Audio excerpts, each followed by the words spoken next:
rat done to me?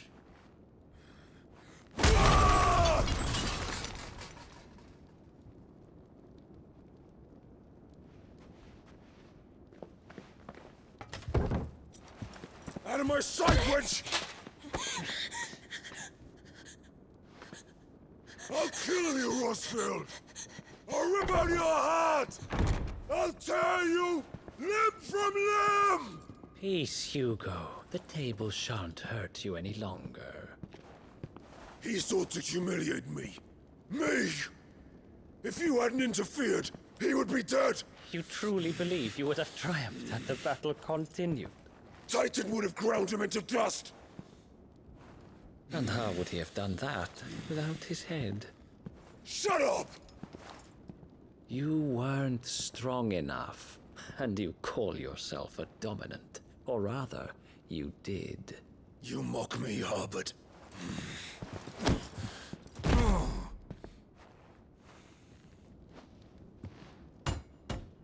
Do you see, Hugo? You are weak. Fuck!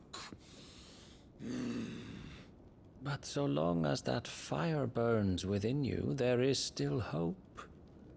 There may yet be a way for you to take your revenge. Tell me, what must I do? Please, I'll do anything.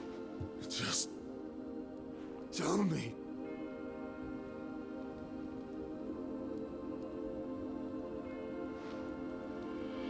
The heart. What of it? A mother crystal's heart is the most concentrated source of ether in all creation. Perhaps you could take advantage of that. Of course, the crystal would not yield her blessing to any ordinary man.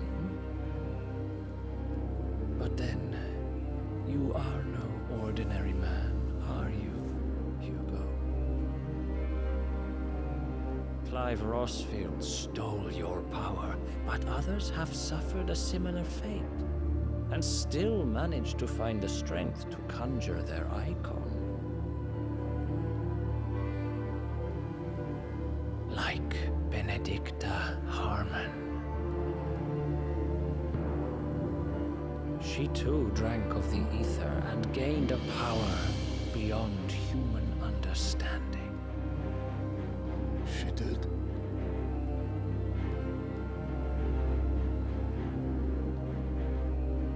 Benedicta. Benedict.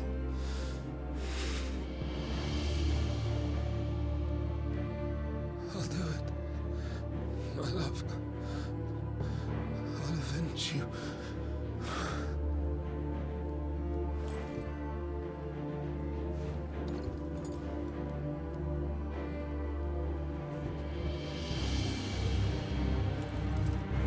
Run along now, Hugo.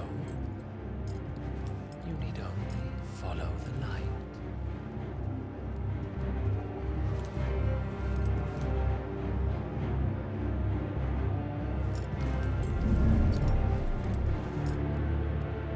Muthos is here. Very well, it shall be so. You may leave everything to me, Your Majesty.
let's bring them from ash.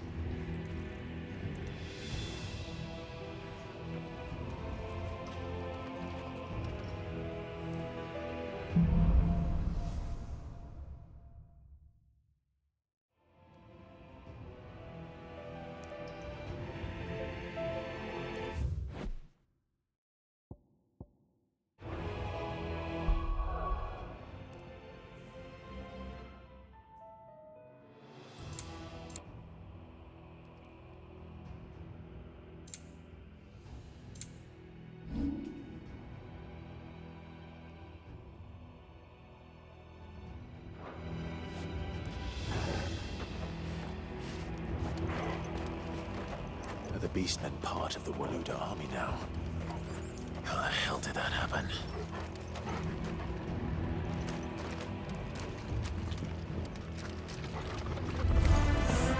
They spotted us.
So much for the men of the Rock. Dhalmekia's finest.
Should never have dash.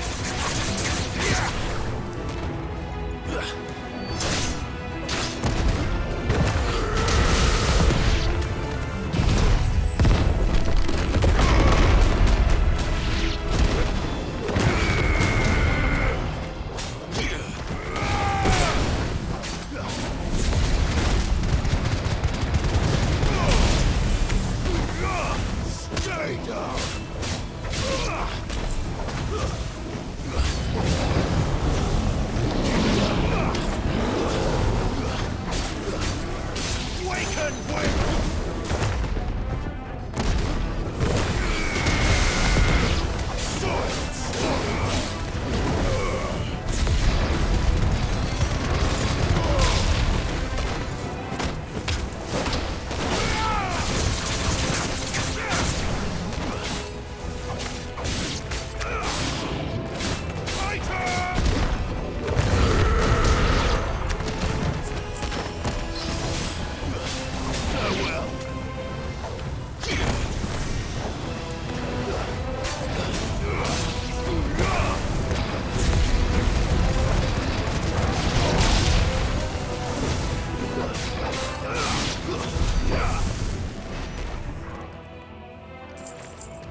Stairs. This must be the way out.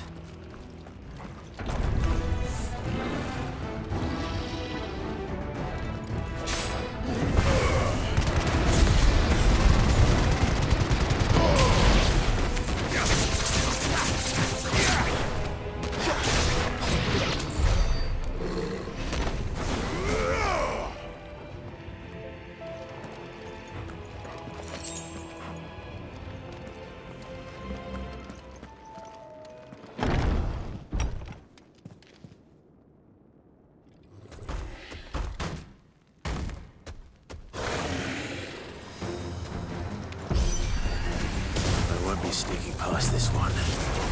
How did it get in here?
Flames. Come on, Togo.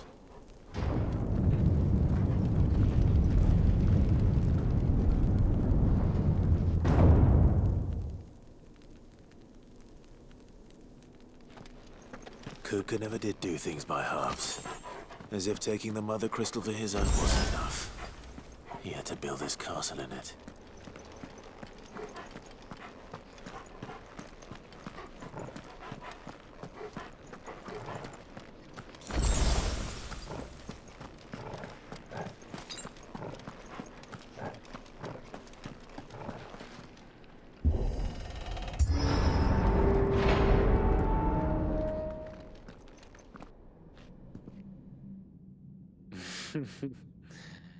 Let the trial begin.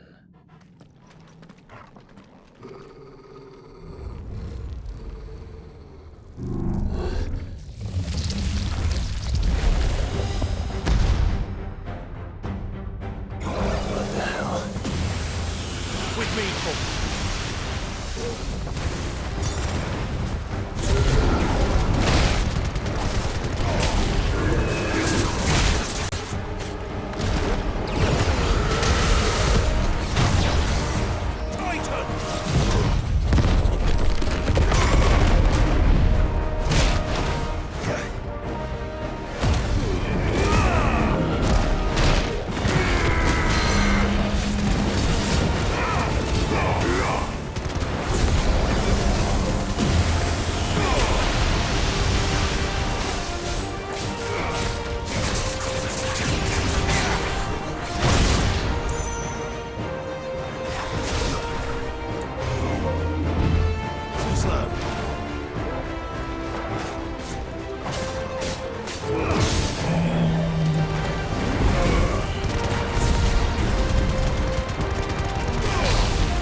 Seems we're expected.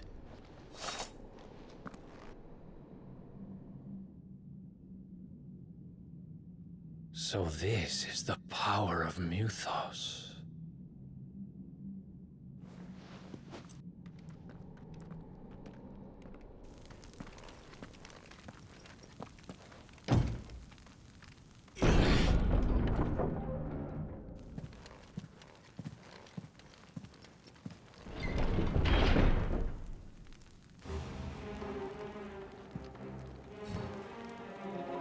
Did the orcs do this too?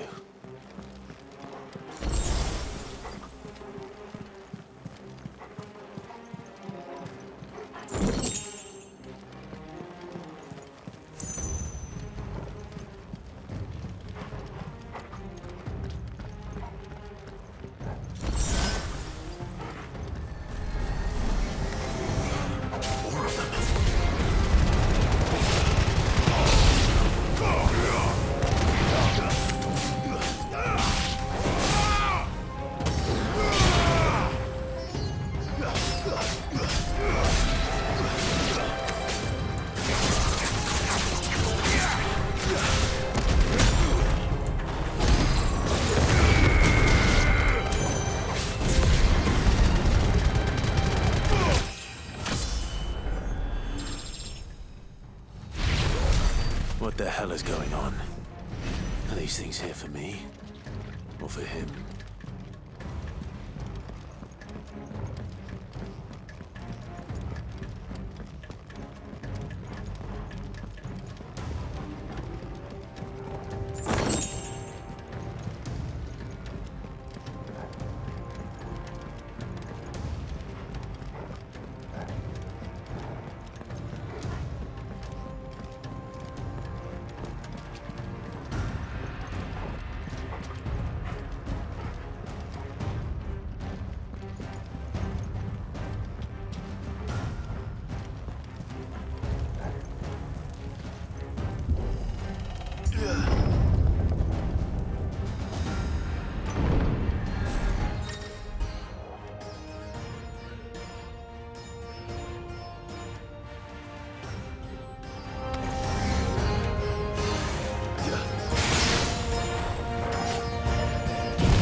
First orcs, now these nightmares. Is this your doing, Ultima?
You've been busy, Kupka.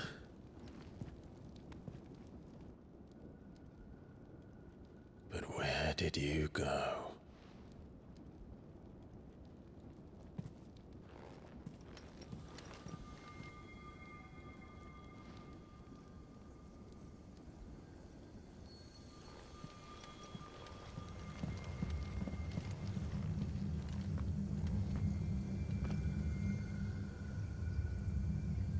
The heart.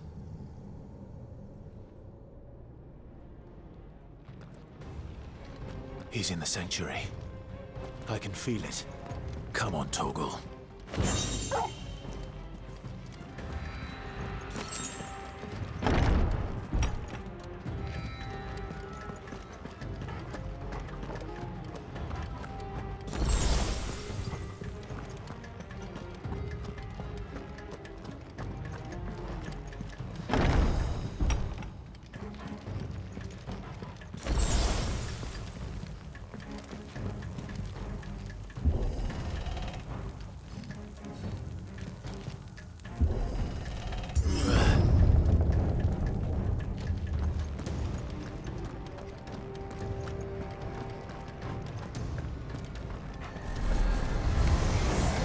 Just what I needed.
Better be the last of them.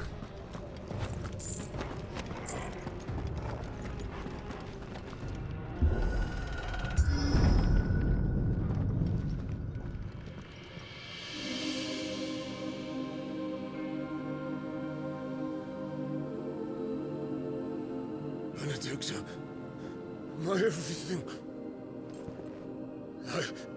I've missed you so much. Kupka!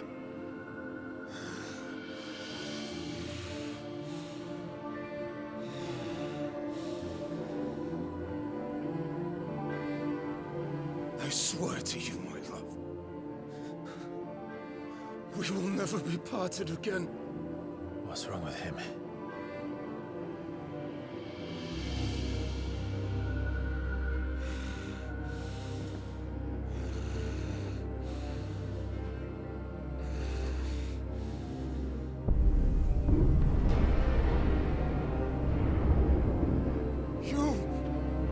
You got away from her!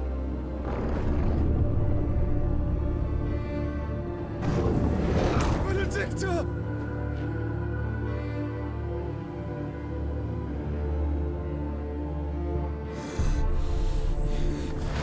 I'll kill you, Roswell!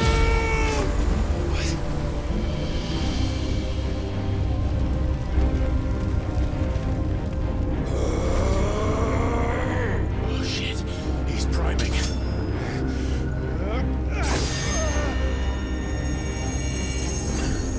No, not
But if you can do it, then so could I!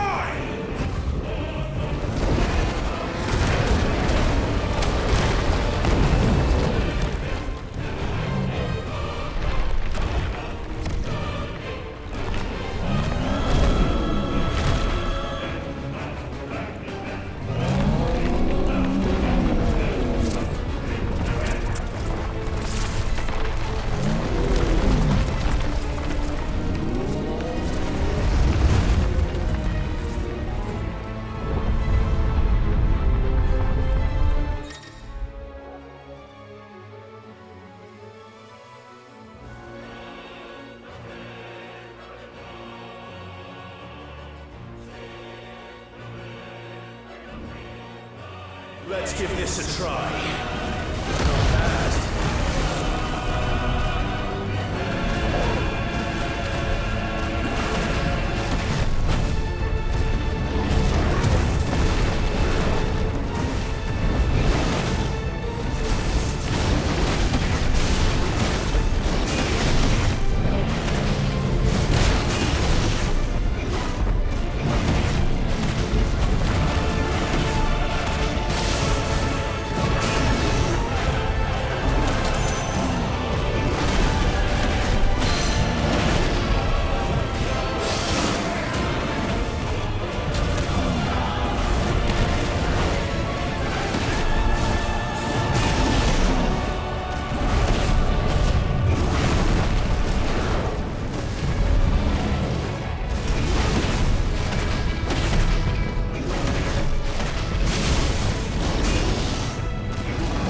do you want? Your soul is tainted with worthless human will, yet your thirst for power remains undiminished. With every sip you take, you grow in strength, and soon you shall achieve perfection.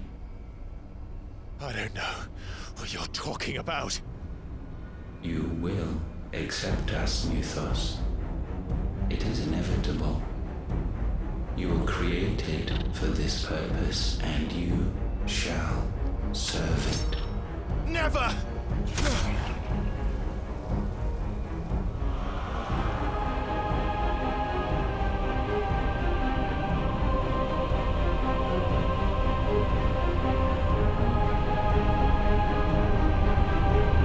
Fight it, Clive! Don't let him in! Consciousness. We see now. Human will is so insubstantial it cannot exist in isolation. You mitigate its weakness by interweaving it with your consciousness. We believed we had merely to purge you of your will to claim our vessel. It appears we first have to sever every thread of the consciousness that supports it. No matter. The time to build a new world is not yet upon us. We will contemplate.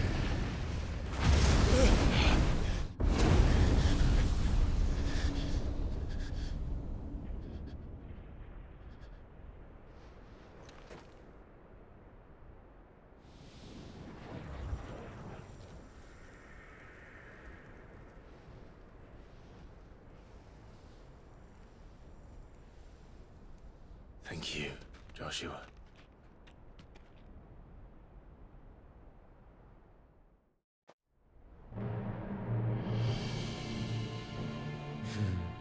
One can no more command the power of ether by drowning in its flood than one can constrain the tides by standing in the sea. I had thought Hugo wiser than this, but it seems his head was full of rocks after all. Titan was strong. Your Majesty. But Mythos is stronger. For 5 years, that man lived only for revenge. Clinging fast to a fiction, even as it swept him into the abyss.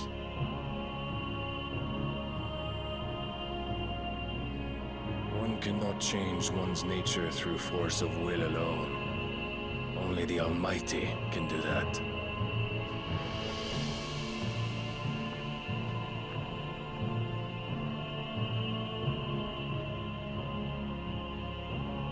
Hugo Kupka, the man who gave his life for a woman's head.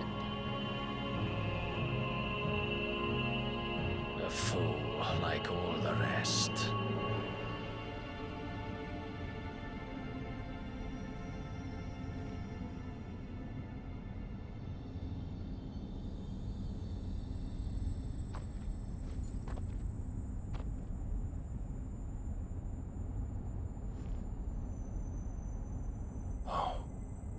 That the death of a mother crystal should be so beautiful.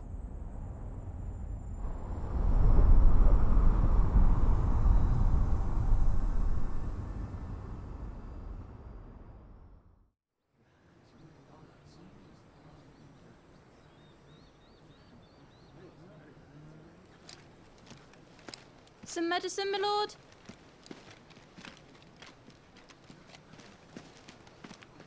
I have salves, potions, anything you need. Stop bothering me, urchin, or you'll feel the back of my hand.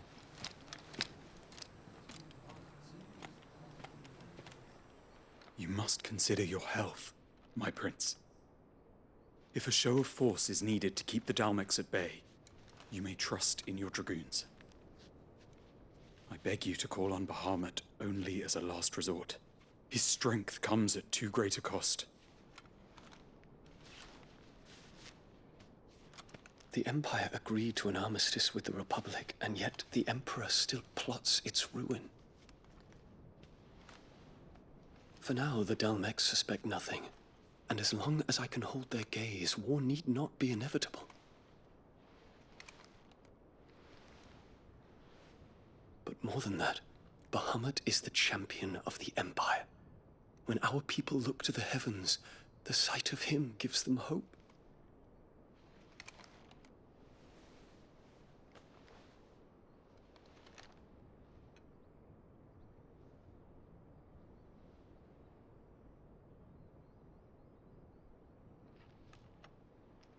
Forgive me, Terence. Would that you were my master. But alas. I will always be your loyal servant.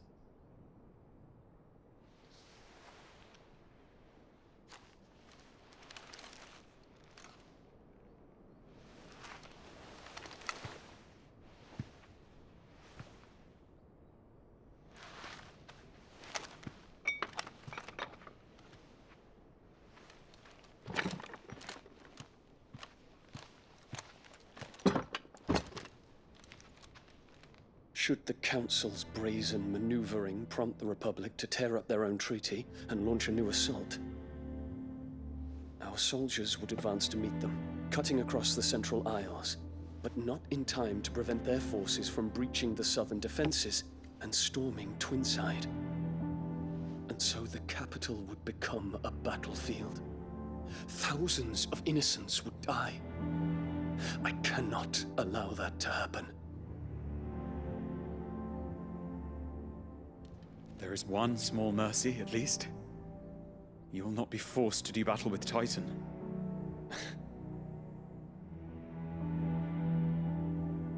Would that I could avoid doing battle at all. 1,000 pardons, Your Highness. What is it?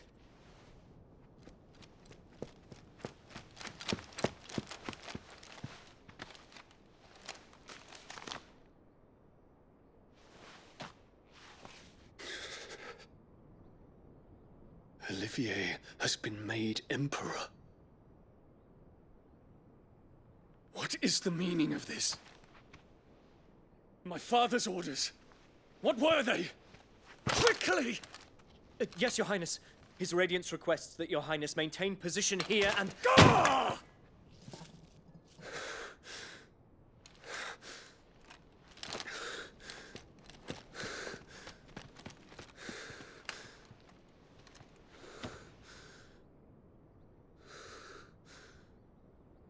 Terence. Yes, my prince. I must go to the palace. I'll ready your steed.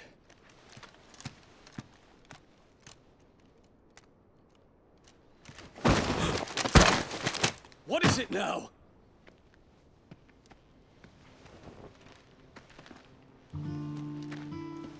Forgive the intrusion, Your Highness. I know you. At ease. We stand in the presence of the Phoenix. You wouldn't want to get your fingers burned. I hope I'm not interrupting. Not at all. Though I admit, I did not expect such a distinguished guest. How many years has it been since the Remembrance ceremony? 20? I thought you long dead. Do I address a ghost? Many have told me that I look like one. But no. I'm alive. Just. Prince Dion of the House Lesage, I have a tale to tell you.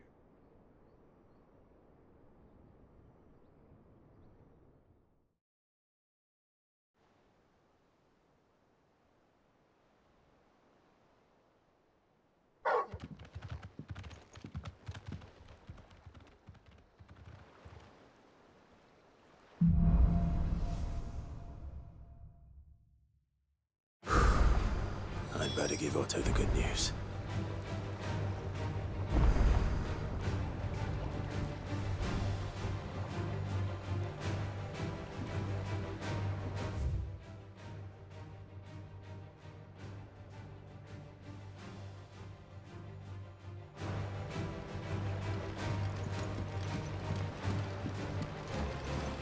Walkways need patching. Welcome home, Sid.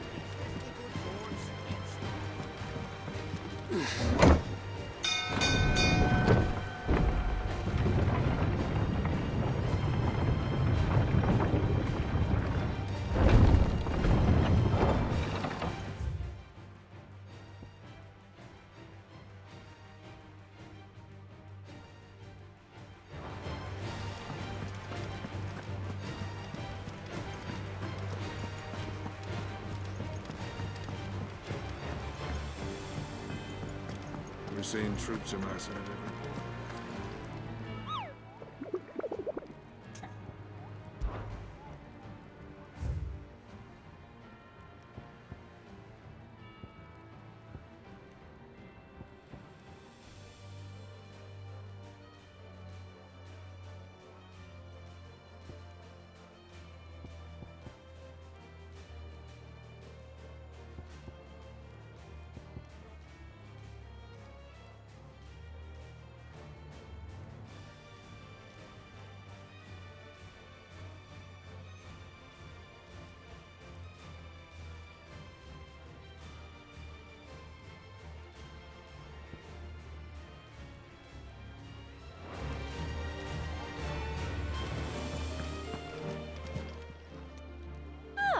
I wasn't expecting you back so soon.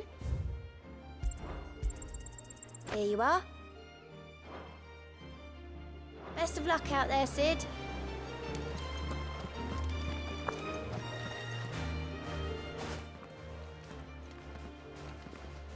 Clive, you're back. I am. And with glad tidings for once. Hugo Kupka is no more. Well, I'll be. All of our comrades who lost their lives back at Sid's place be smiling down at you right now. We had a stolus from Lubor saying Drake's fang had fallen. I expect that was your doing as well, was it?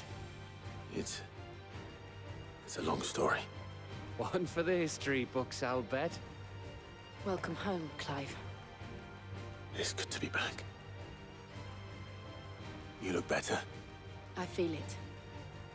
Which means I'm coming on your next little adventure. You're not leaving me behind again. Wouldn't dream of it. Otto, any word on the Royalist movements since I've been away? Shouldn't you be putting your feet up? If you really want to know, go and have a word with Vivian. Thank you. I will.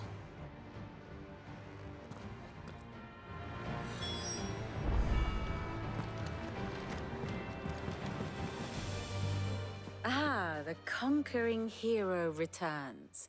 And with hardly a scratch on him. I may have picked up one or two. Well, the fact that you came straight to me instead of visiting our resident physiker suggests that you picked up something more important. A scent. The scent of Waludas. The very same. But whatever plans Kupka was hatching with the Royalists, he took them to his grave. As did his men. Slaughtered by the orcs who'd taken over the Fang. Orcs, Vivian. I've never seen such creatures in Storm before. The Waludas must have ferried them over from Ash, but why? Why work to rescue Kupka only to invade his home, the mother crystal of an allied nation, and let both fall? It makes no sense. Do you know the tale of the blind men and the Adamantus? One can often be led astray by focusing too closely on individual details. One must instead see the bigger picture. And what bigger picture is there than my map?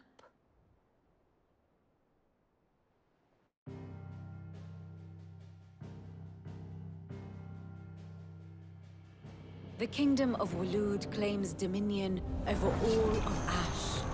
It is a nation forged by the bloody conquest of Barnabas Tharm, the dominant of Odin. The Canvarian War of Independence in 849. The Battle of the Twin Realms in 865. The Battle of Belinus Tor in 873. Wheresoever his armies fought, Odin was found where the fighting was fiercest. But of late, the warrior king appears to have laid his sword to rest. Battle rages for control of the crystalline dominion. Yet Tharm sends not a single ship in support of his Dhalmekian allies. Meanwhile, the Blight ravages great swathes of ash. Yet warlike Waloed shows not the faintest interest in laying claim to untouched lands.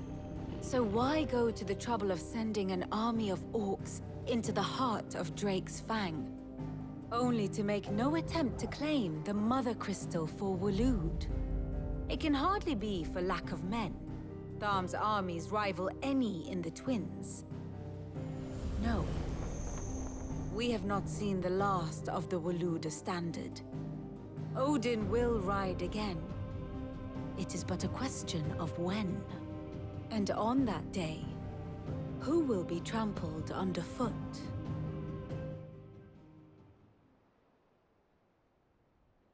In summary, I know not to what end the royalist betrayed Kupka. I know only that it is part of some broader scheme. A scheme tied to the ambitions of one man. King Barnabas. But there is no need to wallow in confusion.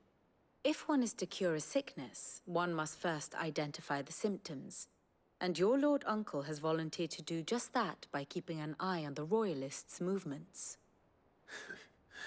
He's really throwing himself into this. Indeed he is. Which means all that remains for us to do is await his reports. Well, not quite all in your case. The people of the Hideaway must hear the news. Justice has been done. Hugo Kupka is dead. The wounds he left that night are still raw, especially for those who lived with Sid the longest. Tell them that those wounds might finally begin to heal. Consider it the price of today's instruction. I've never known you to be sentimental. What can I say? I am only human. And we are, all of us, sentimental animals at heart. I suppose we are. Very well. I'll go and spread the word. And how may I assist you today? I have the details here.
Thus ends today's lesson.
Well, someone looks pleased with himself. Nothing escapes you, Lady Karen. It's true. Kupka is dead. No more looking over our shoulders, then. Good. I'm starting to get a crick in my neck. Don't let it go to your head, though. And what can I do for you?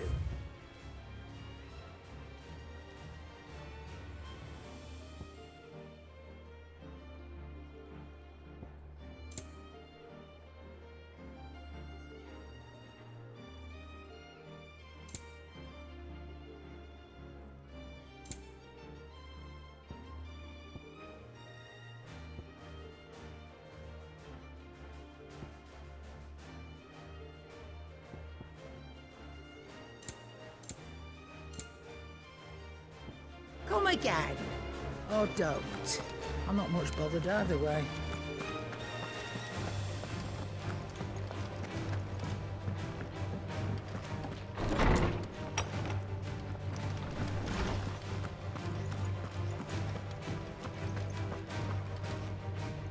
Ah, Clive.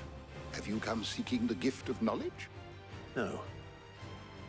To share mine, actually. Hugo Kupka is dead. Oh, my. Can it really be true? Look, he's crying. He is. And with good reason, children. These are tears of joy. We must offer up a prayer to your parents that the heavens might weep with us. There shall be no lessons today, only thanksgiving and merrymaking. Go, put away your things. All right. Brilliant.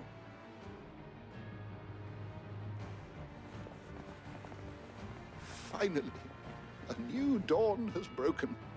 It has. Thank you, Clive. I cannot wait to share the good news. Hippocrates. After Kupka fell, Ultima came to me. I need to know what he is. Have you learned anything? Alas, no. And not for want of trying. I have scoured nigh every historical tome in our collection and found nothing. Not even the sort of conspicuous absence that might suggest a concealment of fact. One is almost tempted to conclude that such a creature never existed. But I saw him. With my own eyes. I don't doubt that you did. Alas, it seems you are the only one who has. To others, he reveals naught. We see only that which he leaves in his wake, like some terrible force of nature beyond the ken of mortal man. A bringer of death. Whether the Ultima you met with was the being itself, or merely another projection of its power, I know not. But until I do, my investigations shall continue. Thank you. It means a lot. Is there something I might assist you with, Clive? I have compiled some new entries, if you would like to see them. You wish to study the tomes?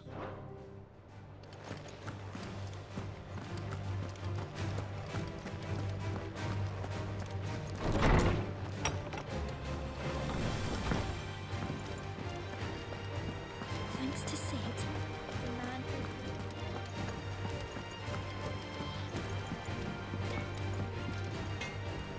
Blackthorn, do you have a moment? What is it? I'm busy. I wanted to tell you that Hugo Kupka is dead.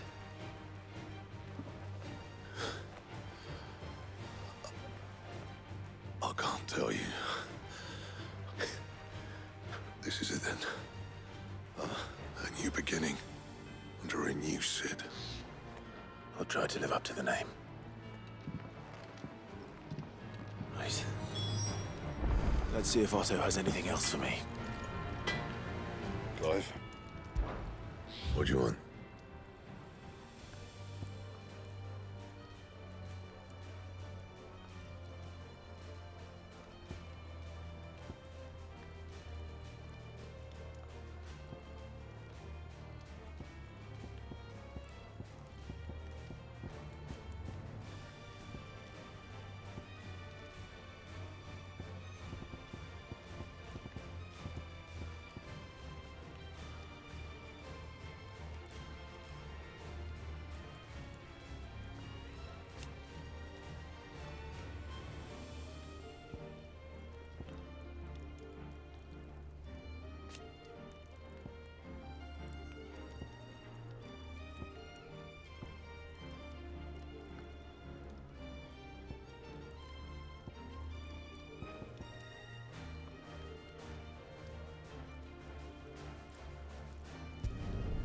Not bad, if I do say so myself.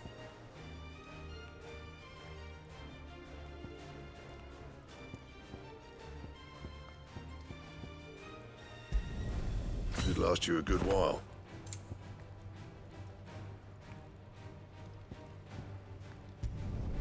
Not bad, if I do say so myself.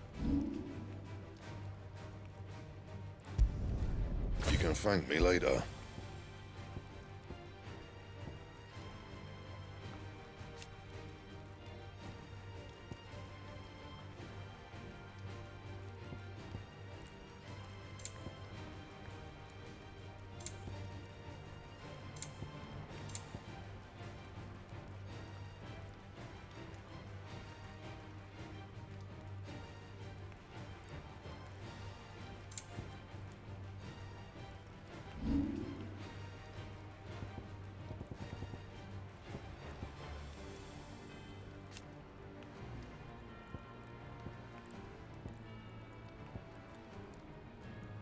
And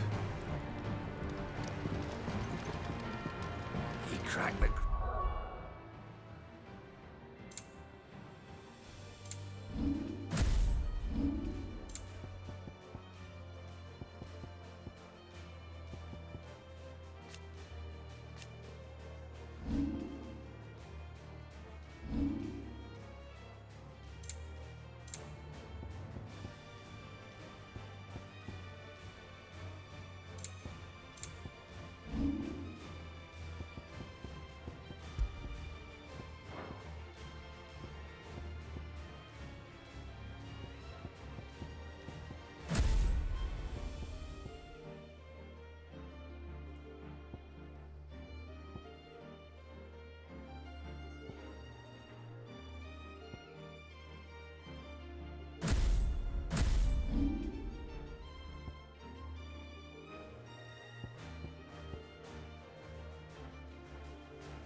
Still two?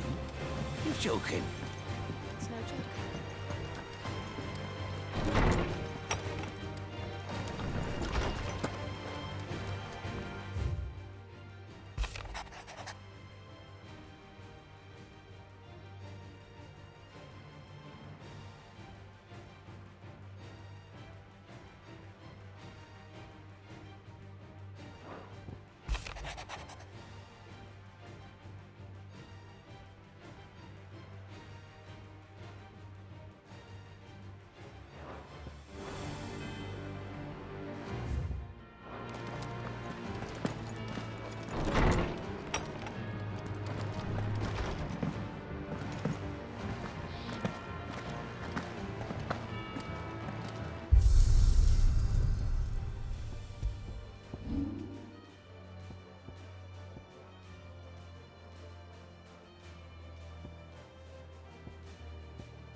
I'm telling you, it's true.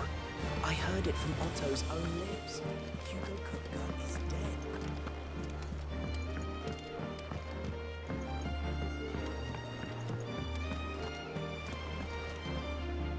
You barely sat down since you came home. Vivian got you running errands or something? Just spreading the word.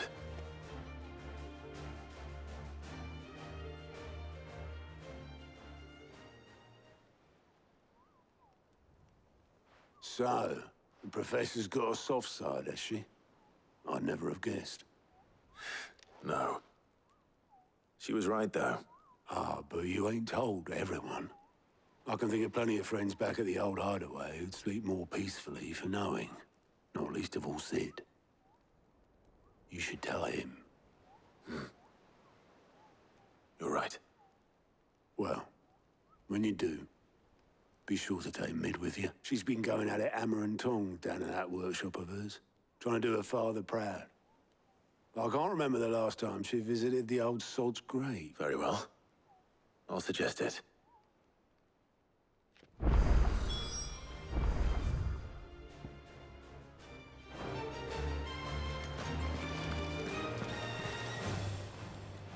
How are you doing? Anything catch your eye?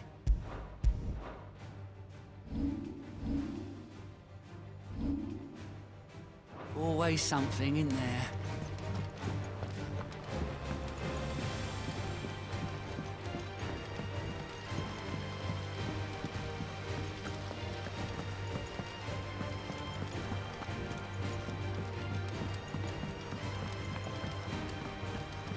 I think Mid might need some help.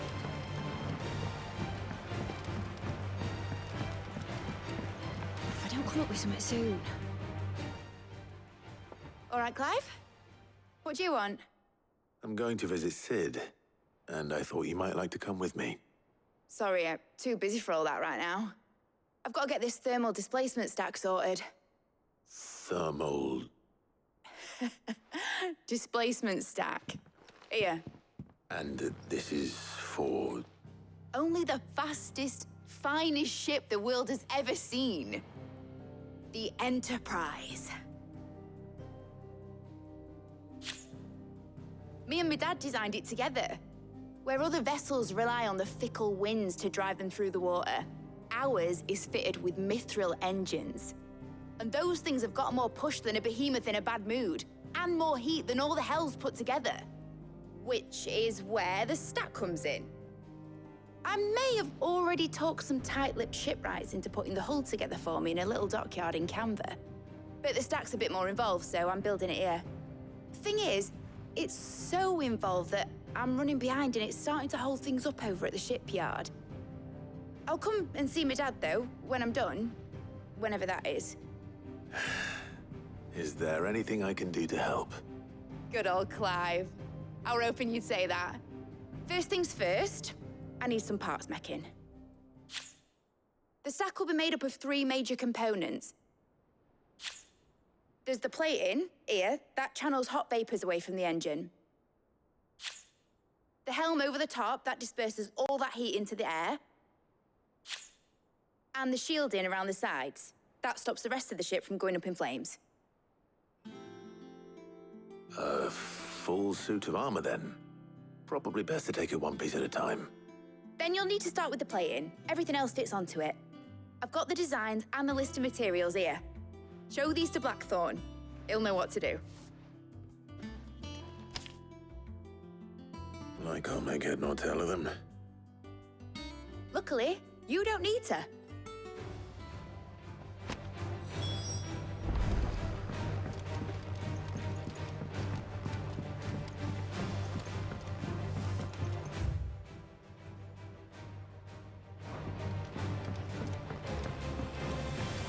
Editors started reading books that don't have any pictures in.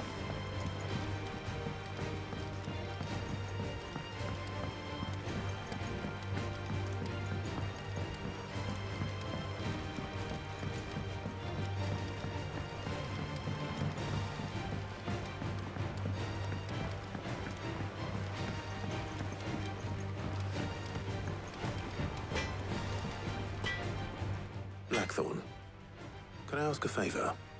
Hell with it. It's for Mid. This my last chance to say I'm otherwise engaged. Spare myself the arseache. Go on then. What is it this time? She said you would know.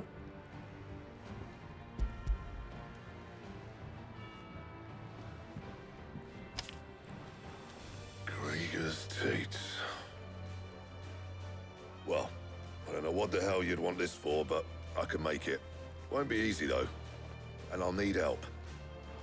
Get Gavin-Otto in here, will you? All right.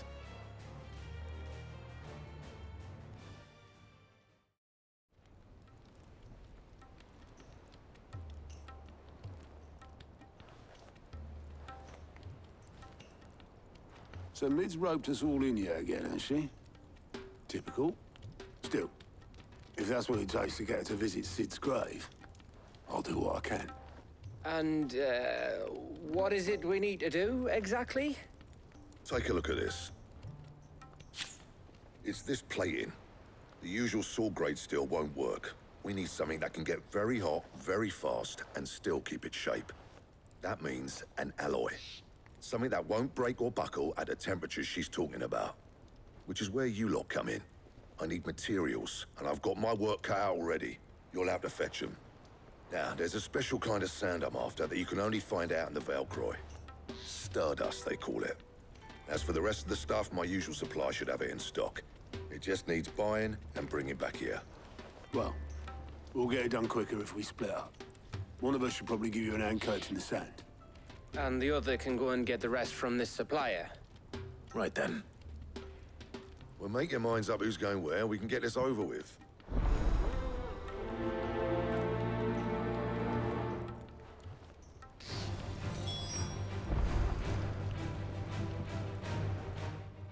You going after the Stardust then, are you? Which one of these two lucky souls is...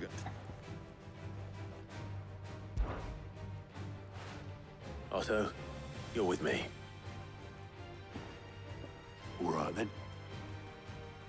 Where do we find this Stardust, and how will we know it when we see it? There's a river that runs through the southern reaches of the Valkyrie. It's the black sand that washes up on its banks that you're after. And I'm guessing you'll be needing sack loads of the stuff. Might be worth hiring porters at the Dhalmekian Inn. I'll head down there. See about finding us a wagon. All right. I'll meet you by the river. You two take care, eh? I'll go and see this supplier. Just don't let the bastard fleece you, eh? He wouldn't do that. He's Blackthorn's mate. Isn't he? Best of luck.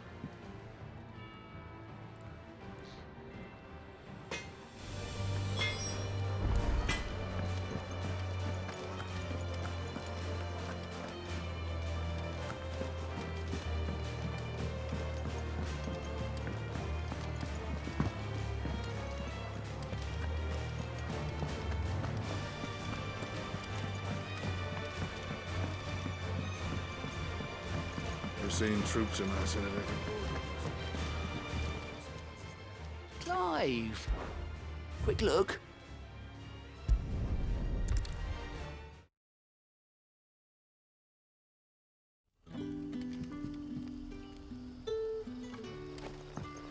Good day to you.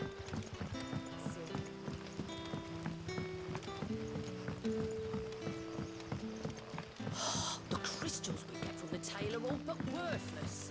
And we had to dig a new cellar.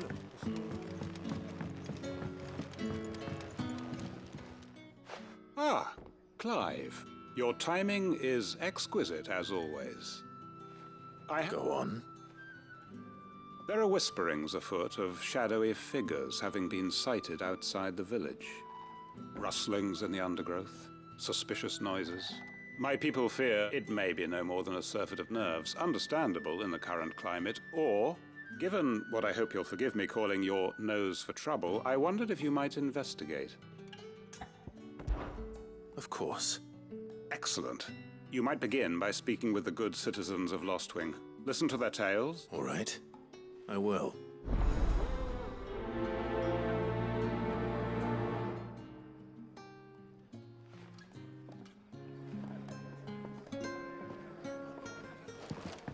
Hello, Sid. Take a seat where you like.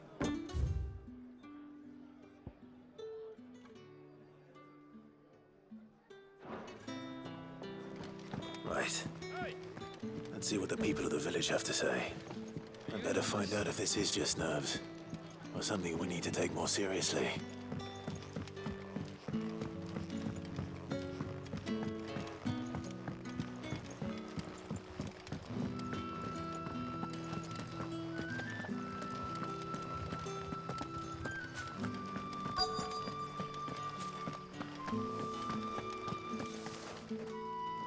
Do you have a moment?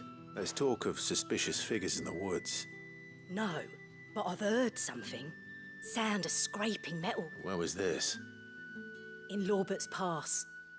Was out foraging for herbs when I heard it. Screeching ran back here as quick as my legs would carry me. And I see. I'll look into it. Thank you.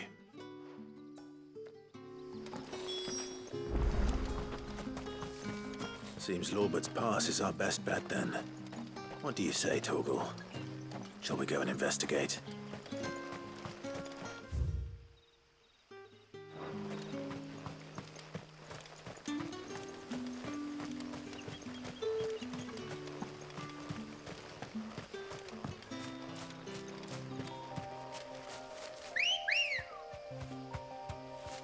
Let's go.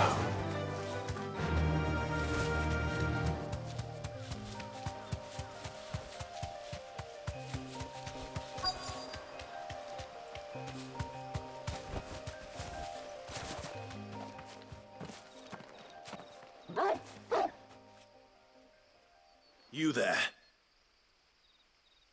Fuck! He's seen us. Get them before they escape! Black Shields. Here. What the hell are you doing here? What is it to you? Not that we give a damn. All that matters to us is that you don't leave here alive.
Why were they here? Were they planning an attack on Lost Wing?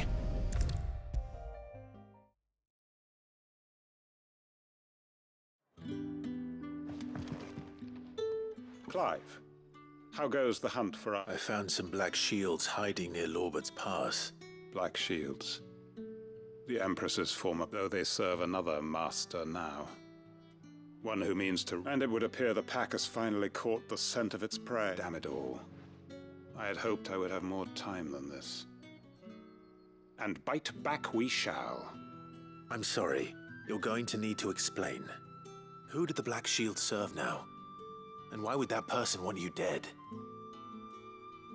Because I want him dead. Who? The former Lord Chief Justice of Sanbreque. All that I have built here is for him. I don't understand. Why him? Why Lost Wing? I suppose it is better that you... I was a member of the judiciary once. So sickened was I by the injustice of this world, and fight it I did in my own small way. I saw more than a few corrupt officials condemned to the very cells into which they had thrown blameless innocents. Men to whom the law was but a scourge to turn against the powerless. And throughout, it was the Lord Chief Justice who backed me, who was my one true ally in the quest to see justice done. So what changed? I discovered that he hunted bearers for sport. I was a fool to think he shared my hatred of venality and vice. His support for me was no more than a facade, a means of ridding himself of his rivals, a mask. His response, however, was rather more visceral, and he faced no punishment whatsoever. I lost everything. My loved ones, my livelihood, the faith I had once held that any modicum of justice might be achieved through the court. So I set about enacting my own. I tracked down every soul who served him, but the man himself proved an altogether more difficult target. With money and power come protection. And so I saw that I would need an army of my own. I came here to Lostwing and began recruiting like-minded. And everyone here knows this is why you do it. Of course. They too have lost loved ones to the bearer hunt, seen faultless friends sent to the gallows to spare the guilty. Our wounds are the same. And our cause, we know where he hides, how numerous and well-trained his guard. What we did not know until now, however, was that his plan... Quentin.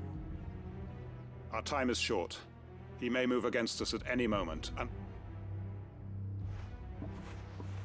My friends and comrades,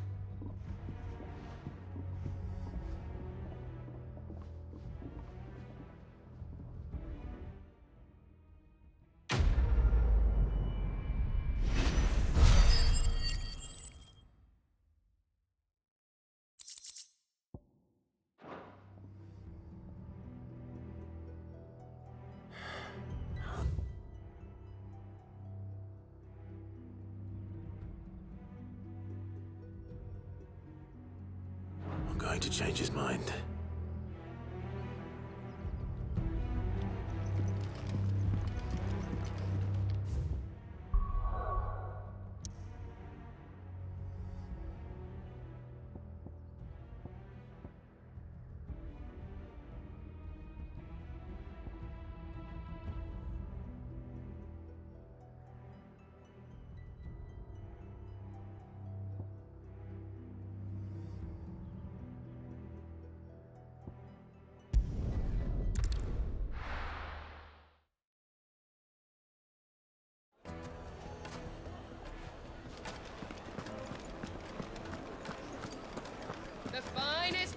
Take a sniff, good sir. You'll be transformed. Gone, just like that. And without so much as a by your leave. What's the matter? It's my apprentice. He up and vanished while my back was turned. I'd go and look for him myself, but I've got a bakery to run. A bakery, loath though I am to rely on the kindness of strangers. I'm at a loss. Please, will you see if you can find him? I'll see what I can do. Do you know where he might have gone? I wouldn't be surprised if he was off somewhere mooning at Drake's Fang. All right. Then that's where I'll start.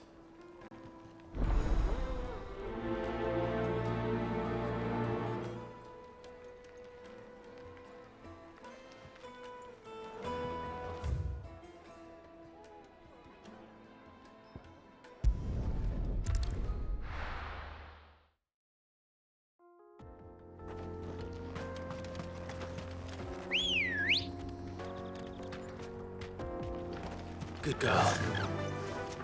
Faster!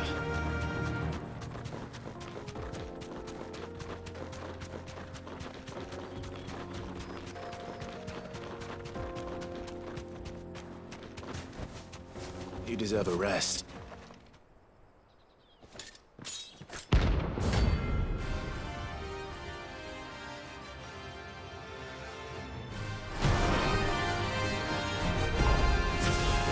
Blade yet hungers. Come. That is a feast of flesh. Your feasting days are over.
for you like a twig!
Those who kill for sport deserve no better.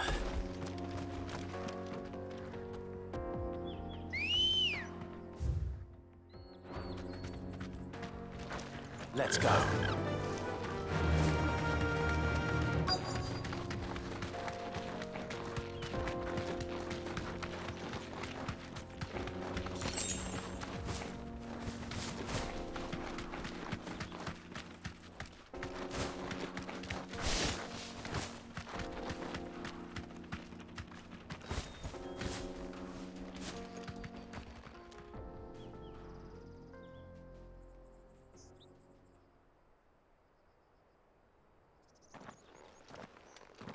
Excuse me. What do you want? The baker sent me to find you. I am a sorry, selfish sod, aren't I? I'm certainly not a baker. Master must have ruled the day he took me in. Time was the sight of the fang used to calm my... I take it you missed the mother crystal. I hated her, but she was all I knew. Worked her mind. I had to trade my pickaxe for a rolling pin. But I'm no good at baking. Every loaf I touch collapses. She was the only thing that could fill the hole inside me. And now she's gone. What am I supposed to do? I ask her. How does a shell of a man learn to live again?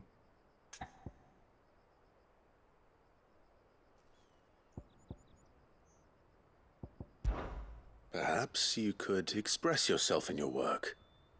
If you miss the fang, maybe you could recapture it somehow. Recapture it? I'm a baker, not a... You know, you might just be right. I have to get back to the bakery right away. Thank you. Wait.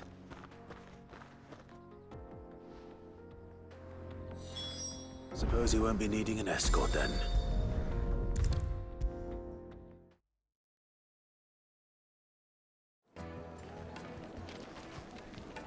Ah, there you are.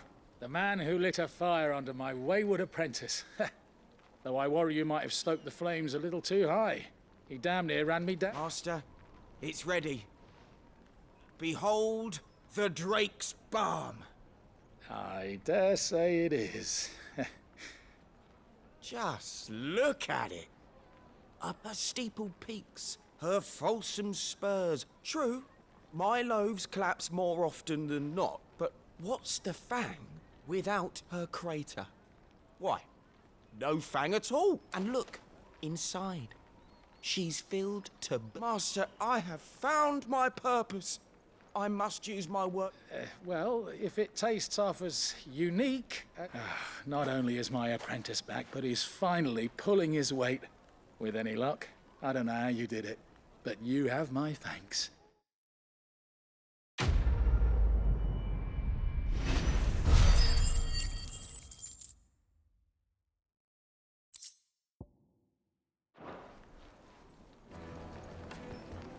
Now, Dusan, I know you're keen, but do you...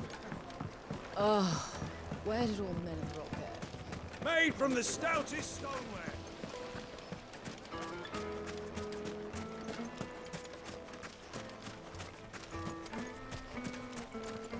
Are you looking for something in particular?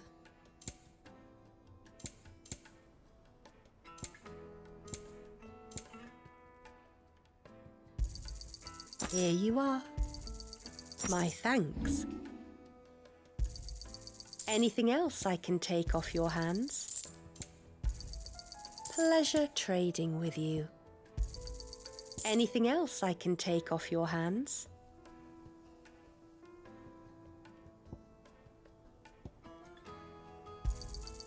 Thank you kindly. Pleasure trading with you. Thank you kindly.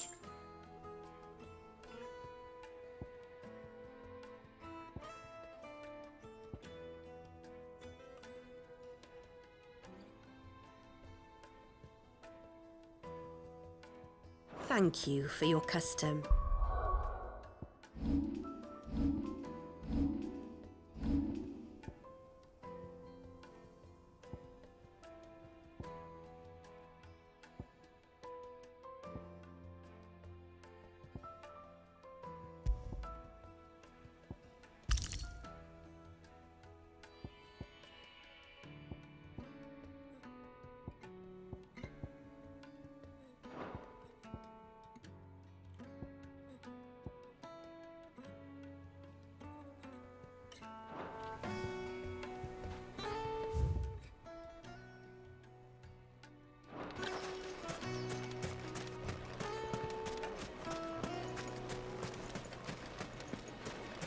Just look at the detail.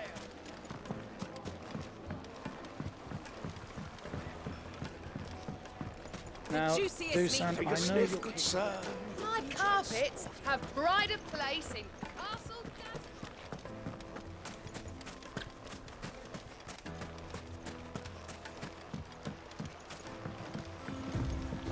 Looks like I found the river.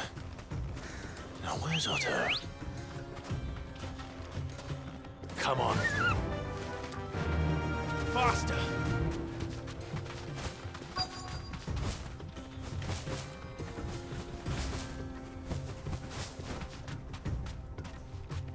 Thanks, Gal. Otto, sorry I'm late. Oh, Clive. I had a quick scout about, and I reckon this area's our best bet. Seems Blackthorn's the only one who thinks smithing with his stardust stuff's a good idea. It's just lying here, waiting for any old fool to fill his boots. But unlike any old fool, you thought to bring a wagon. Well spotted. Now get filling.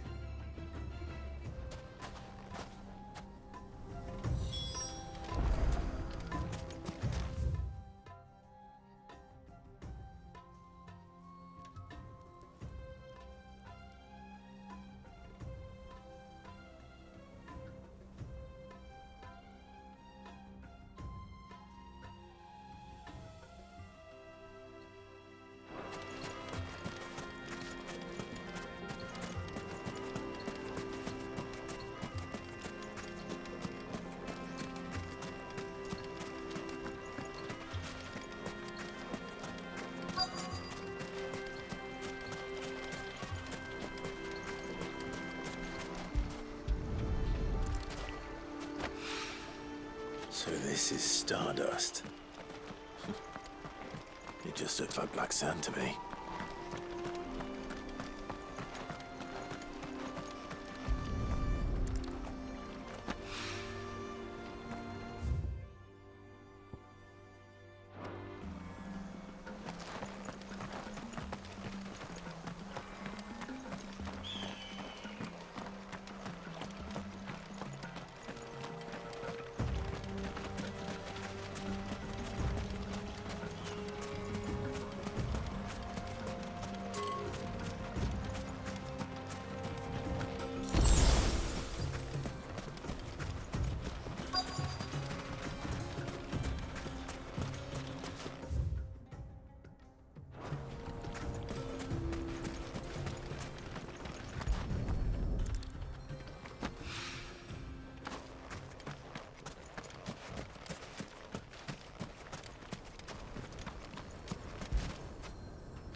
That should be enough for now.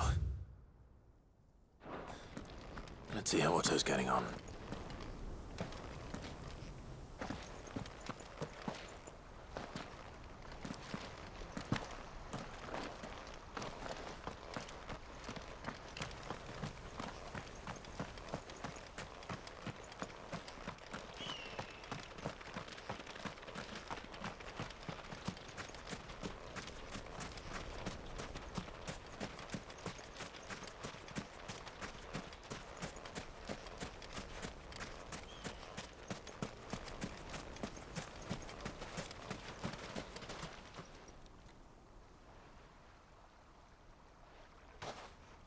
How much did you get? Enough. I hope.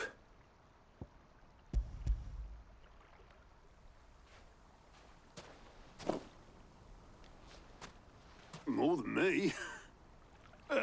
Put it all together and I can't see Blackthorn complaining. Much. Here, Clive. Do you fancy a walk?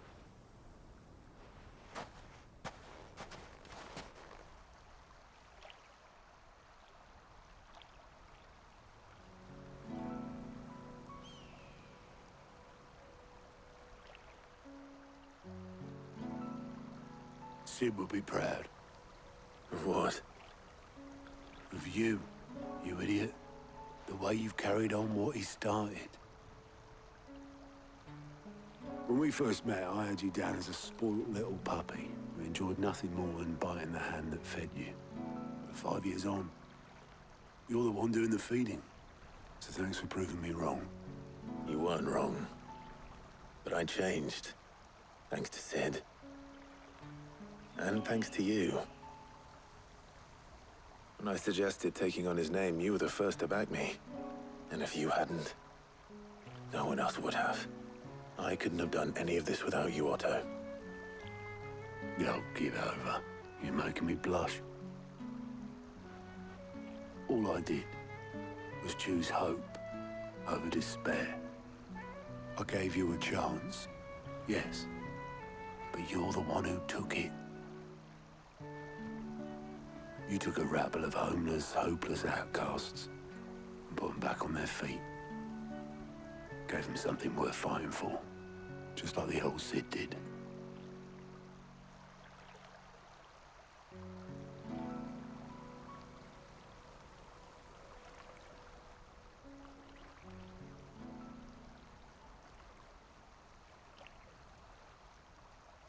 About time I was heading back, I reckon. All this scrabbling about in the sand's taken its toll on the old pins. I'll see you back at the hideaway then. You can take a... Oh, I plan to. But I'll make sure Blackthorn gets his precious black sand before I put my feet up. Illa.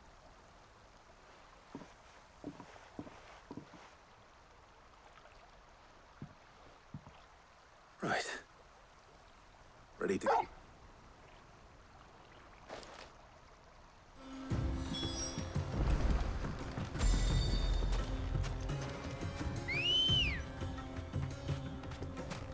Ready, go?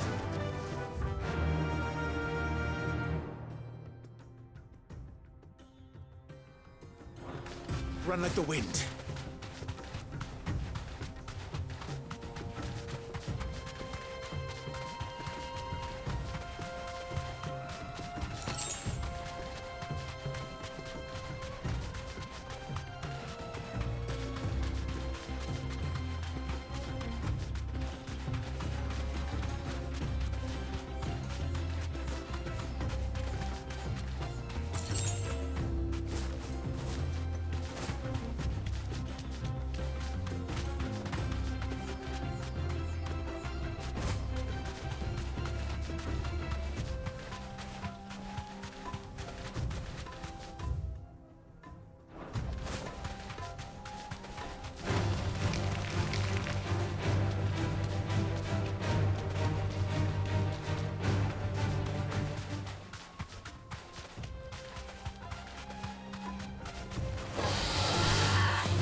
Good girl.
Come on.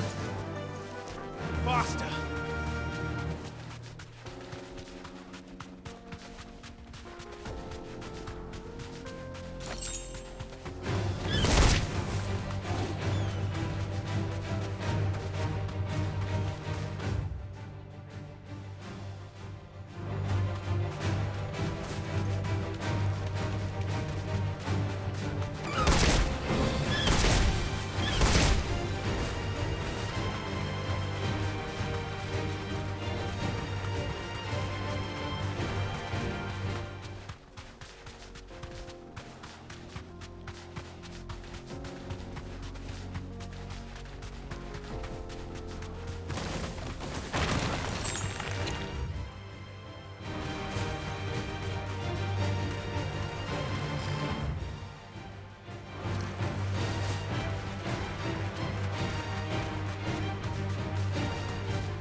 Ready, go?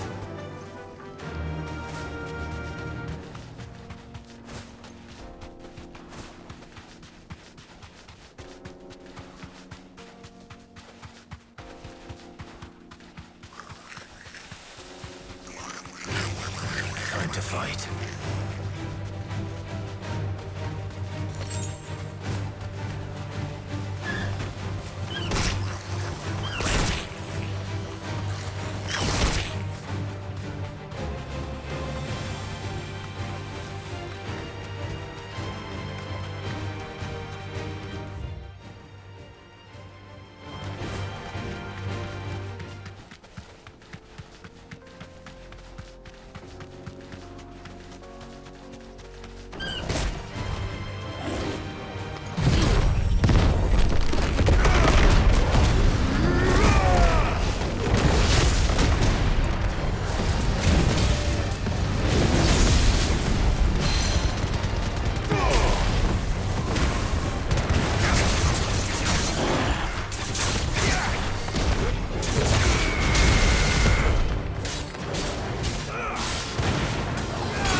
Come on.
I can walk from here.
This must have been a fishing village before everyone left.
Ready, go?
Let's hope this is all Blackthorn needs.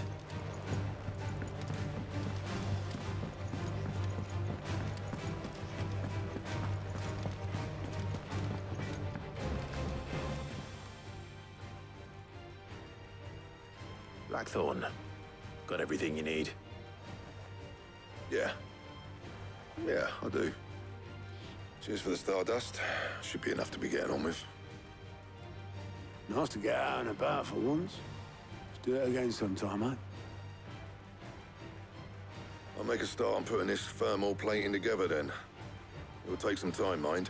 So if you've got other things to be getting on with, I could do without you breathing down my neck. Thank you, Blackthorn. I'll let Mid know construction's underway.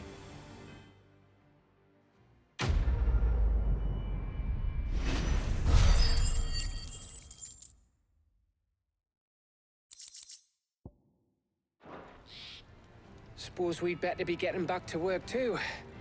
Give us a shout if you need anything.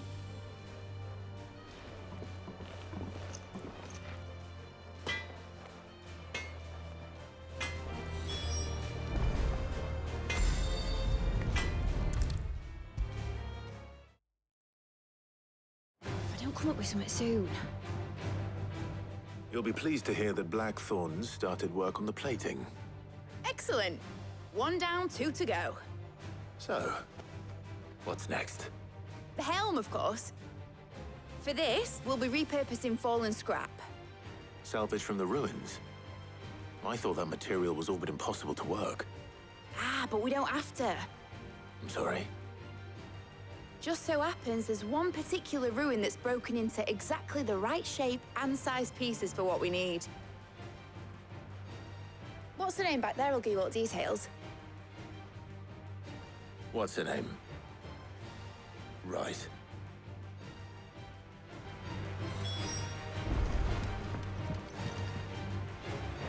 Oh, Sid, is this about the helm? Yes. Mid said I should speak with you. I'll show you the plans then. Here you see the mithril engine, in which mithril is burned to generate heat. That heat is then harnessed to produce motive force.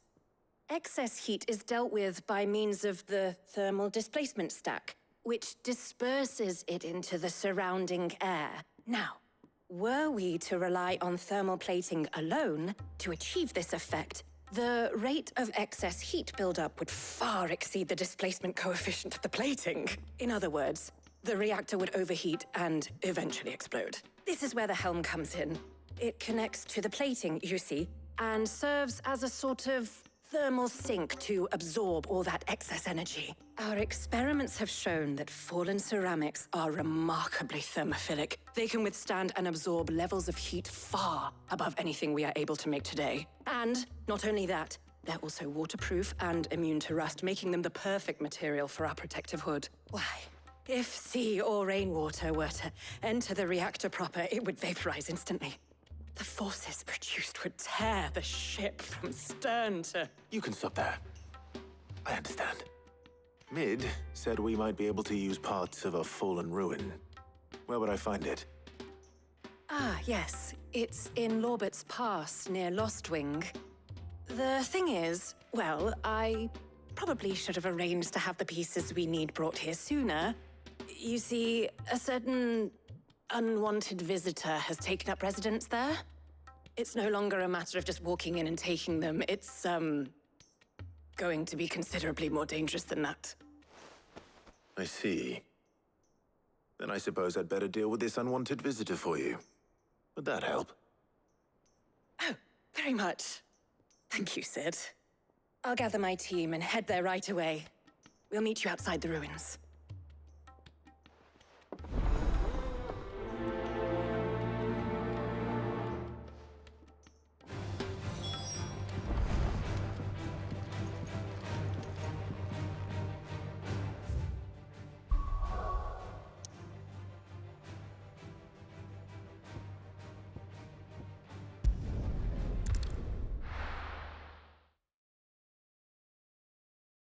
I'll be taking you all to a storehouse in the Bales.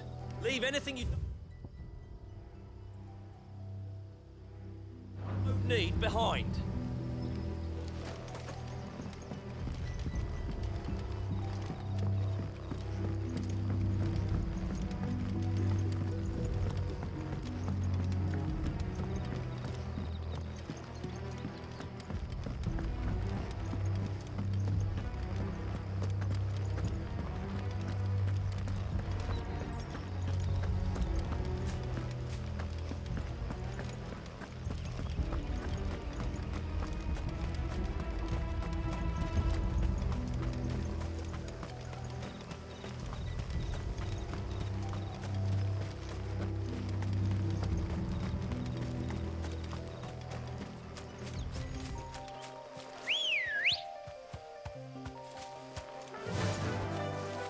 run like the wind.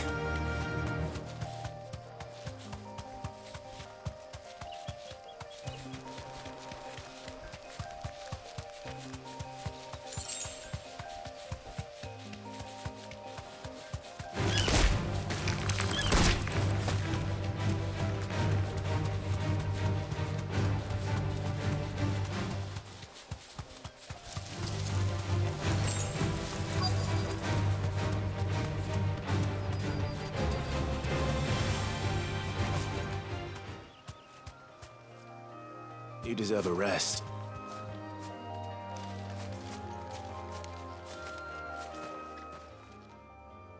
Oh, there you are, Sid. Thanks so much for coming. The, ruins are just over there, as is the creature I told you about, I'd imagine. Would you mind? Of course. I'll be right back.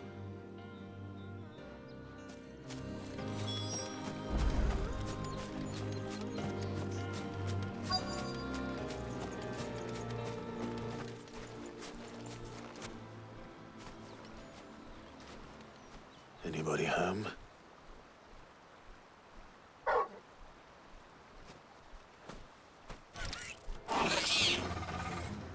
This must be our unwanted visitor. Time to go.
The things I do for you, Mid.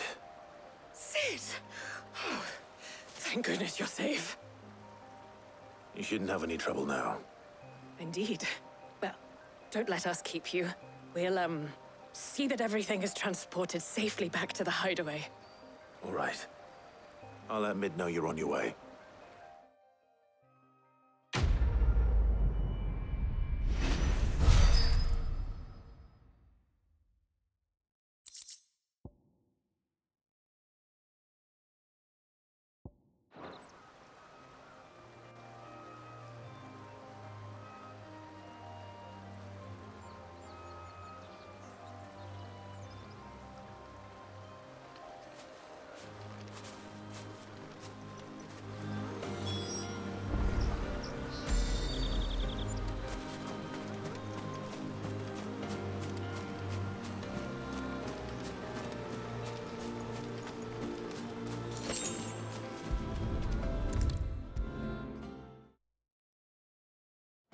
Come up with something soon. Mid. Helena has recovered the material for the helm. She'll be along shortly. Excellent. Another job well done. And just one remaining. Right. Right, the shielding. This one's a bit of a bugger. How so? The plating's enough to stop the engines going pop, but those things will still be spitting out enough fire to set the rest of the ship ablaze. Which is why you need proper shielding. A prism for the dragon's breath that's blazing away inside. I thought a triple thick layer of tempered steel might do it.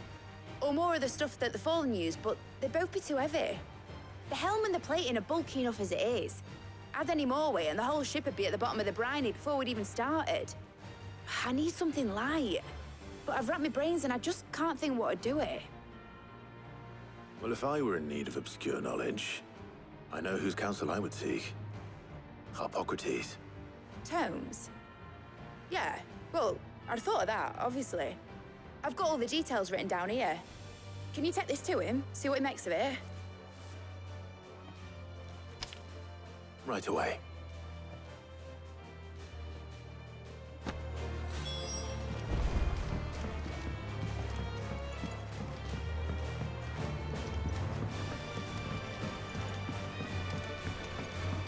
Editors started reading books that don't have any pictures in.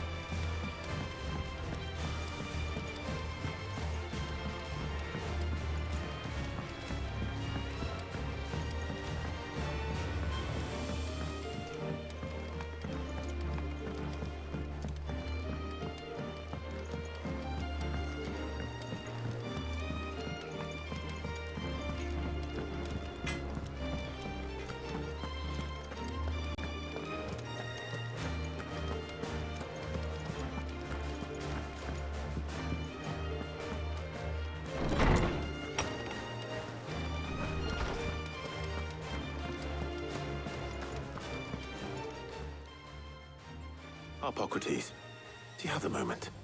For you, Clive, always. Well, actually, it's for mid this time. Could you take a look at this?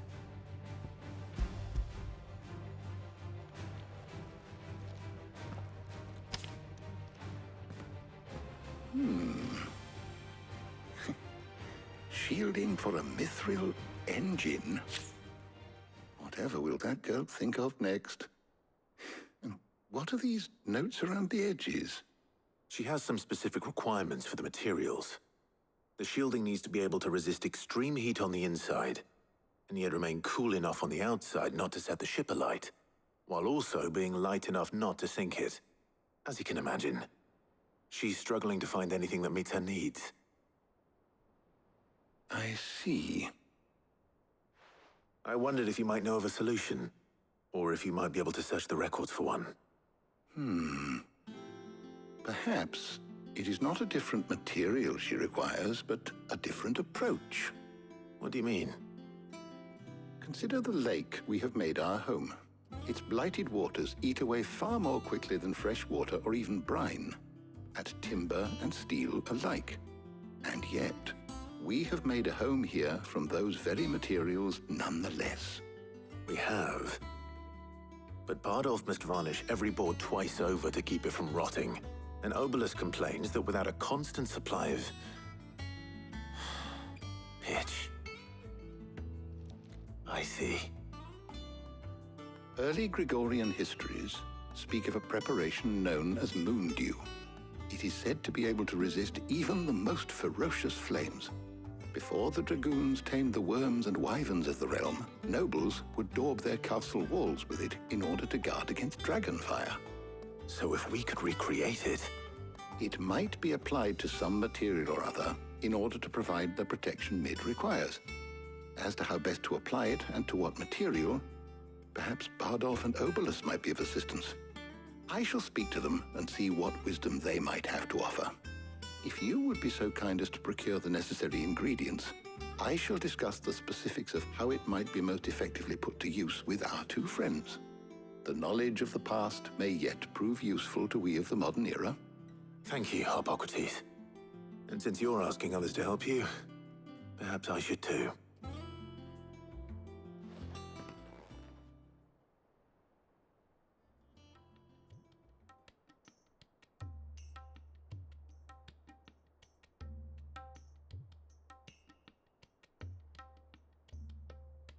So you need a hand, do you? We do. I'll be heading to market for the ingredients we need. I could do with some help. And some company, too. The other can assist me in researching how best to prepare the shielding itself. Can we count on your aid? Always. Well, if Jill's game. Thank you. I am sure either of these fine young minds would prove indispensable in my research. I leave the decision as to who will go with whom in your capable hands, Clive.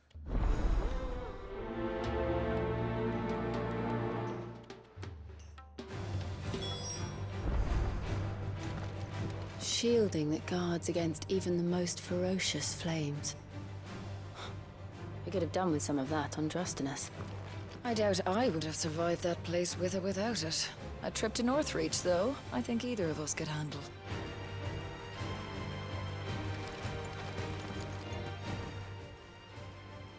So, Clive, have you made your decision? Who will accompany you on your little excursion? All right. So, what are we fetching? I have taken the liberty of preparing a list. Here. Garlic? Conch shells? Are you sure this is the right list? Looks like the ingredients for someone's supper. Though these items may seem mundane, they have potent effects that are rarely exploited, effects for which they were once highly prized. So much so, in fact, that they were harvested almost to extinction, hence moon dews having fallen from favor. Now, of course, they can be obtained with ease. You should be able to find everything you need at the market in Northreach. Well, isn't that convenient? I was hoping to be able to make a trip over that way sometime soon. Need to speak to an old acquaintance. I'll meet you there. All right. Stay safe. I'll see you later, Clive. Good luck with your research.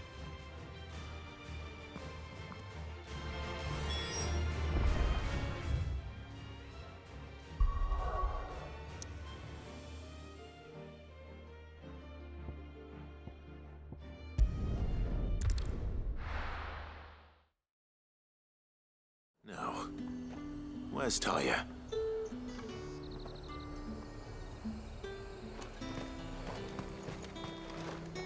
Welcome, welcome.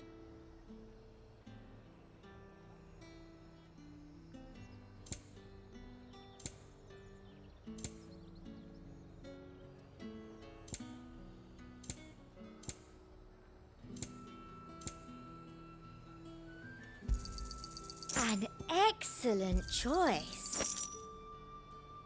And a fine, fine day to you. Them pilchards nice and chilled. I Need won't to have stock you up on these. spoiling another catch. There you are, Talia. Ah, and there you are. We shouldn't have any problems finding what we need in a place like this.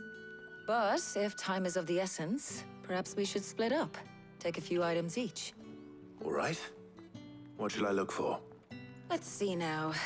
Why don't you take the garlic and the pepio nuts? Meet me by the gate when you've got them.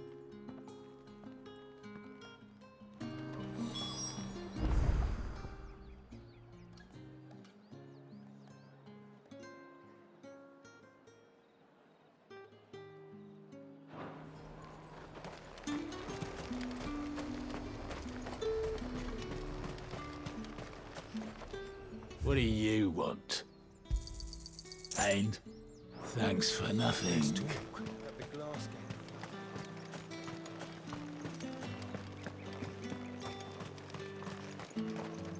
What can I interest you in today? Ah, yes.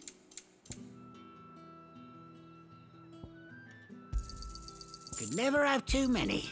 Yeah, that'll fetch a good price. Good day. That should do it.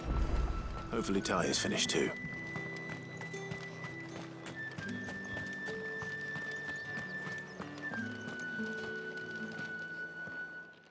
Well, did you find everything?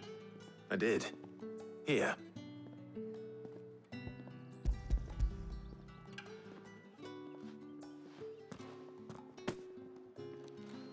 Garlic and pepio nuts. Job done. We should get this back to Tomes then. He'll be waiting.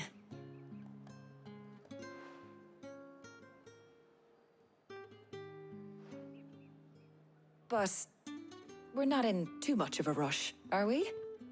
Quick chat.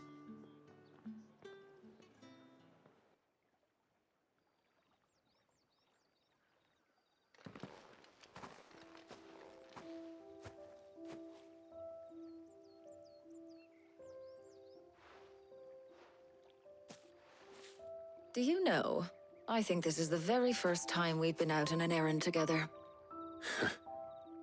I think you might be right. In all the years since you and that scowl of yours first appeared, you haven't invited me out once. For shame. Well, it seemed long overdue. And you did say you had some shopping to do. I was hoping to restock my supplies of herbs and liniment, yes. You and Jill alone burned through them like wildfire. No luck, though. My usual supplier's not here, and I refuse to pay the prices these gougers charge. I'll ask Karen when we get back. What is it? Oh, just memories. I came here with Sid once, shopping for supplies, just like today. And just like today, I came away empty-handed. Sid even said he'd speak to Karen for me when we got back. Has it really been 5 years? I remember it as if it was yesterday. Hold on. Does that mean it's been 5 years since we met? Feels a lot longer. It does. In a good way, of course.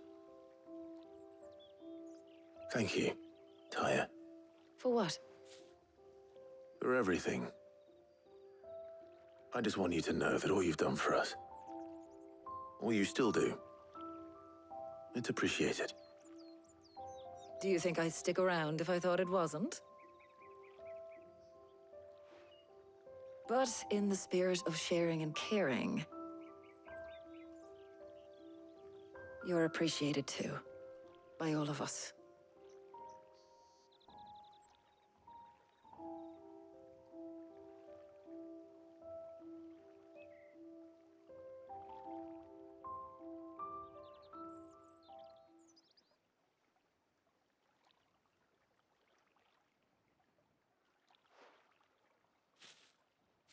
Well, I think we've tarried long enough. I ought to get these ingredients back to Tome so he can make up this concoction of his. I'll meet you back at the hideaway, all right? All right. And thanks again. I heard you the first time.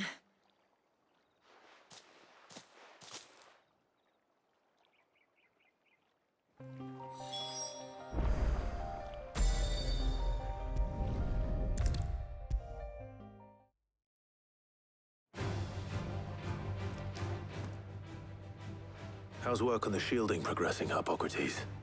Well, very well indeed. And thanks in no small part to your kind assistance.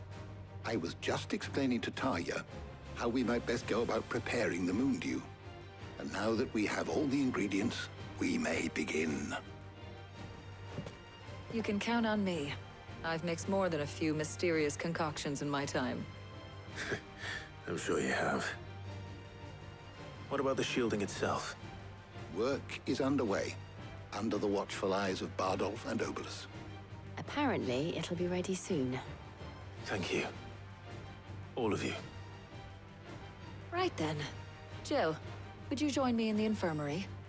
Many hands make light work and all that. Of course.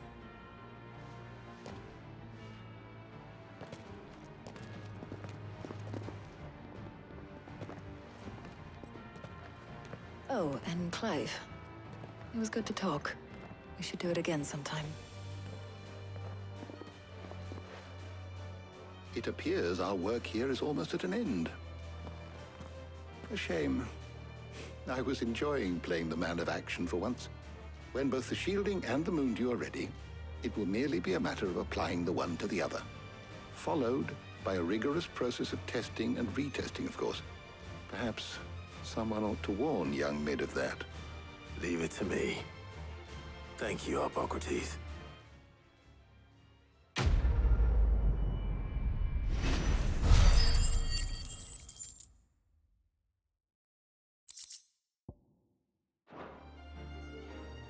Well, I better go and give Mid the good news then.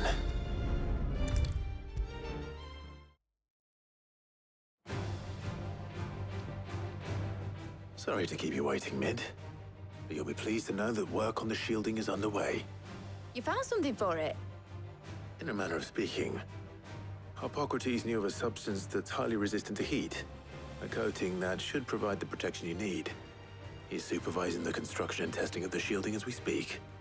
Brilliant! I knew you wouldn't let me down. Don't thank me. I'm just the errand boy. Right then, better start working out how to bolt all these bits together. To the Black Hammer!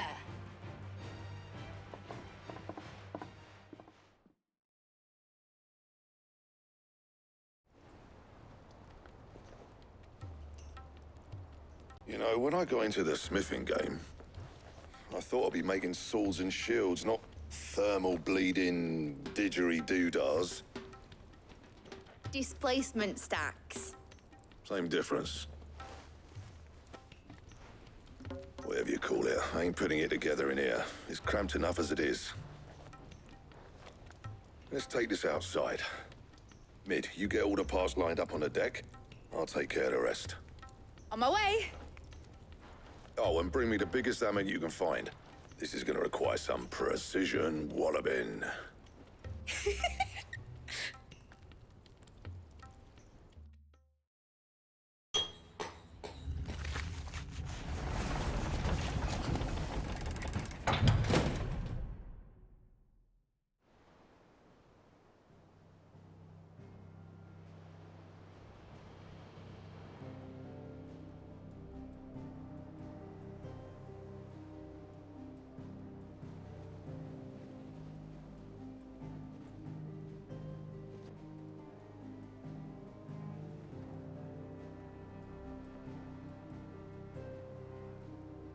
It's finished! It's finally finished! Thank fuck for that. I'll be feeling my hammer arm for weeks. Thank you, Clive, Blackthorn, everyone. That's one down and just 3 more to go. I'm sorry. Oh, didn't I tell you? The Enterprise has 4 mithril engines, and we'll be needing a displacement stack for each. You don't mean... Don't worry. Now they've got a finished one to work off, my gang in Canva can build the rest. Good luck to them, I say. Right, I'm off to get a sling for this elbow. Any other work comes in, keep it to yourselves, eh?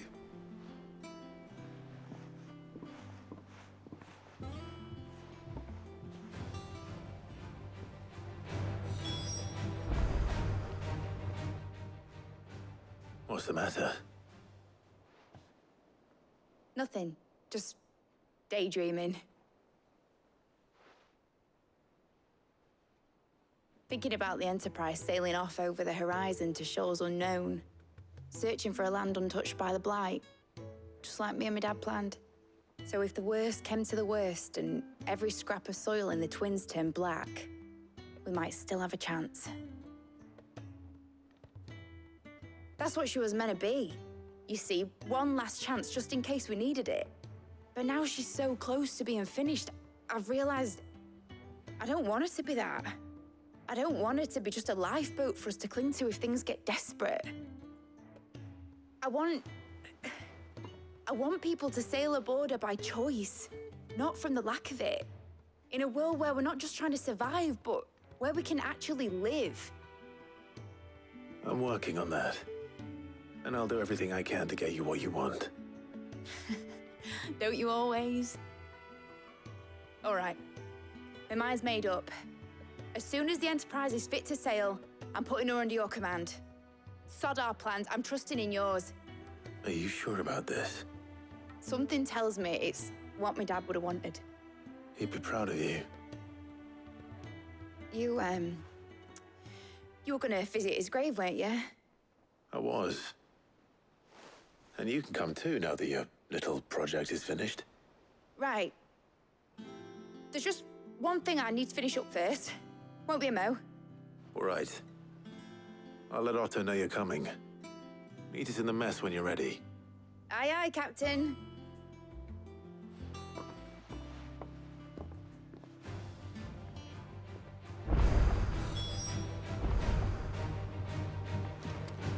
Mid told me she was building a ship.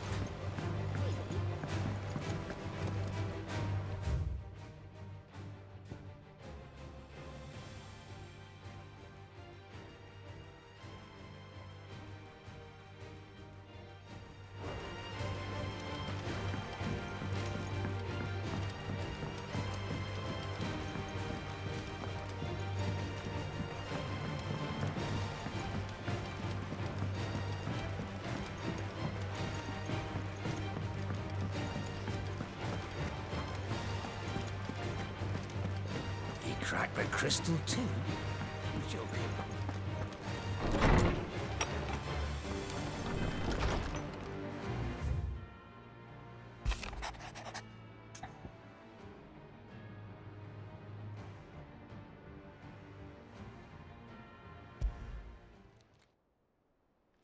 Hopefully it's nothing. But I should speak to Blackthorn just in case.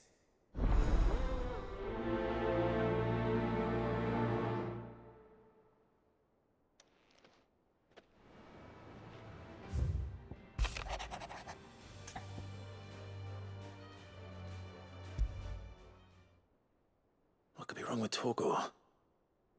He seemed well enough when I last saw him.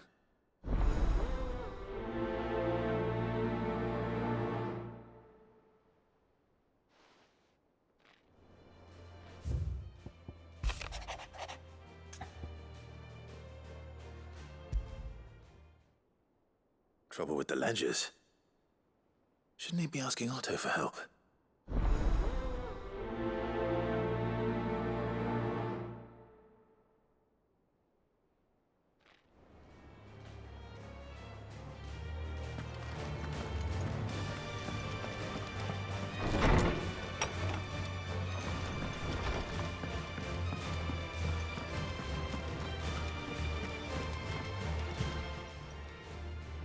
I got your note. You think something's wrong with Torgor? So you can read. Congratulations. But I didn't say I were wrong with him. I said something weren't right. He's not been eating me treats. He used to love cracking the bones from Molly's boiled brown, but now he won't so much as look at them. Didn't like him. Which is why I'm of a mind that his mind's on something else. You've not been working him too hard, have you? No harder than usual. Is that it, boy? Do you need a rest? What was it you said he was? A frost wolf? That's what the lawsman seems to think. Then maybe this all has something to do with whatever it is that's woken inside him. I suppose things have been different since Rosalith. Perhaps Hippocrates knows something. Instead of everything, you mean? Perhaps.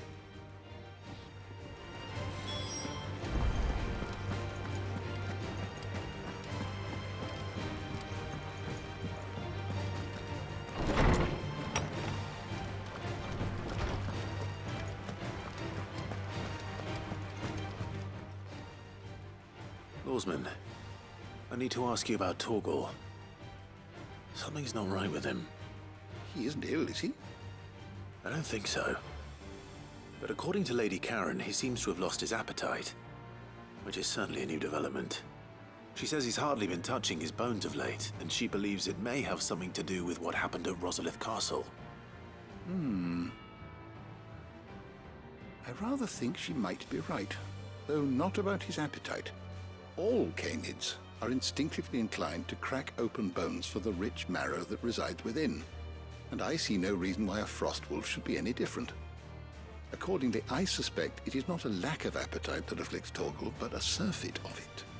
If we assume that his newfound magics require additional nourishment to sustain, it may well be that the bones Lady Karen is accustomed to providing are no longer sufficient.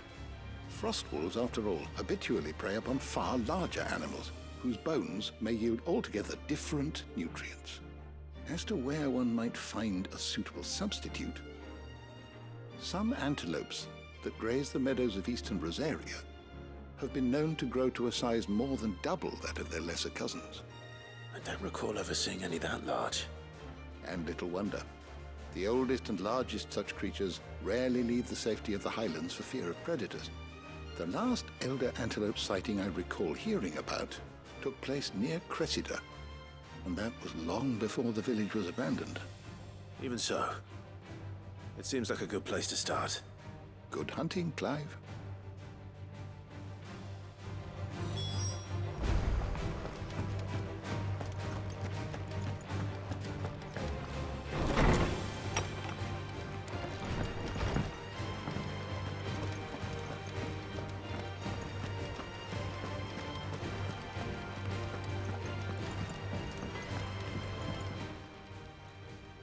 Blackthorn, do you have a moment? Not really, no. This won't take long. I just wanted to ask how you're getting on. August was worried about you, that you might still be doubting your craft, even after learning the trick of that cuirass. Is there something else weighing on your mind? Perhaps sharing your thoughts might help. That bastard's like a dog with a bone. Still, he's got a keen eye, I'll give him that. He's just, well, Karen showed me something. Something I've never seen before. And that was? A sword. An odd-looking thing with a single-edged blade. The metal itself wasn't anything to write home about, but fuck me. The edge on it. You could slice a man clean in two with a weapon like that, and he'd be halfway home before he even realized he'd been cut. So that's what's troubling you? Nah. Not troubling me exactly. More distracting. Can't stop thinking, how do you get an edge that sharp? It's driving me mad. And if you knew how to do it, we could arm the curse breakers with even better blades. That's about the size of it, yeah. I'll see what I can find out. Sharper swords are always welcome, and we can't have our master blacksmith being distracted. You're a soft touch, you know that. But I can't say I'm not grateful for it. Good luck, eh? Thank you. Let's see what Karen knows about this sword.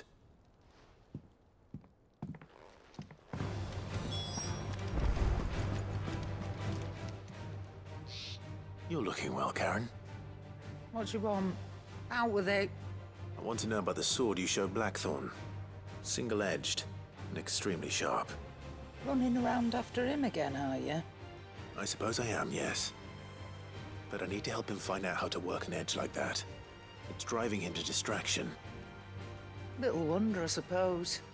There's not many like that make it as far as the twins, and those that do go straight into private collections.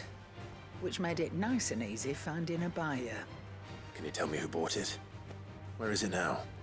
You think I tell people who my clients are? Suppose you're not likely to go nicking him off me, are you now? Fine. If you stop mooning at me like that. Lord Ignac's the man you want. Dhalmekian bloke. Collects weapons and the like. And he's got more money than sense, which is why he's one of my favourite clients. Reckon he'll still be at the inn in Dalamil, where I left him. Thank you, Karen. Oh. And he's a touch eccentric. If you take my meaning. I appreciate the warning.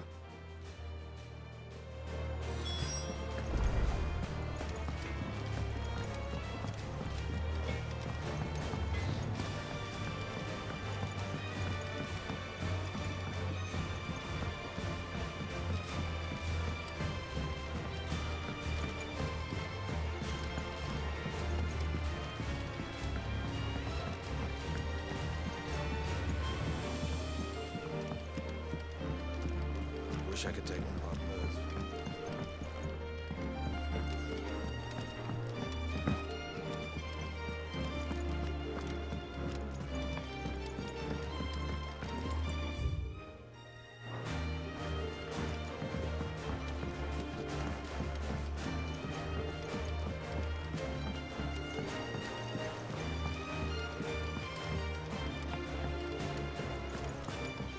Well, here, Sid. Reckon you might be just the man to help me out of a bit of bother, if you've a mind to. Let's hear it. Well, it's about this alembic the chief's got me making. Lovely bit of kit it is. Bung in a solution you want splitting, and it will separate it out, just like that.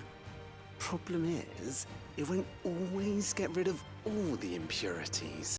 And with some of the stuff we need it for, that ain't good enough. Which is why I've been looking for something to filter the liquid we'll be cooking off.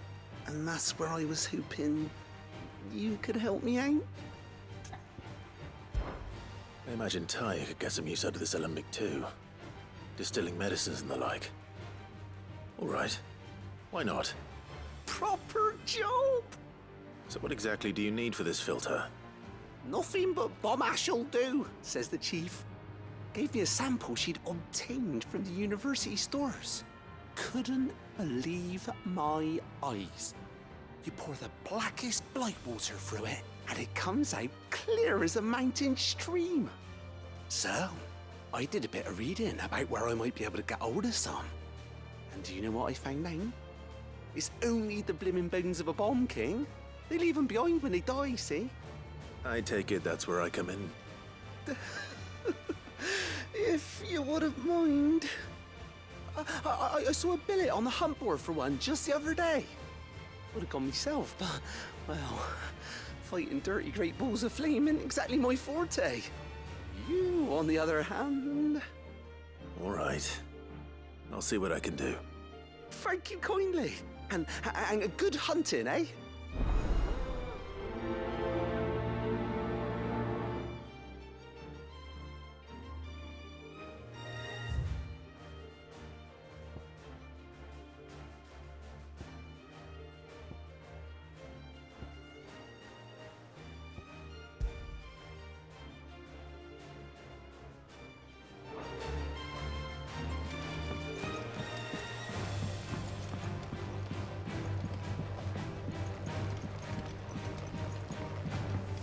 I think mid might need some help tidying up.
Clive, did you get my letter?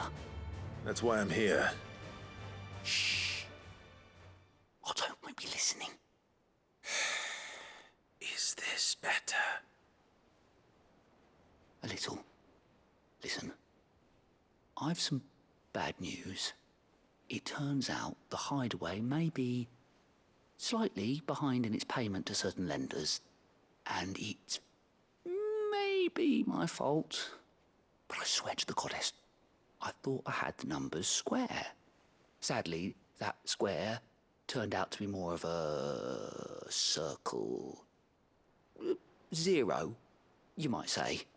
I can straighten it out, I swear, but it's gonna take some time, and I'm gonna need help keeping it from Otto. Bit late for that, I'd say. There you are! What a surprise! So let me get this straight. You forget to pay our lenders what they're due, and instead of coming straight to me, you get Clive to come to you. And I hope he'll dig you out of the hole you've dug for yourself. Clive, the man in charge of the place you've been cheerfully trying to bankrupt. And you thought this was a cunning plan. Why? Well, who needs paying? Oh, just Martha. And the dame. And, well, Lady Karen. But only 500 talents. We owe 3 of our most trusted friends 5 million gil. Each. 5 million each. They lent us the bulk of the money we used to rebuild the hideaway, you see, and, well, I must have made some sort of oversight. Those ledgers were my responsibility, and it was my decision to entrust them to you. This is my fault. Do we have that much to hand? I can always ask my uncle. No. we don't. And no, you won't. We've lightened Lord Rosfield's purse enough. After the king's ransom we had off him, he deserves better than to see our begging bowl. Besides, we'll need to learn to stand on our own if we're gonna make this work. All right. But that doesn't mean you have to shoulder the burden yourself. Is there anything I can do to help? There might be. How'd you fancy taking these to Martha and the dame? Rocks. Rocks, he says. Worth 1,000 talents apiece, these are. A little something Sid and I set aside for when times got lean. And I reckon 15 million in overdue debt probably qualifies. I just hope our associates' eyes are a bit more discerning than yours. I'm sure there will be. Should be me making the rounds, really. But you know how it is with this place. Orders to bark, arses to wipe, and all that. I know. Which is why I don't mind going in your place. Go. Do you know why I only gave Master Clive here 2 star rubies? Because you'd rather Lady Karen killed me. Because I'd rather Lady Karen killed you. Yes. Well, I suppose this is goodbye then. Don't worry. I'm sure Karen will understand. Really? Do you think so? No, I don't.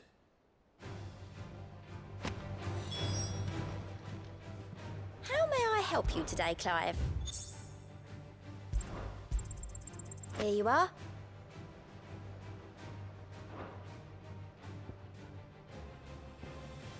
Best of luck out there, Sid.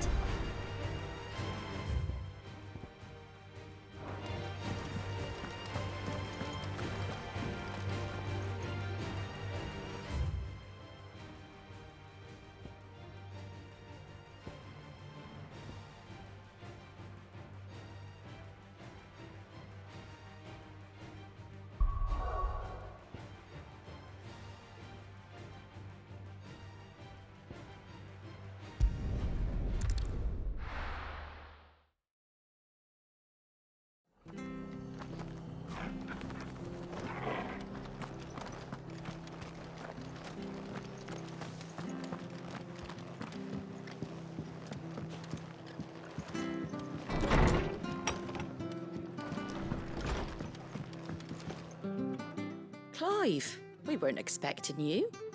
I wasn't expecting to be here, but it seems we still owe you a considerable amount of coin for your help with our rebuilding efforts. And though I doubt it's what you were expecting, we were hoping you'd take this as payment.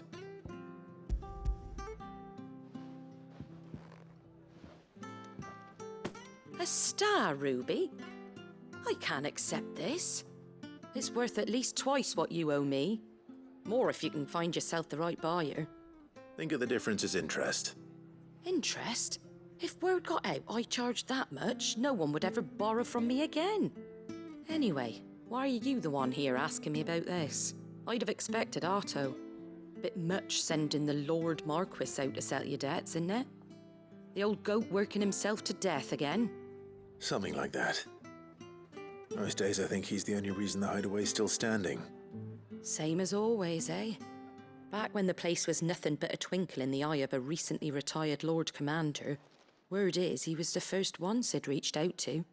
Probably knew that without his strong arm and level head, the idea would never get off the ground. Sid may have been the face of the hideaway, but Otto's always been the backbone. And when Sid passed away, we were all worried that would be the end of it. That Otto would just give up. His death was hard on everyone. But it must have hit Otto hardest of all. But he didn't give up, did he? Quite the opposite, in fact. If I recall, he was the one who nominated you as Sid's replacement, and rallied the rest around you. I reckon what he saw in Sid, he saw in you too. And don't we all? Doesn't hurt that you're half as stubborn and twice as handsome, neither. That, and you keep good company. I suppose I do.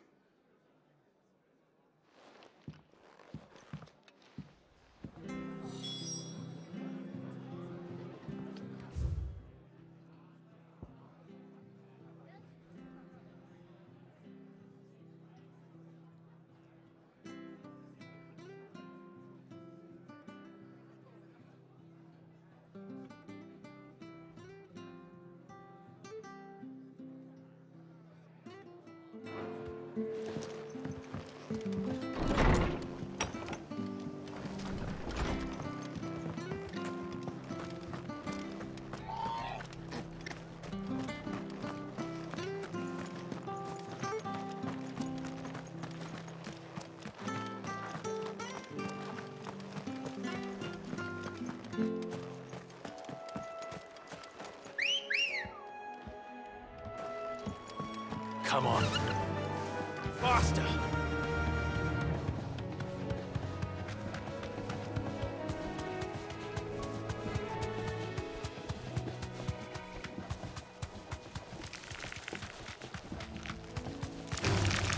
All right.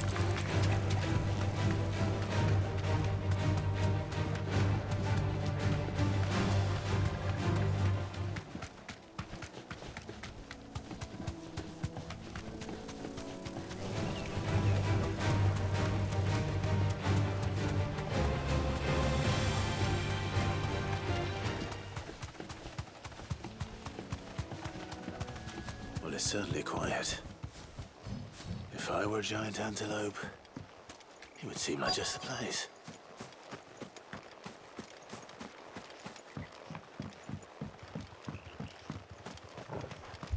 I doubt we'll find one bigger than that.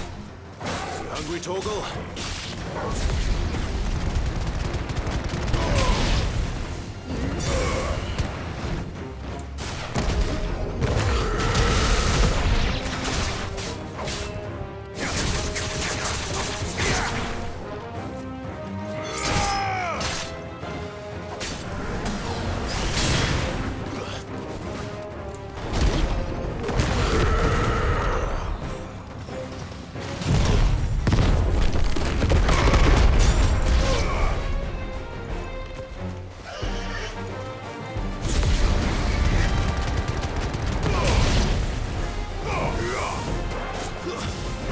Stay down!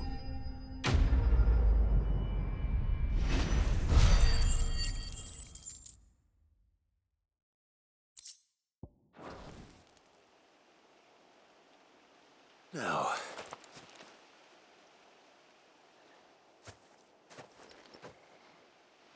will it be enough, I wonder?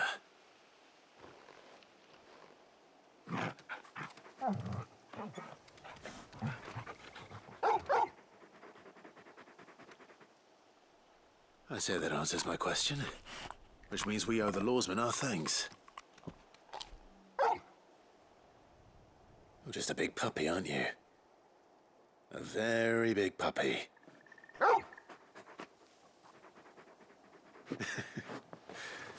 You do know you can take that with you, Torgal. Lady Karen will be relieved to hear you've got your appetite back. Come on, boy.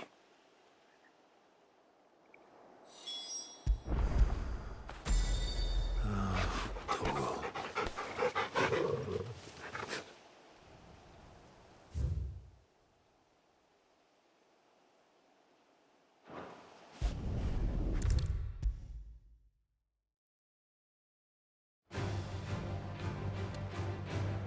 I noticed you and Torgal had gone off somewhere.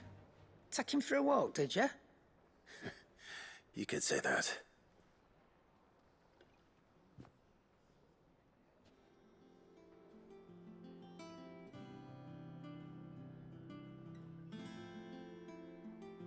So, Molly's leftovers weren't good enough, eh? That'll teach me for treating you like you're still a pup. All right, no need to shout. Now we know what you're after, I can see about getting some in. Speaking of which, I brought one for later. Can I leave it with you?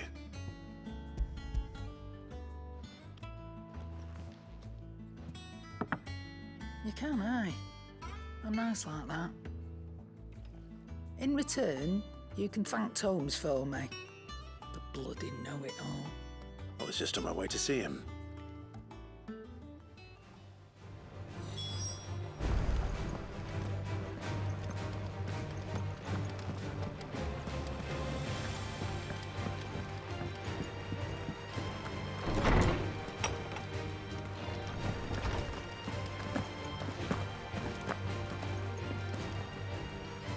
Ah, Clive. Were you able to locate your quarry? We were indeed, Lawsman. You pointed us in exactly the right direction. And Torgal's been a very happy hound ever since. Very good, very good. Lady Karen sends her thanks, by the way, for your part in solving the mystery. Ah. But that reminds me. After your last visit, I found myself pondering Torgal's talents. Do you recall our conversation concerning Lady Jill's role in Torgal's transformation? About how she somehow woke the power within him. Precisely that. A reasonable conclusion, I thought, but one which raised certain questions in my mind. You see, the Fenrir of legend served Shiva and Shiva alone, and while the powers attributed to him are certainly impressive, the records imply they are somewhat different in nature to those you described Torgal as having used. What are you suggesting? That Torgal may be the beneficiary of more than one icon's power. Consider that in addition to Lady Jill, he has served as a loyal companion to you, your brother, and even the late Cid. In short, the icons hitherto near at hand, or should I say at paw, have been diverse and plenty, and that number has only grown as the realm's dominance have fallen to your sword. One can but speculate as to how all of this has affected Torgal. He has seemed more fierce of late. And if I am not mistaken, he will grow fiercer still. We are fortunate indeed to be able to count him amongst our allies and not our adversaries. Oh, he's more than an ally. He's a friend.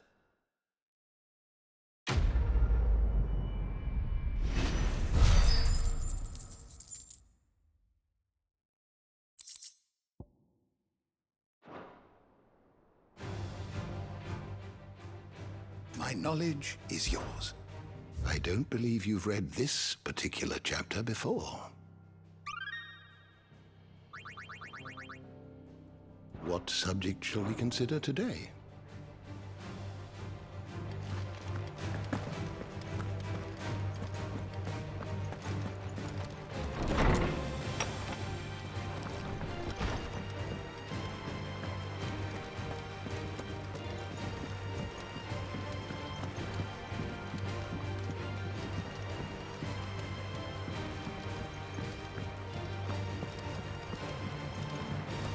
Is that the thing Tomes helped? It told me she was building a ship.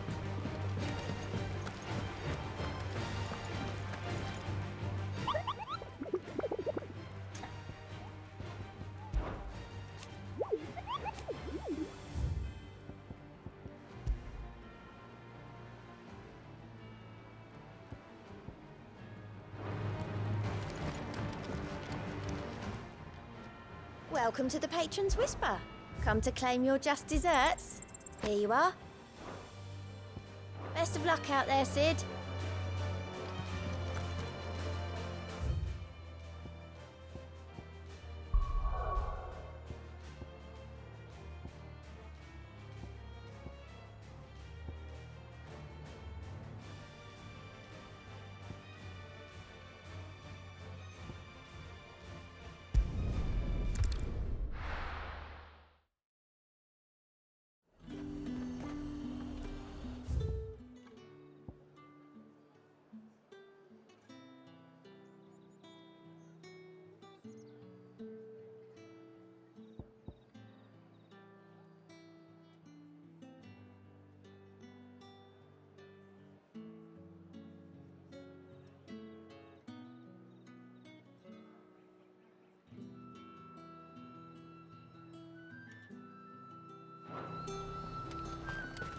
There's talk that the glass gate flooded.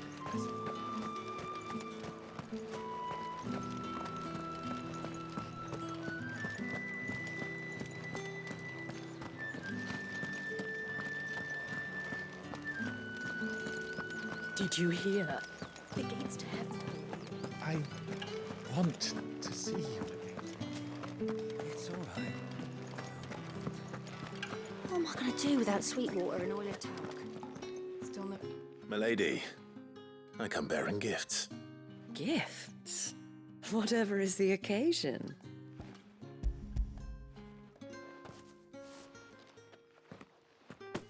Oh my. Clive, you really have outdone yourself. Otto asked me to give it to you. To settle the Hideaway's debt with the Veil. And to compensate you for the time it took us to do so. You disappoint me, Clive. I thought you might finally be warming to me. Tell Otto he can keep his baubles. I tried to tell him as much the first time around. The man owes me nothing, nor does the Hideaway. My contribution to the restoration effort was made freely and willingly. It was the least I could do. You once told me Sid did you a kindness. I'd like to do the same. Please, accept it. For my sake. And for Otto's. For all of us. For all you've done. It is rather fetching, isn't it? Very well. Otto is lucky to have you, Clive. I doubt anything could ever replace his son. But you and the others at the Hideaway are the closest thing he has to family. Otto had a son.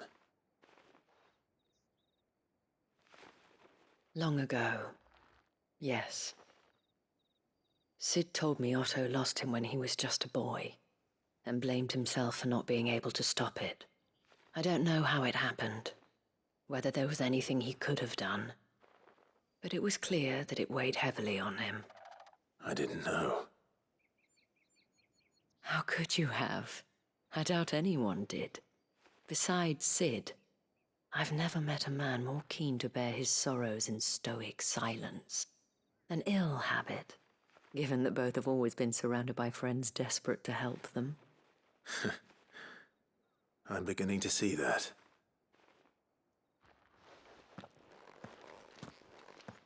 Go will want to know the stones were delivered.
People take notice of wealthy men.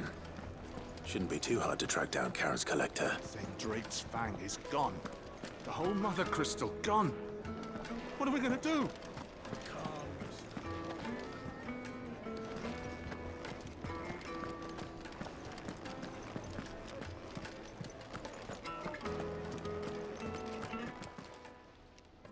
My reputation will be ruined! Ruined! Calm yourself, Lord Ignac, I beg of you, before you do yourself a mischief.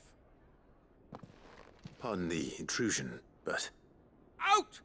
Get out! I paid for these rooms so I wouldn't be disturbed. Leave me be!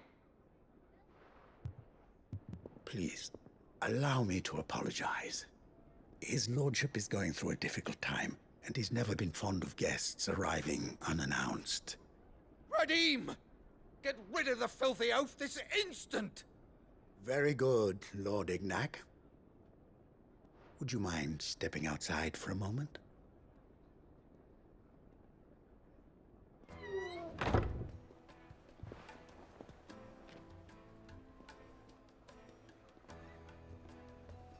I'm sorry if I've caused you any trouble. That? Oh, no. That's just how his lordship is. Though the morning's events have left him somewhat fractious. He has been dispossessed of his luggage, you see. The thieves also made away with a considerable amount of coin. Coin the innkeeper will soon be keen to collect. I don't suppose a certain blade was among the stolen items. A single-edged sword. It was purchased from a merchant friend of mine. Ah, you know Lady Karen. Yes, I'm afraid it was. Then I'll retrieve Lord Ignac's luggage. But I have one condition. You have but to state it. You are welcome to anything that is within my power to grant. I want an audience with Lord Ignac. A few minutes should be enough. Then I'll be on my way. A condition I would be a fool to refuse. Of course, you shall have your audience. I don't suppose you saw where the thieves went? I did not, no. Though some discreet inquiries made on his lordship's behalf mean that I know where you might find them. The bandit's bed. Every ill-gotten coin in Dalamel is said to pass through that disreputable corner of the Valcroy. And that's where I'm heading. I shall speak to Lord Ignac in your absence, and arrange for an audience upon your triumphant return. That will be very kind of you. Farewell, and best of luck.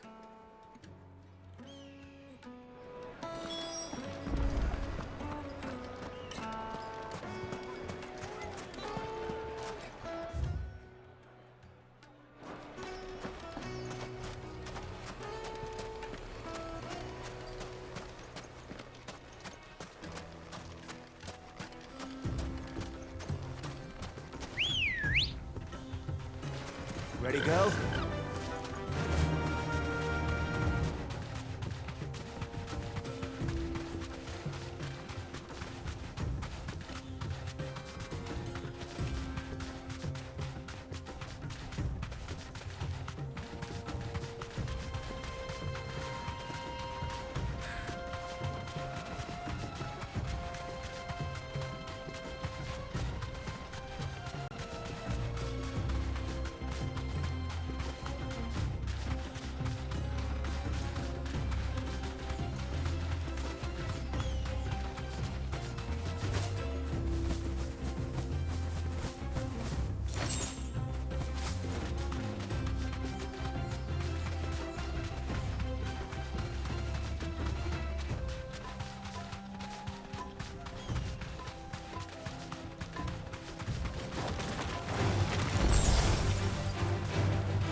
Got company! Come on, lads, let's tear the bastard's head off!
This must be Ignac's luggage. Nothing seems to be damaged. All right. Let's get it back to Dalamel.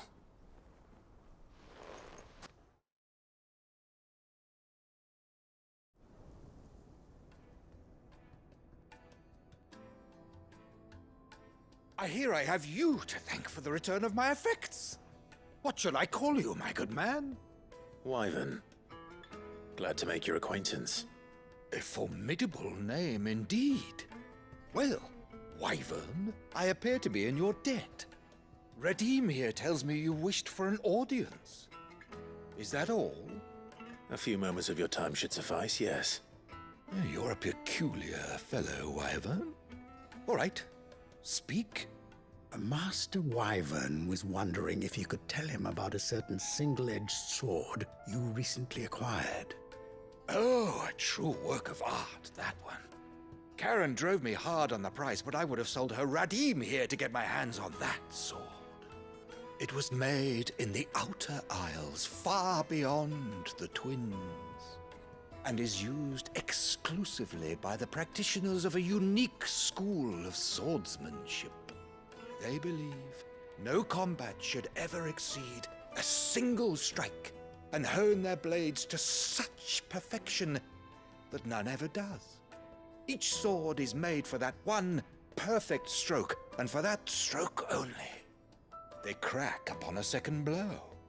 There's a brutal sort of beauty to it, really. But how do they hone such an edge? Fine question. Why, they use a whetstone, of course. Whetstones, rather. A whole array of them, ranging from the coarse to the fine. 10,000 licks with the sharpening stone, then 10,000 more. But it is the final stone which lends the blade its legendary sharpness. A mineral quite foreign to this great realm of ours. And that is the key. The secret ingredient. Wyvern, it occurs to me that my little lecture is hardly equal to services rendered. Take this, together with my regards. The very stone of which I spoke, far rarer among collectors than even the blade itself, and a far more fitting payment. Thank you.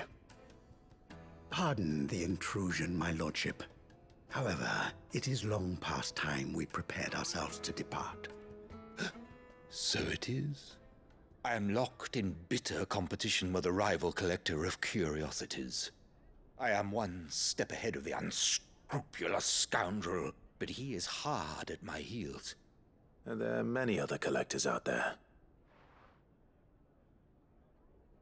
Too many to count, but only one do I consider my nemesis. Lord Byron Rosfield, and is a perennial thorn in my side. I can imagine. Farewell, Wyvern. May our paths cross again. Radeon, we mustn't dawdle.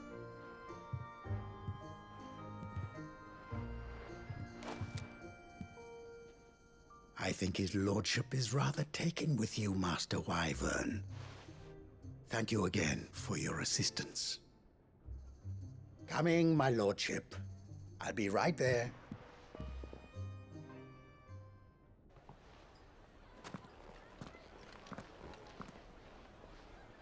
Trust Uncle Byron to find such an interesting rival. Now, let's see what Blackthorn makes of this whetstone, shall we?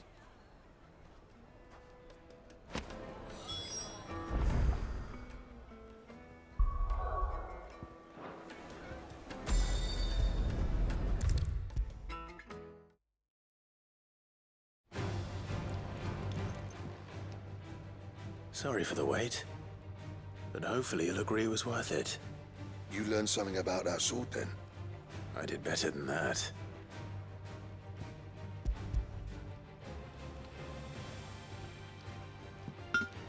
A whetstone? Yes, but not one you'll find anywhere in Valisthea.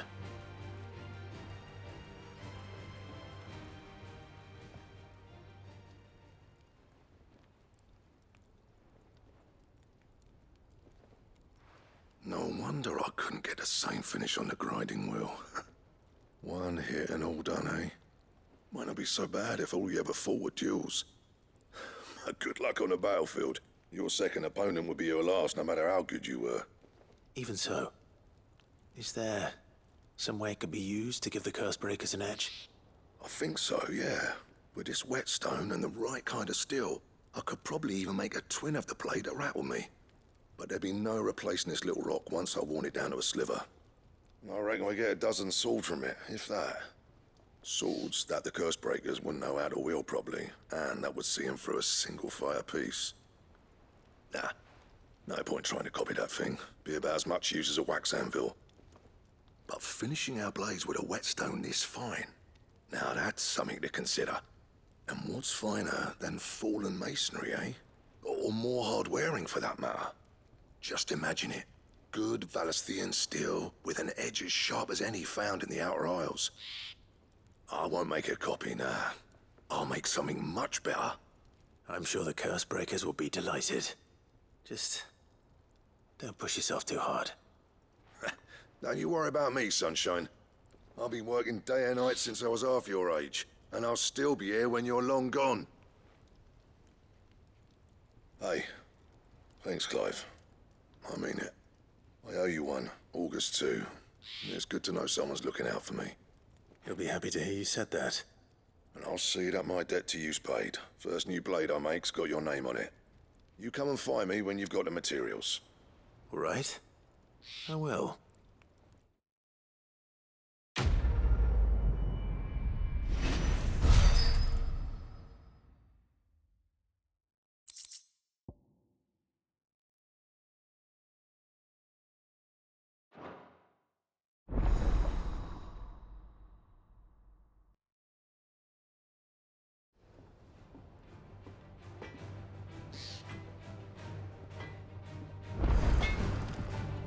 What do you need? What do you want?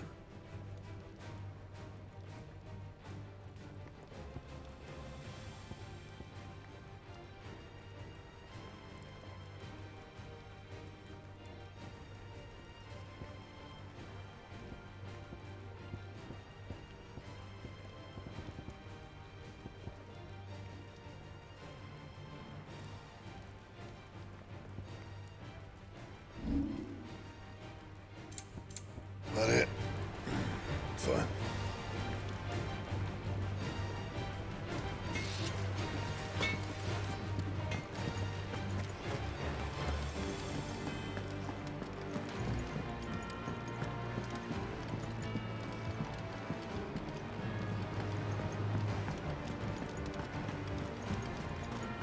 Is that the thing Tomes helped? Mid told me she was building a ship.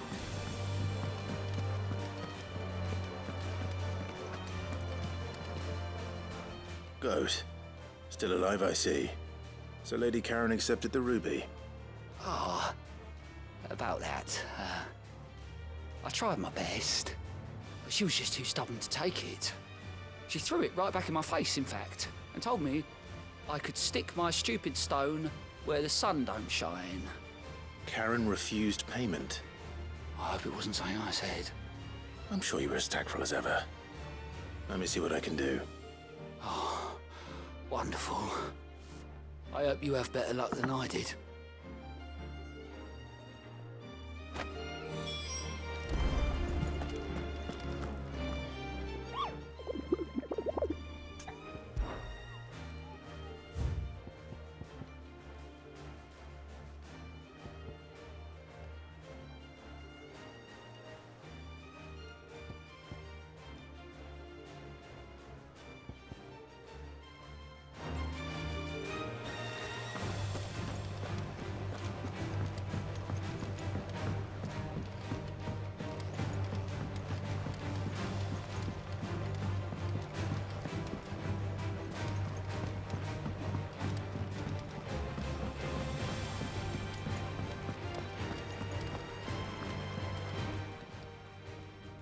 Lady Karen, Goat tells me you weren't happy with our offer. Would you prefer the debt was repaid in coin? What debt? I don't recall lending any of you lot me hard-earned gil. I may have tossed a talent or two in the Hideaway's coffers, but those were donations, and you can hardly call it charity if you go asking for it back. Of course not. But one good turn deserves another. And our circumstances have changed. Surely you wouldn't shun the gratitude of a pauper who happened to have become a prince. Oh, so you're a prince now, are you? Fine. But I'm selling it and taking what I'm owed, then you're getting the rest whether you like it or not.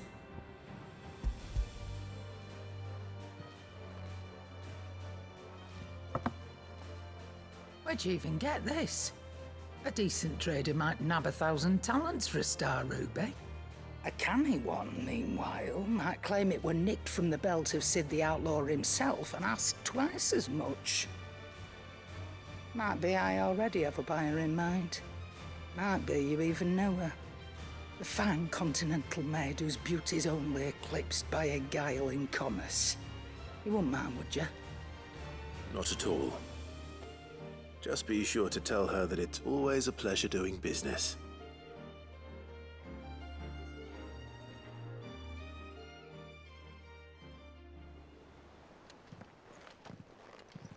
I hear you ended up delivering all 3 stones. Thanks to this lump. I sometimes wonder what I'd pay you for. Speaking of which, I still haven't been paid last month's wages. Oh, so you remember what's owed to you then? Get your ass behind that disc of yours and don't get up before those ledgers are square. Right away.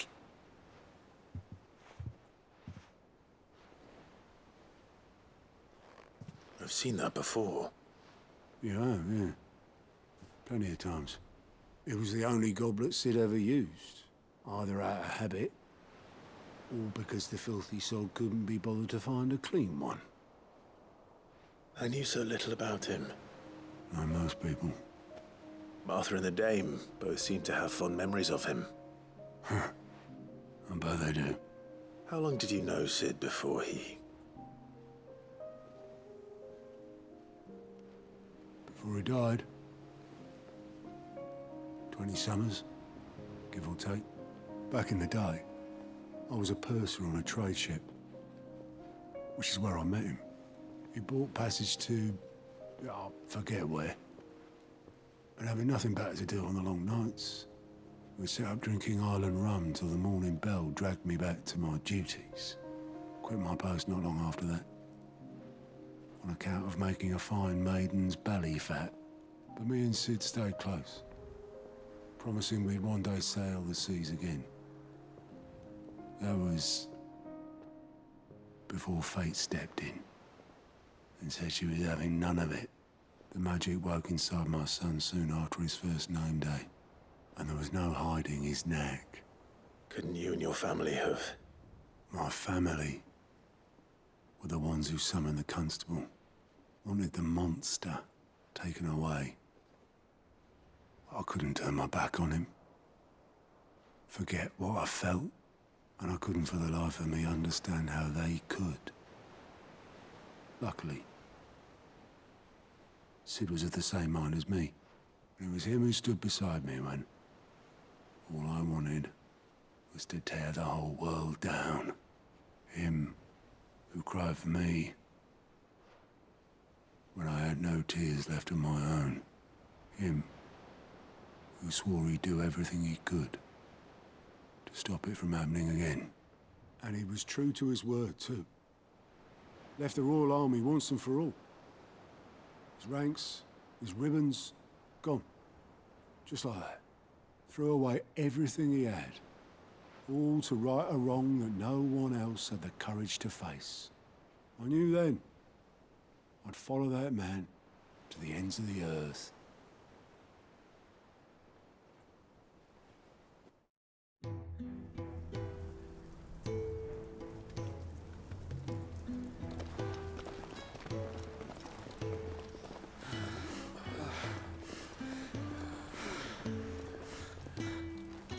He was always too clever for his own good, was Sid. Saw the world for what it really was, while the rest of us were content to go along with the lie we were shown. And it can't have been easy, bearing that burden alone.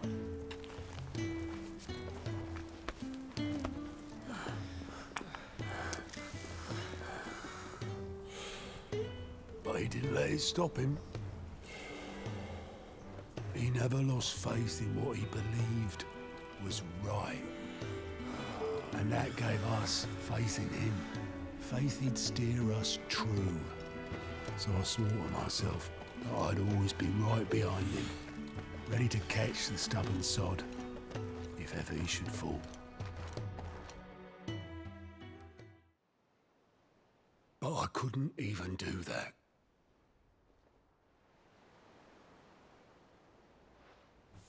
Ignore me, just the ramblings of a tired old man. Leave that lot. I'll tidy it up in a bit.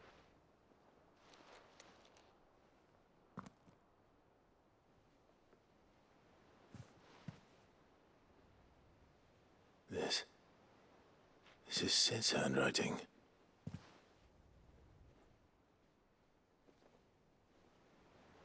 Dear Otto. I may be drunk, but I wanted you to know this place would be fucked without you. Love you, you grumpy old sod.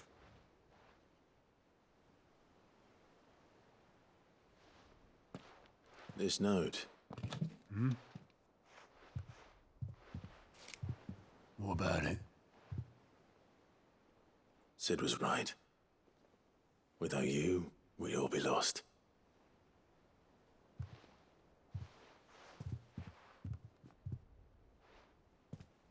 He should have bloody well said so then. Just once. Before he went. But then, why would he? Him, or anyone? I'd only have told him to piss off.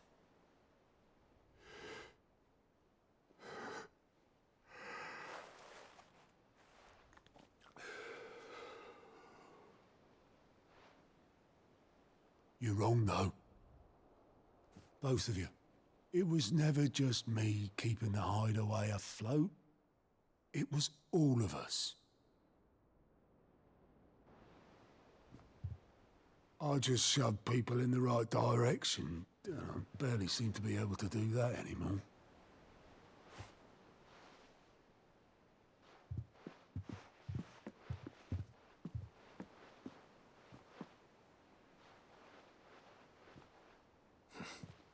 Would you rather go at the helm? Well, maybe I've got a few more years left in me. I'm going to hold you to that, Otto. Before you go, Sid would have wanted you to have this. But that's... This'll do me just fine.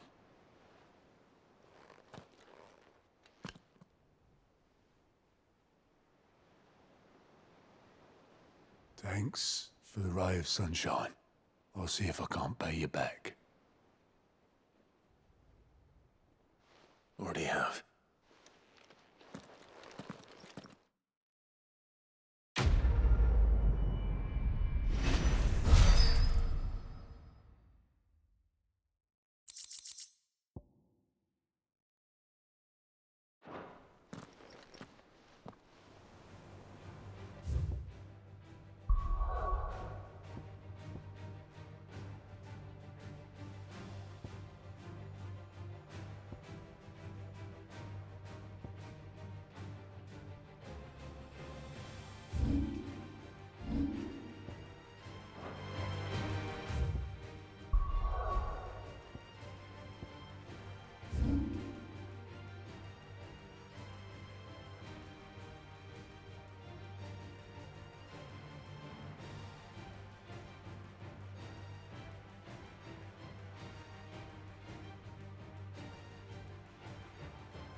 Good girl.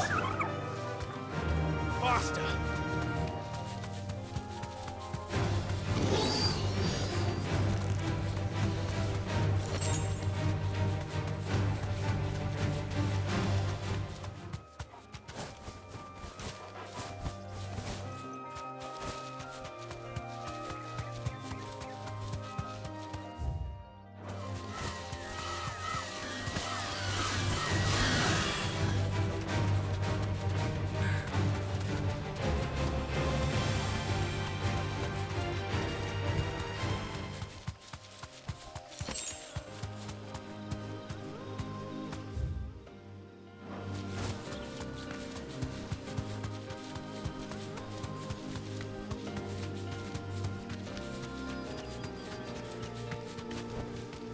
I can walk from here.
Greetings, Your Majesty.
Your reign is over.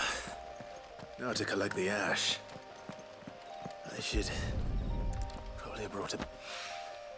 This looks like the stuff. Let's see if there's any more.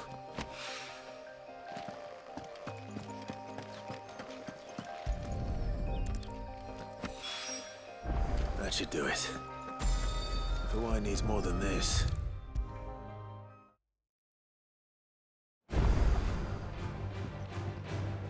All right there, Sid? How's that hunt for the bomb ash going? I have it here.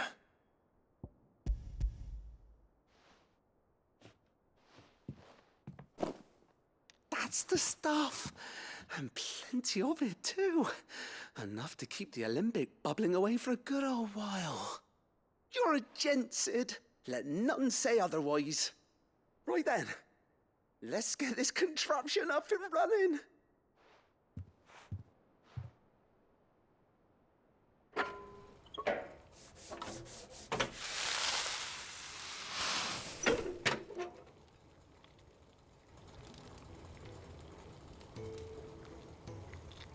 There we have it. The Telemon Alembic. And it works just like the chief said it would. Very impressive. Says the man who cut down a burning boulder. Speaking of which, I still haven't returned the favor. There's no need. The good it will do for the hideaway is reward enough. Don't be silly. Why don't you let me take a look at that bag of yours? The one you keep your potions in. Reckon I could work some magic on that, huh? What kind of magic?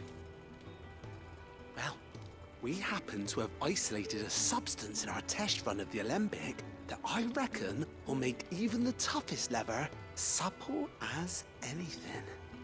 Thought we might use it to breathe new life into old boots and the like. Save the hideaway a few gil. But I reckon if we slap a bit on your bag, it'll loosen it up enough for you to squeeze in a bottle or two more. Well, it can't hurt to try, I suppose. That's the spirit. Leave it with me. I'll only be a mo.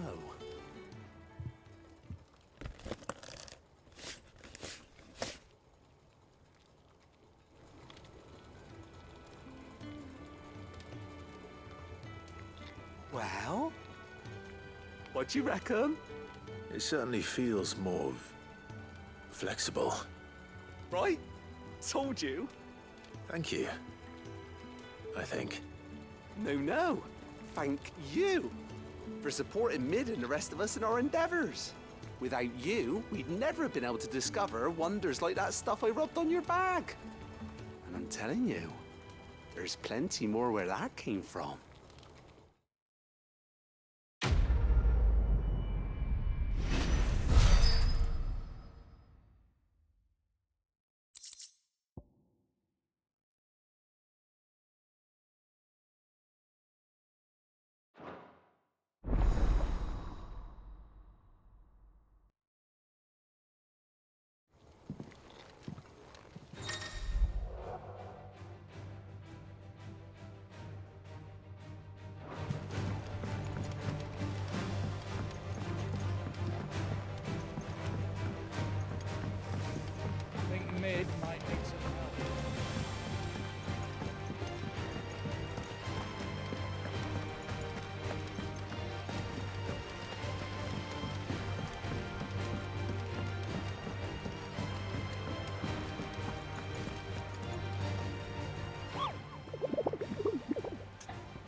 Come on.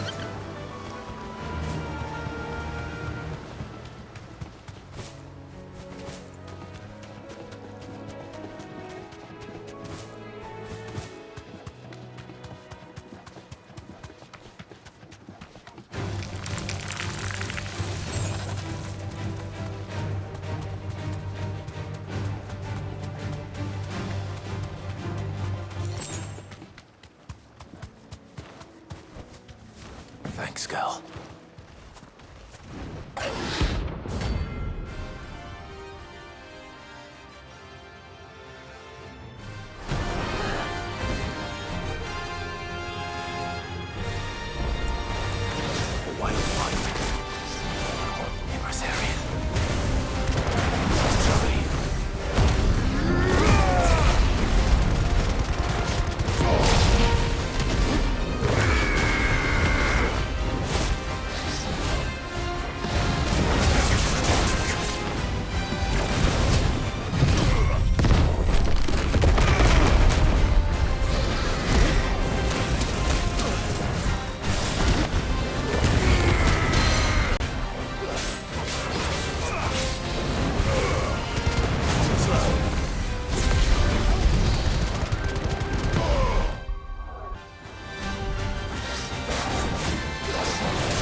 Hope there aren't any more of them.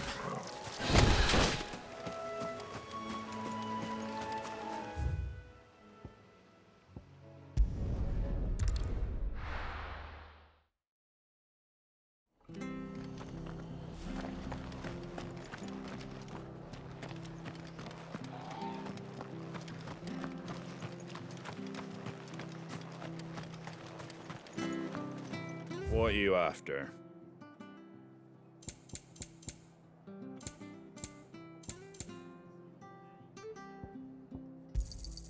Thanks very much. There you go. Much obliged. Thanks very much. Fare thee well.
him at their gaze.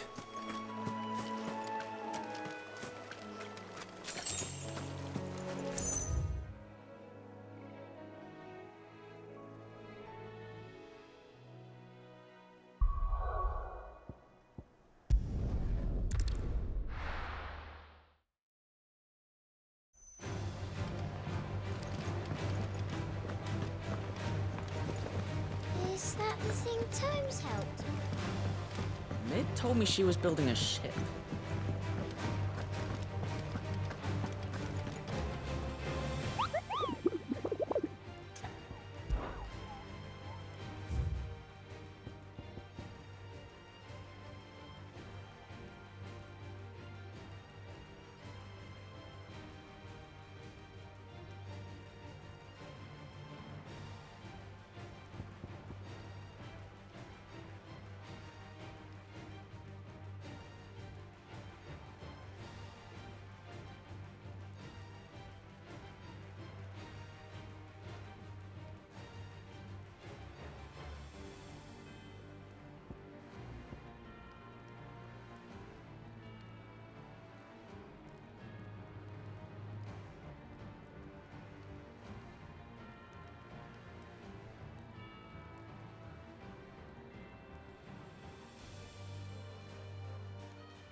What are you after?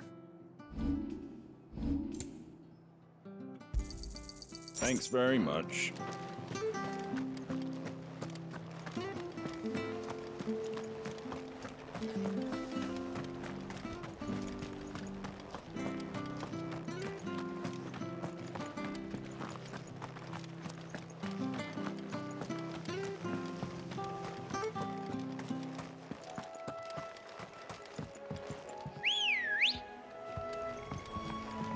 Come on. Faster!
Seems this one has a little more life left in it. All right, then.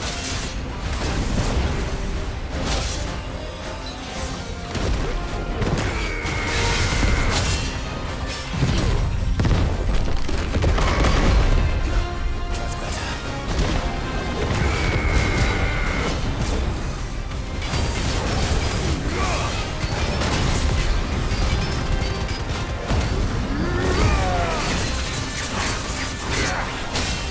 Better already.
The finest fabric. The most Now, fragrant herbs. Dusan, I know you're keen, but do you Oh, where did all the men of the rock go? Plates and pots!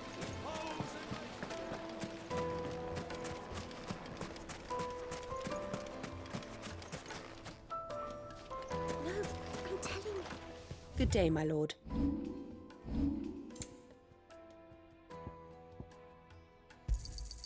Here you are.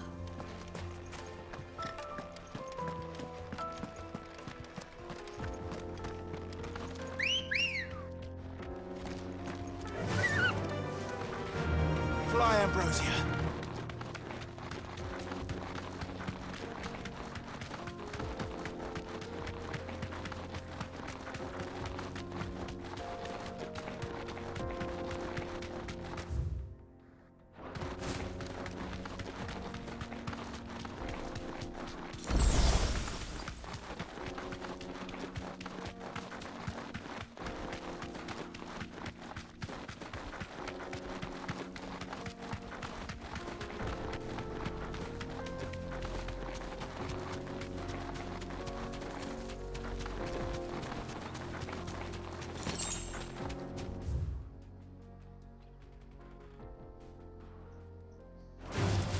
Don't get surrounded.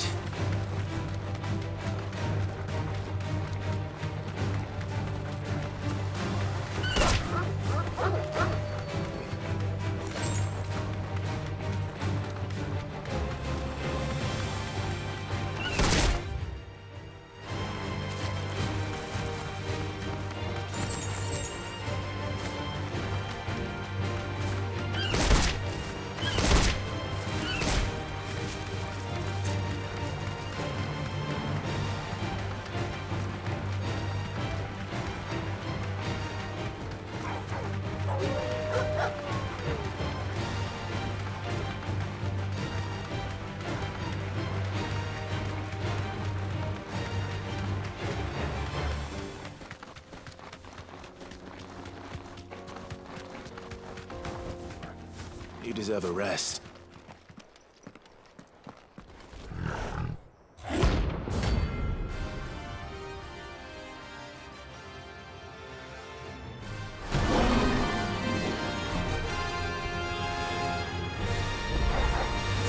Playtime for the pack, is it? Let me introduce you to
And then there was one.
Wasn't too bad, was it, Torgal?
I can walk from here.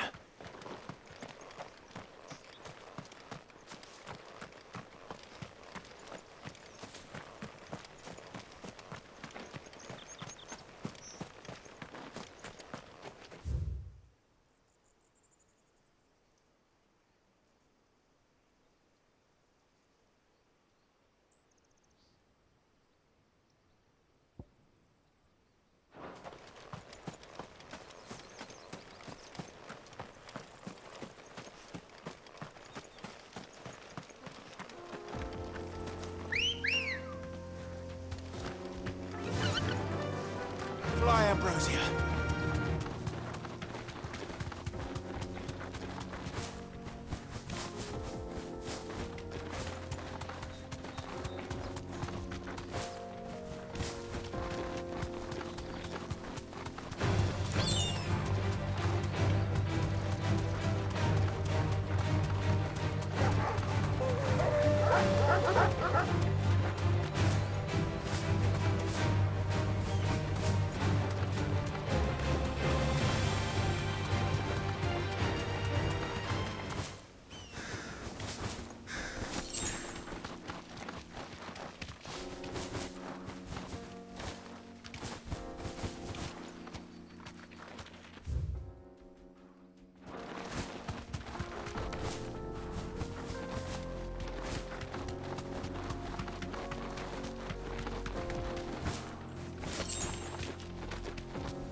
Easy.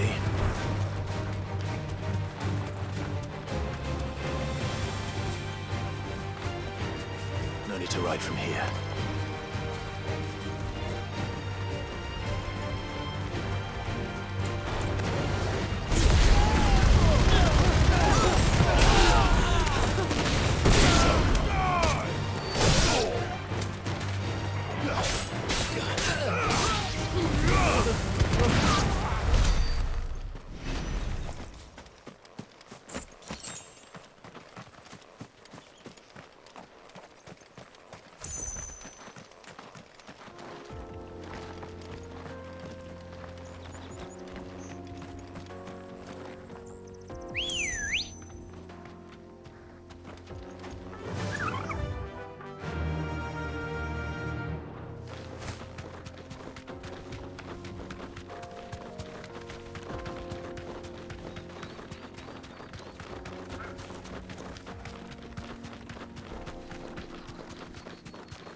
Peace at last.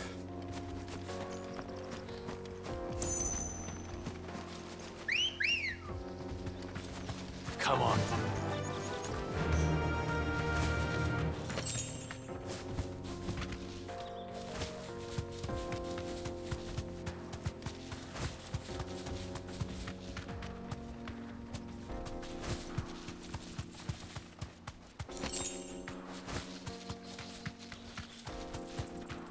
Back to the stables, girl.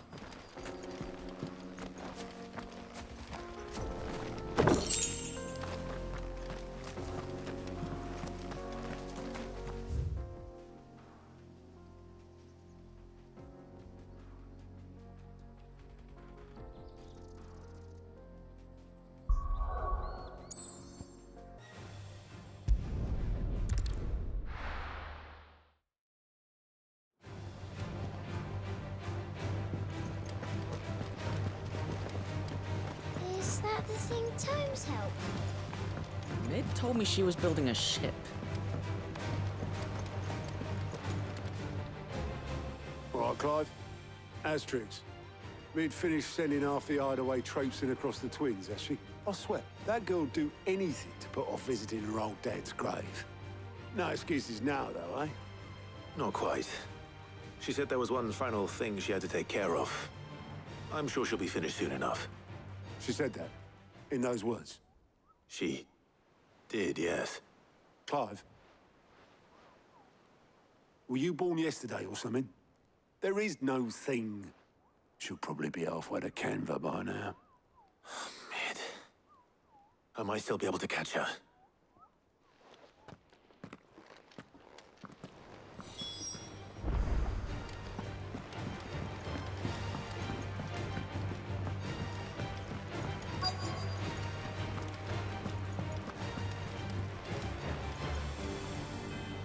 Obelith, have you seen Mid? Yep. In a boat, going that way. Then I'm too late. You in a hurry and all, are you? Oh, I offered to take her across, but she wouldn't wait. Just paid for a dinghy and rowed off. Oars going like the clappers. Got some life in her, ain't she? But anyway, I was on my way up to see you, as it happens. Got a letter for you. Urgent, by the sound of it. One of your uncle's men said I was to hand it to you in person, post-bleeding haste. And you're here now. Thank you, Obelith. Don't mention it. What tidings, Uncle?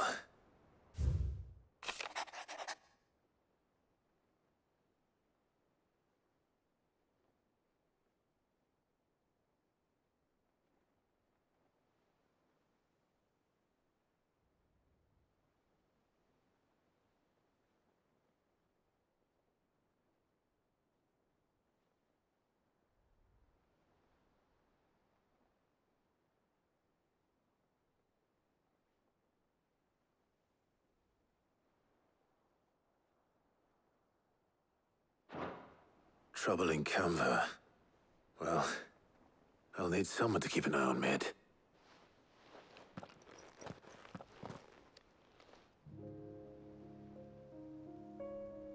So what? Mid got us to do all the dirty work and then just sailed off into the sunset? It, seems that way. Well, nothing we can do about it now. But next time you plan on visiting Sid, you might want to tie her to something before you suggest it. Ah, don't be so hard on her. Gotta admit, the dirty work was kind of fun. Everyone pitching in and all that bollocks. Just like when we built this place. You're right. Anyway, we all set to head to the old hideaway.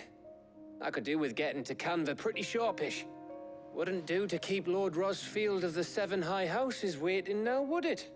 Not after he asked for me personally. Gav will be leaving with me. Will you mind the place while we're gone? You can count on me.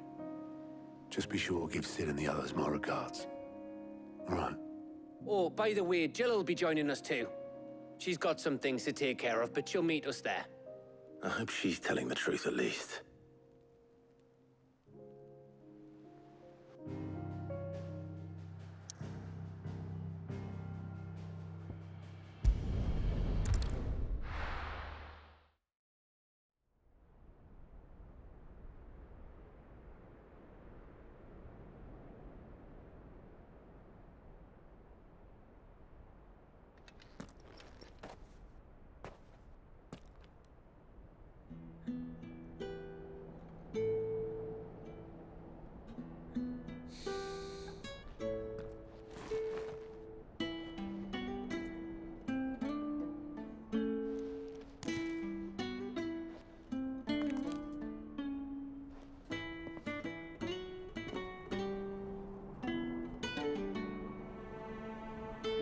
Cid. I remember what you told me. That if no one is listening to what you have to say, you may as well not say it.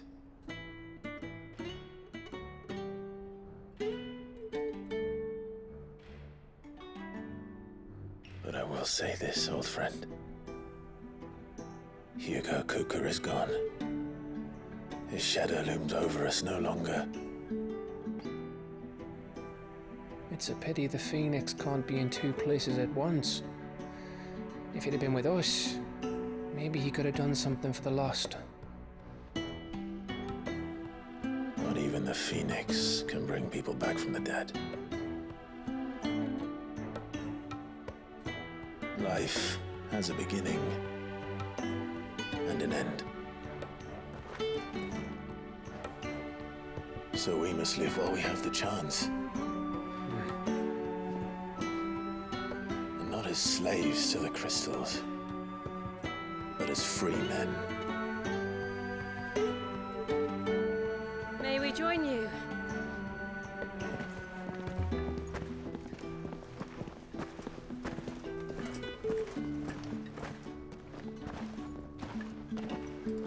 Lady Karen, what a pleasant surprise.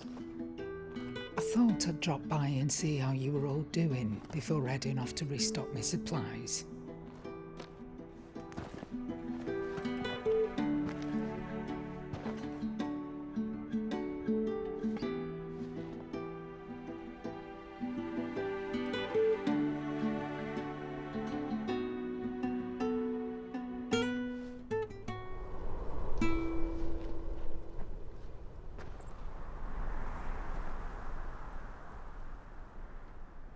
It wasn't the most scenic view back then, but it were never as bad as this.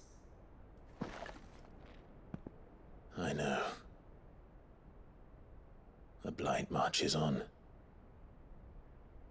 And soon, there will be no escaping sights like these.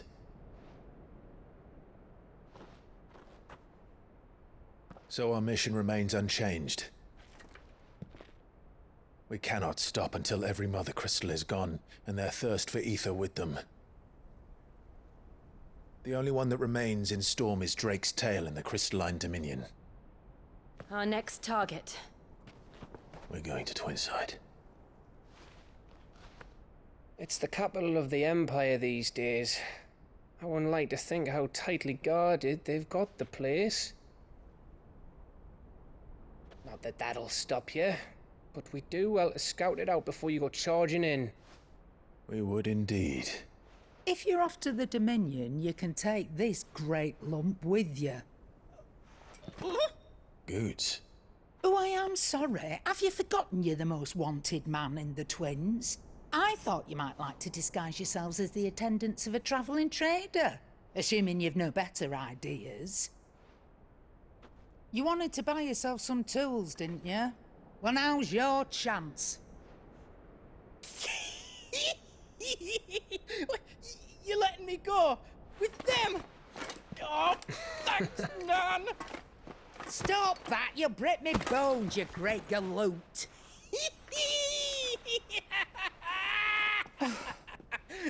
There's a caravan that runs back and forth between the Dominion and the Bocklad markets. It's managed by the Merchants Guild. Just show them Goots' traders pass and you'll be on your way. It'll be a damn sight less risky than footing it the length of the Crystal Road. That's for sure. Thank you, Karen. And glad to have you with us, Goots. Okay then. I'll get me things and I'll meet yous there. See yous down in Bocklad. Get off! Me poor fingers! Jill, you're with me. Understood. And Gav? Already on my way, Captain. Be careful. Aren't I always?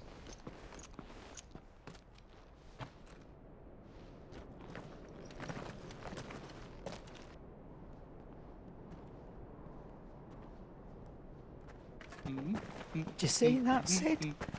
Your protege's making a proper little outlaw of himself.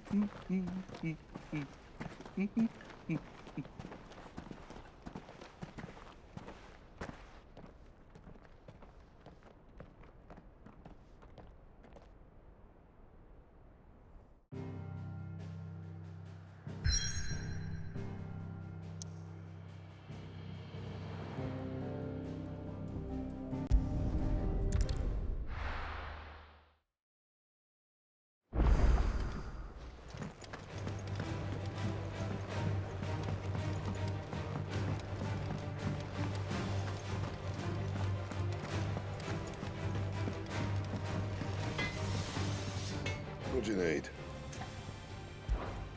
What do you want?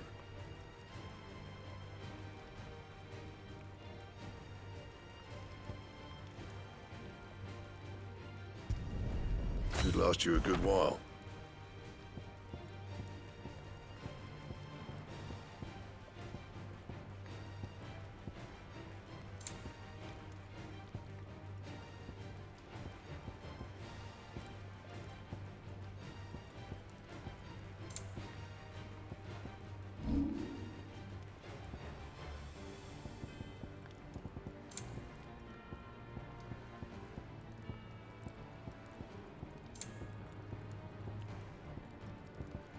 Anything else?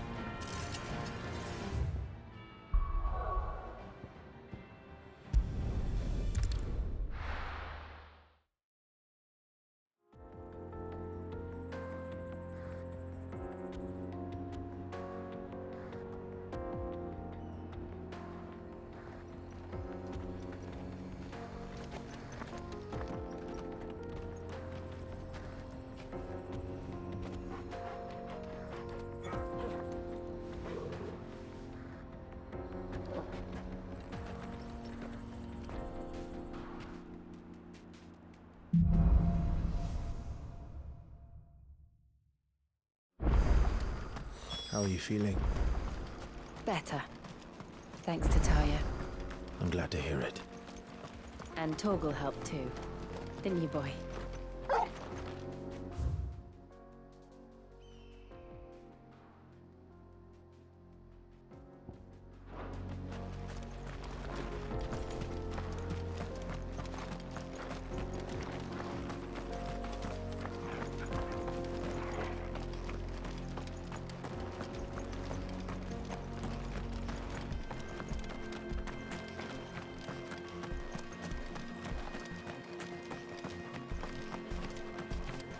This used to be a trade route for merchants crossing the Scars, till the Republic laid a new road wide enough to let wagons pass, and all official traffic moved there. Leaving this one for those living outside the law. Indeed. I doubt we'll be the only outlaws on the trail today.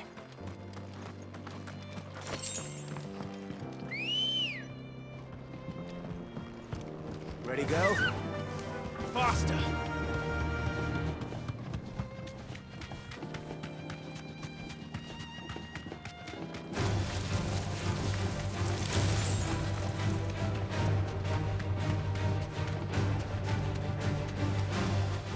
So what do you think? That we'd be lucky to make it out alive. Really? It's as bad as that? Oh, aye. There's trouble up ahead. And too much of it for us to handle. I take it there's danger on the road. Oh, what about this fearsome-looking fellow? You think he'd be equal to the task? Oh, no doubt. Assuming he's willing to hear us out. Well met, friend.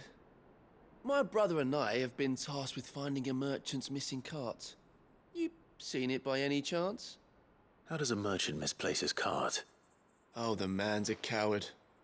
When he thought goblins might come a-snarling, he ran, leaving his livelihood abandoned in the pass. He sent the two of us to fetch it, but it's gone. Now, I'm not much of a thinker, but I know the work of thieves when I see it. My brother's right on all accounts. And by my estimation, the bastards are lying in wait just down the road. We may have seen our share of action, true, but we've not got the skill in arms to boldly brave an ambush. You, however, have the look of a man who needn't fear a band of backwater ruffians. What do you say? Will you help us out? Chances are they'll come for you either way. But if you promise to lend us a hand, at least you'll pocket a reward for your troubles. Well, if I'm going to have to deal with them anyway. You've clearly got a fine head on those broad shoulders. We're lucky you came along. Now, hoping to make a heavy purse in Boklad, our merchant friend loaded his cart with as much as it would carry. Reckon he won't be forking over the rest of our fee if we don't find those goods. So, while you're seeing to those bandits, You keep your eyes open. All right. Just don't expect me to drag the cart out of there myself. No. You can leave the cart to us. You just put an end to those bandits and point us in the right direction. You do that, we'll take care of the rest.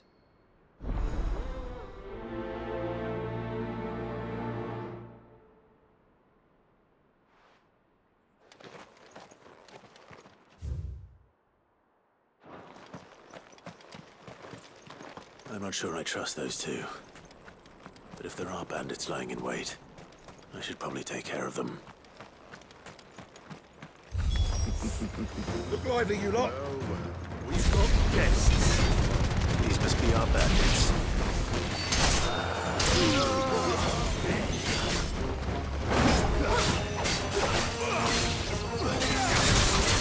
Nice try.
That's them dealt with. Now, where's that cart?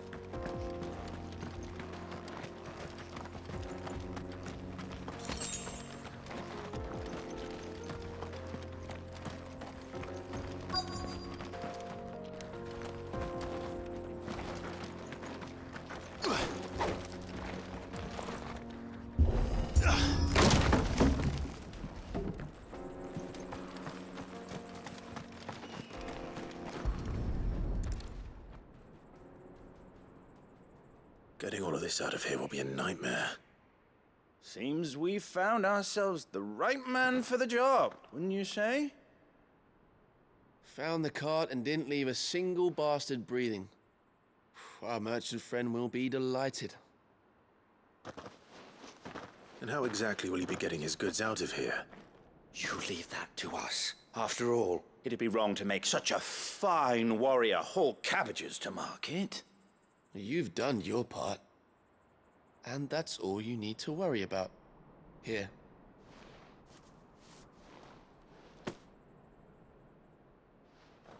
It's been a pleasure. Now piss off. There's no need to be so rude, brother. What if we want his help again next time?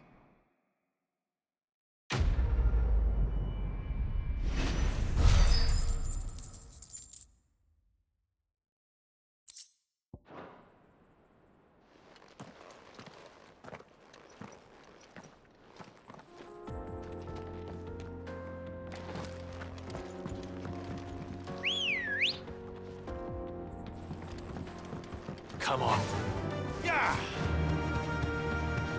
I see the Dhalmekians lag behind Rosaria when it comes to bridge building. The fallen ruin should hold, at least.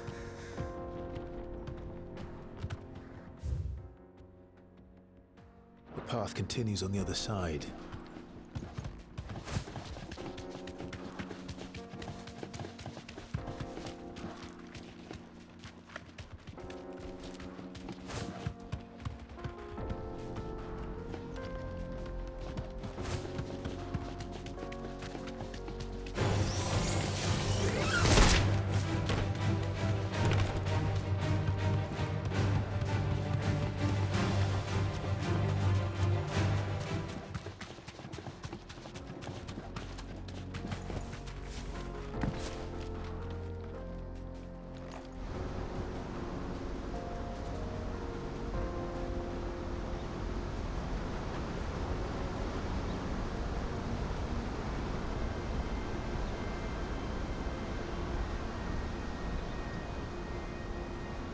So this is Zemeckis. The land of the gods. It's even more impressive than I imagined. I remember being captivated by the story as a child. Long, long ago, man was overcome by avarice and challenged the gods in a bid to win their power. The final battle took place here, at these falls. Or so the legend goes. If anyone ever manages to plumb those depths, perhaps we'll learn if there's any truth to the tale.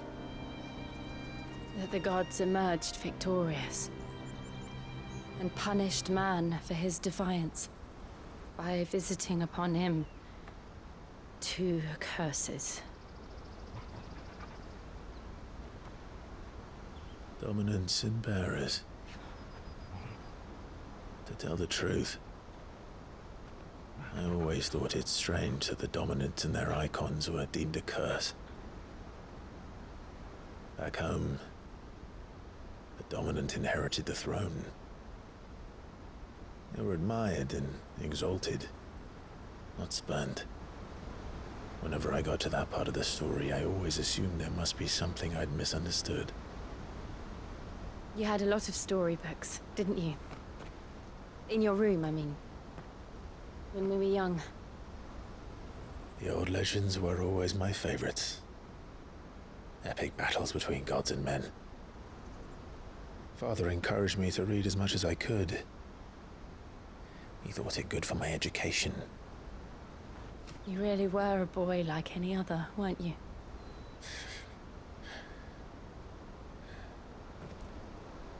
Just look at this place. It's enough to make you believe the legends are true. I know.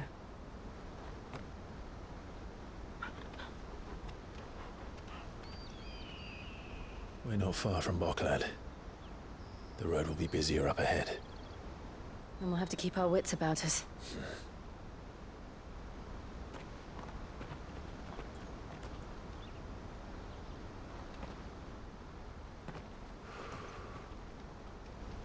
Clive? Something wrong? Nothing. It's nothing.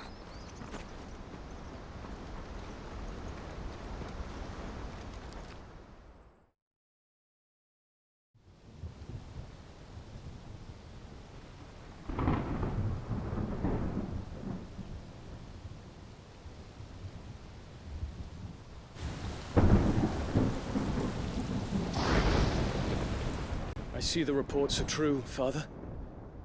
You have surrendered the throne to Olivier. I have. Emperor Olivier shall rebuild the Holy Empire of Sanbreque.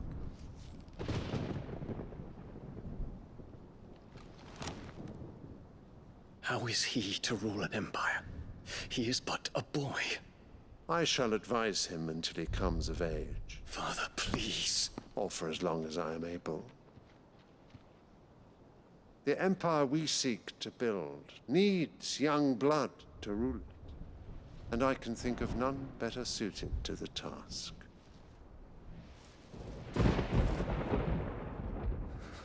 There is other news, Dion. Hugo Kupka is dead, and Drake's Fang destroyed. The pillars of the Republic have fallen. Ere long, the Imperial banner shall fly over every city in storm. And then, Valisthea. All shall bow before their Emperor.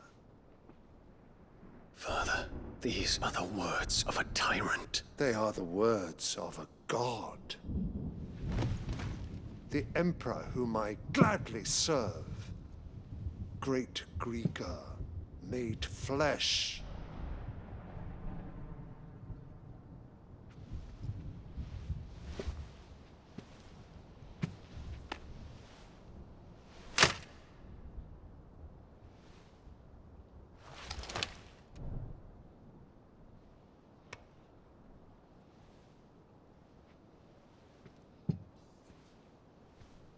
Return to your camp, Dion, and ready your forces.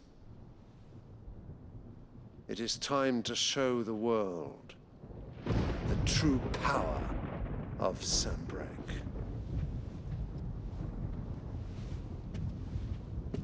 Father. I find you much changed. Is this truly the path you wish to tread? Or are these the ambitions of another? Of Ultima, perhaps? What nonsense is this? I speak my mind, and my mind only. Though I do owe Annabella thanks for reminding me of certain truths regarding the nature of nations, of rulers, and of the divine. You would trust the words of this traitress? She betrayed her country. She slew her husband. You have ever been an invaluable servant to Sanbreque, Prince Dion. I trust you will continue to serve your Emperor in the wars to come. The canker! Silence! Insolent wretch! You will bend the knee. All else is heresy. Sire, forgive me. This audience is over. Come, your Radiance. The Rowena Syndicate awaits your pleasure.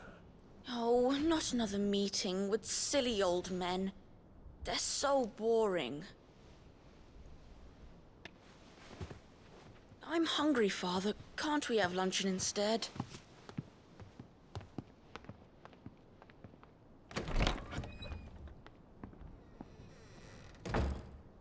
Does it pain you that you will not inherit your father's throne? I have suffered worse.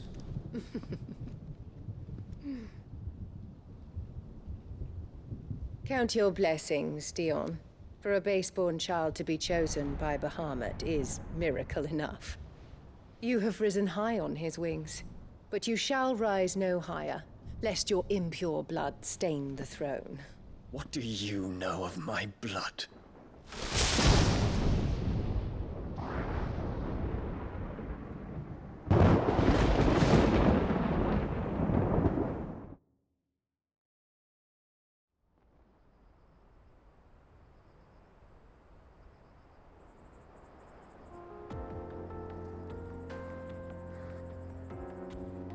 The Boklab markets are to the north.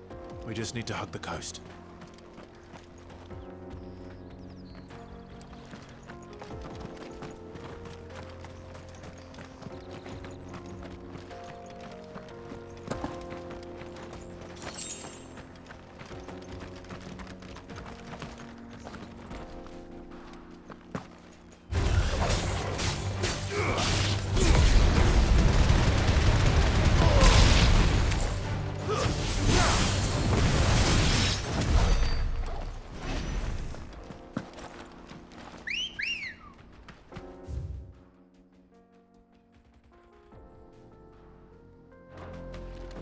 Ready, go?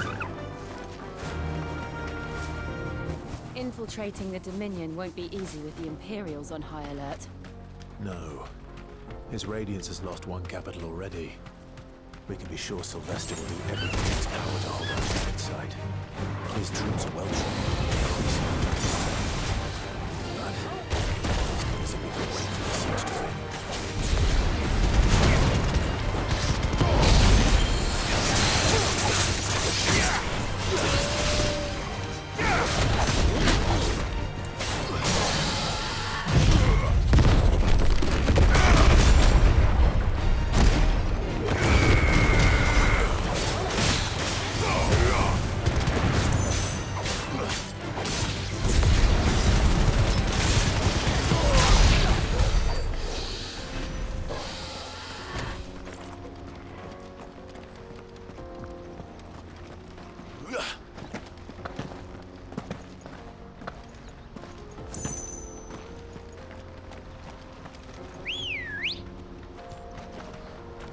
Come on.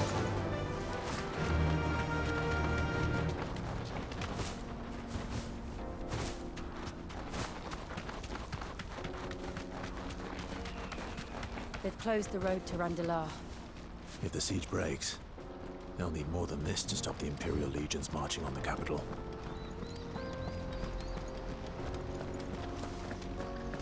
Oh, I'm done for. I can't get these goods to Randalar. Just a big flip.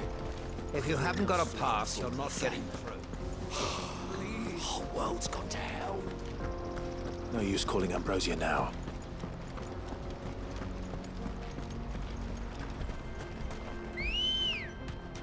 Good girl. Run like the wind.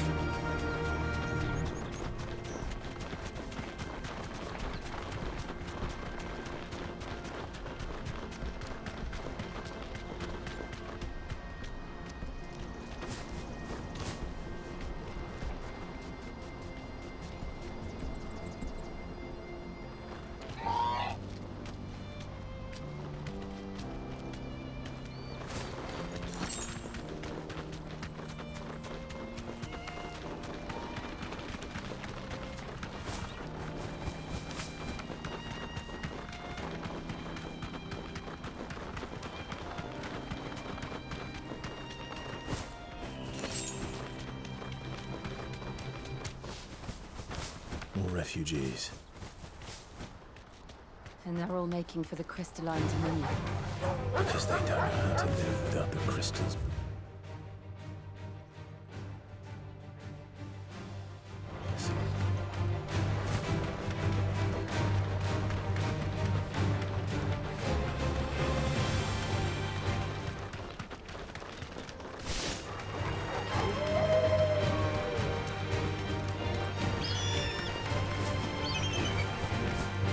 Straight home now.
There are no crystals here.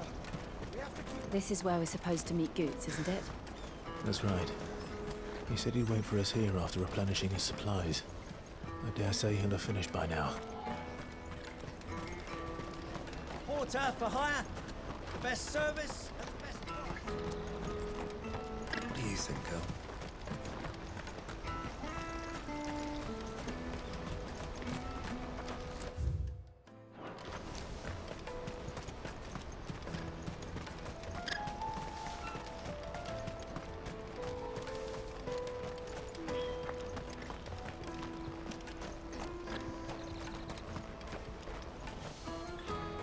Hurry, man. I must leave for the Dominion post-haste. I am hurrying, my lord. Bloody crimson caravans, scooping up all the best customers. Leave some for the rest of us.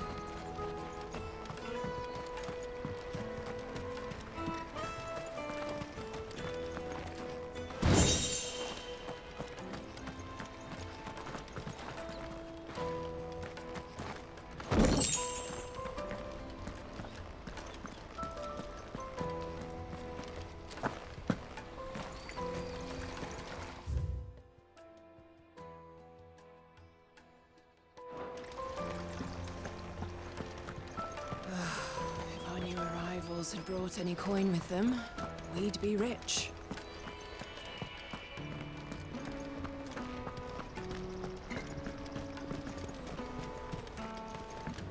I hear the brothers found another victim. I believe it, all right. What's that? The third this month.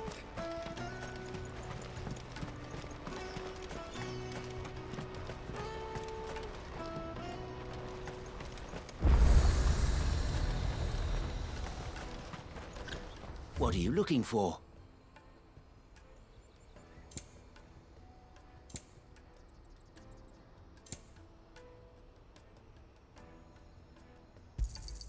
You've a discerning eye. A fine choice. May Gilbert smile Out of upon my you. sight, wretch! I know you for a brand. You can't even fill my cup.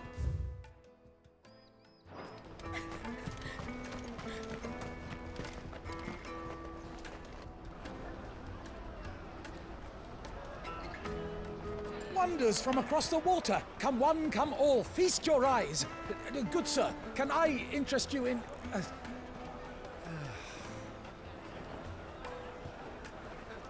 How much? For a measly crust of bread?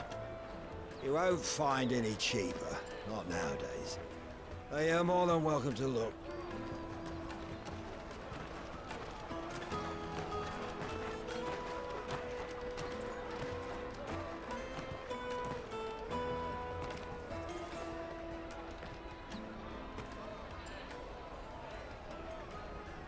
The Empire's unlawful and illegitimate occupation of the crystalline dominion is still in effect.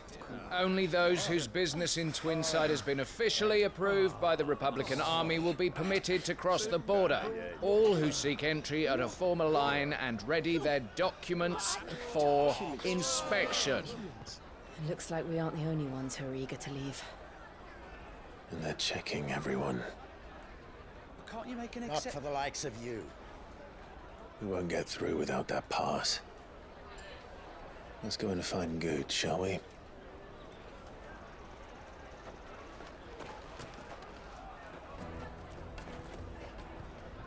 He must be around here somewhere. Come, taste my peaches! They're sweet as nectar!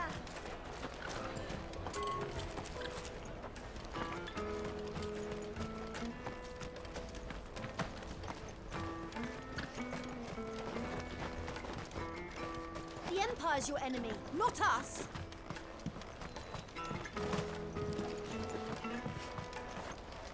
Remember when half the people coming through here were traders from the Empire? You should come with me to the Dominion. Life will be different there. You won't find anything of this quality in Twinside.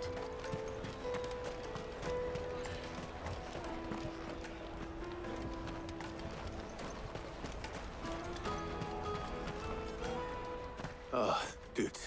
There you are. Clive, I'm so sorry. Don't tell Nan, will you? Slow down, Goots. Just tell us what happened. It's me trader's pass. It's gone. We cannot ride the caravan without it. We won't even be able to get through the flipping checkpoint. Do you remember when you last saw it? It was in my pocket a minute ago. Then a bairn bumped into me and... Yeah. You don't think that they might have nicked it, do you? It wouldn't surprise me. A busy market like this is prime territory for pickpockets. So, to get the pass back, we need to find this child. Where would we even start? I know where! I've got a pal in Bocklad who might be able to help us. No one knows more about what goes on round here than she does. Where do we find her? She's the owner of the Crimson Caravans, up that way. Sign's got a red chocobo on it. No time like the present. You two go on ahead. I'm gonna check the rest of my stuff, make sure nothing else is missing. All right. We'll meet you there.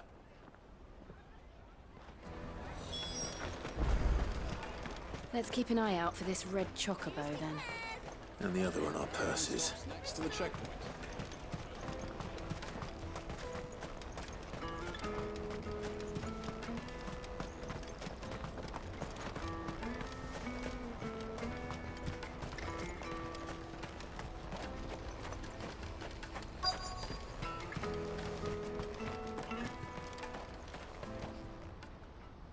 Looking to hire a coach? It's 10 million for a two-birder to the Crystalline Dominion. Take it or leave it. Oh, we're not here for that. Then I bid you good day. Oh, wait! Don't go, El. He's me mate. As I live and breathe. Goots, what are you doing back in Bocklad?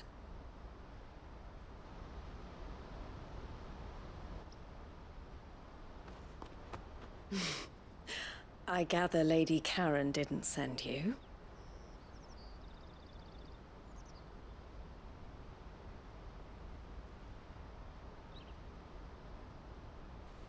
So what trouble have you got yourself into this time? It's me trader's pass. It got stolen. By a little bairn. Of all the... You're the size of a marble.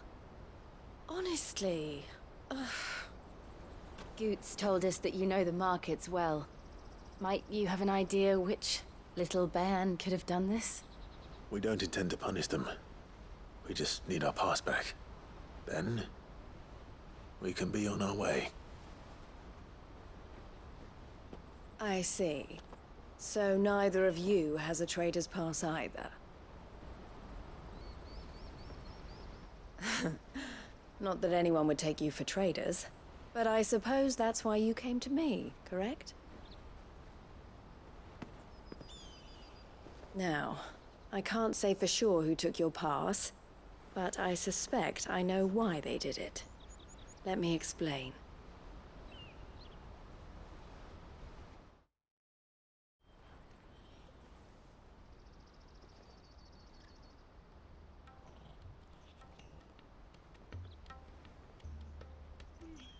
Ever since the Fist marched on the Dominion, the Republic has been clamping down on any commerce that might aid the Empire more than it does us.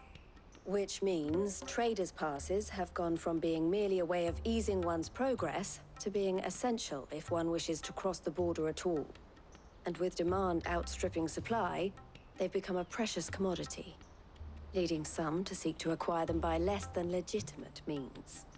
So the children are stealing passes to sell on the black market? Yes and no. Passes are inscribed with the names of their owners, and yet none of the victims' names have appeared on the register of those passing through the checkpoint. Which means? That someone is doctoring the stolen passes. The same someone who is encouraging the children to steal them. And the same someone who has Goots' pass, no doubt. Whoever they are, they're ruining the livelihoods of honest merchants, which is why we've decided to take a stand. Will you stand with us? You want to get your pass back, and we want to ensure that no more are stolen. Catch whoever's behind it all, and 2 birds shall be slain with a single stone.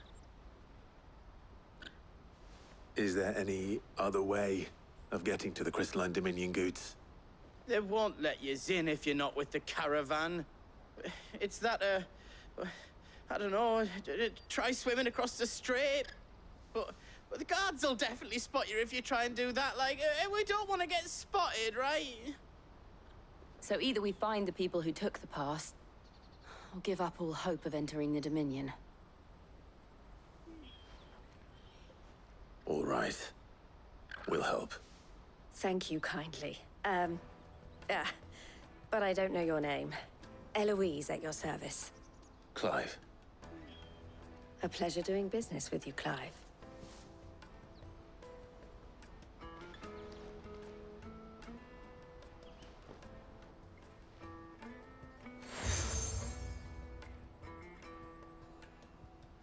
The proprietor of the furniture makers by the coach stop is spearheading the search.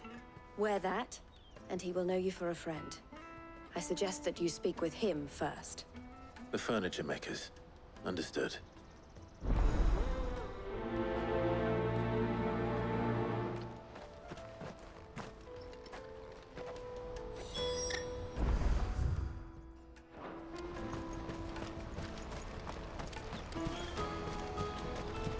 Out of my sight, wretch!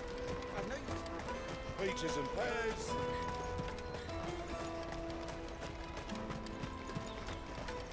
Come one, come all! Jug of snake spit for the road?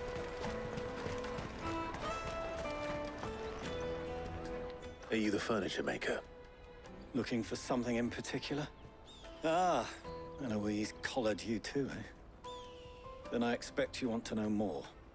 She told me you were leading the hunt for the pickpockets. What have you learned?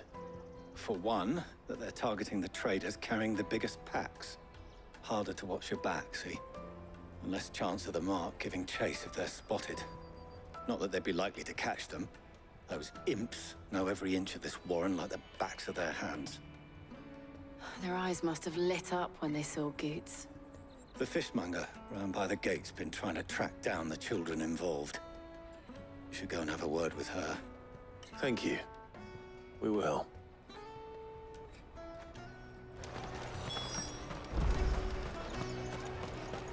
I'll take the large one. Come and taste my peaches. They're sweet as nectar. You should come with me to the Dominion. Life will be different. Fish for sale! Fresh sorted and smoked! Can I interest you? Ah, sorry. Message from Eloise, is it? She's asked me to help her. To help you find the pickpockets. Is that so? Suppose I better tell you what I know, then. For one, this isn't a family operation.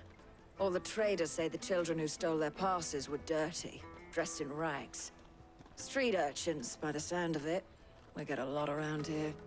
Orphans from the wars. A few, perhaps. You saw the refugees gathered by the entranceway? They're all looking for a new start in the Dominion and beyond. Some of them take it as an opportunity to rid themselves of unwanted baggage. The shame of it. Whoever's behind this would have to have made themselves known to the children at some point. And so should we. You should start with the children around here, then. I doubt they're the ones involved, but they might have heard something. It's worth a try. All right, then. Questioning children. How hard can that be? Dominion, life will be different there. Come and taste my peaches. They're sweet as nectar. Excuse me. Do you mind if I ask you something? Can't stop you. I was just wondering if anyone has asked you to do anything out of the ordinary recently. Anything you grown-ups ever ask us to do is shut up and go away. So guess what I'm about to tell you to do? Sorry. I'll leave you alone.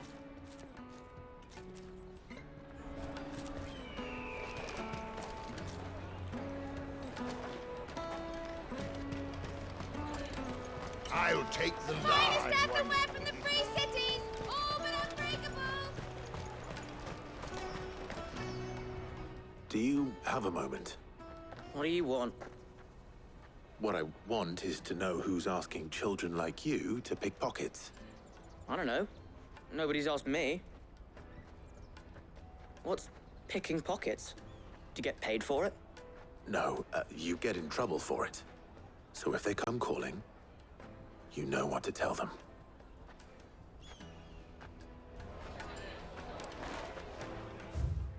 The caravan stops next to the checkpoint. Jug of snake spit for the rub. Excuse me? What do you want? I don't have any money. It's all right. We're not going to hurt you. We just want to talk. What about? We've heard that some very bad people are making children like you steal from travelers. We need to know who's behind it so we can stop them. I don't know much about it, really. But my friend, Honza, he said he got a job doing something dangerous. Sounds promising. We need to find him and ask. Do you know where your friend might be? He's usually by the tents outside town. Thank you. You've been very helpful.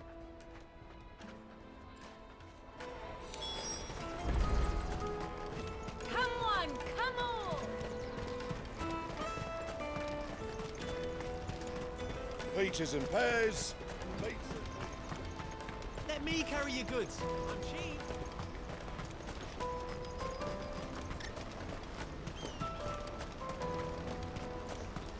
That's that then. She must have meant the refugee camp. Let's hope he's still nearby. Daddy, I'm hungry.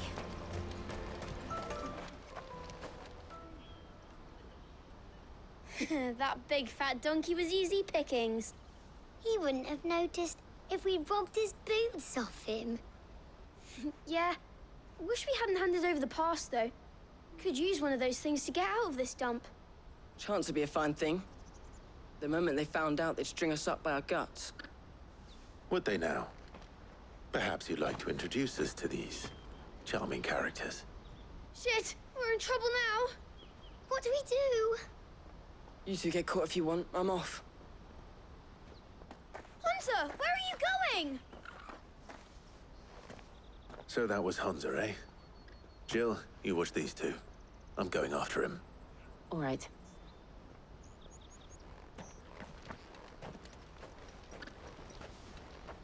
He can't have gone far.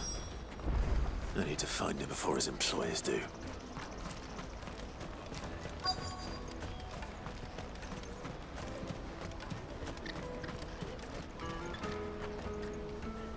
Did you see a boy run past? He stole something from a friend of mine. There was a boy ran back there towards the chocobo pen, but... Thank you.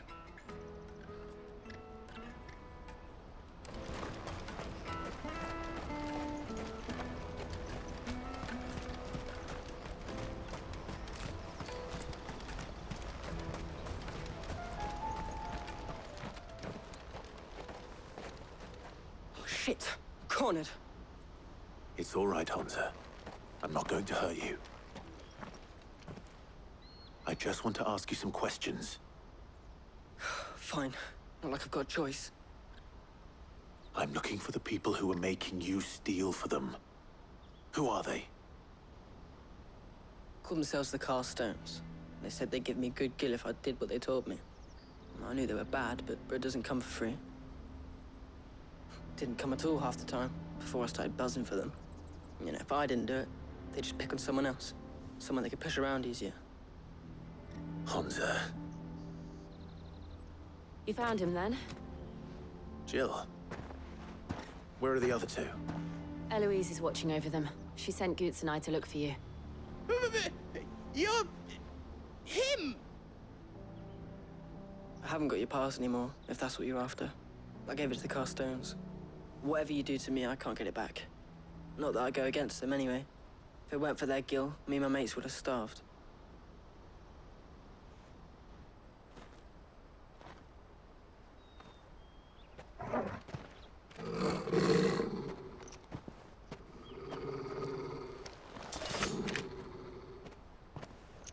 Cowards. You will not force another child to do your bidding. Wait, we're not... Don't hurt him.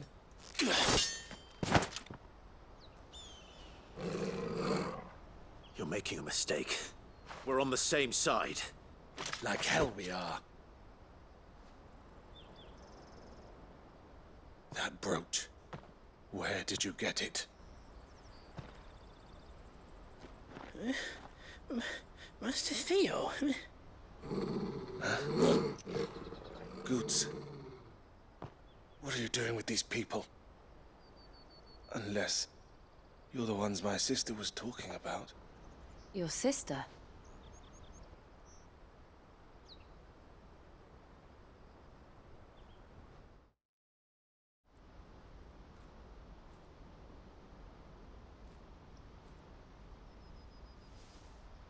Eloise didn't tell us she had a brother.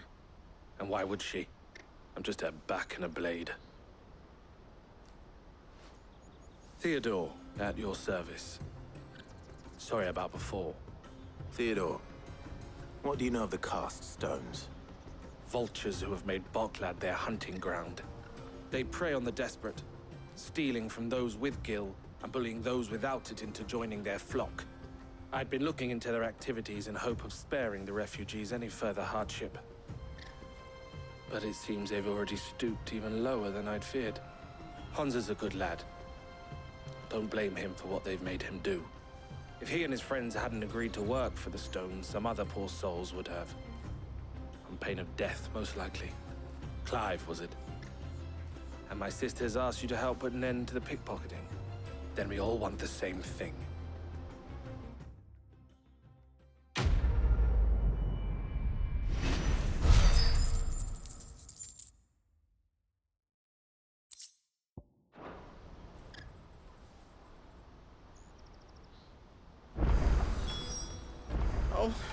Where is it? So, what's the plan? What else? We find the cast stones and we crush them.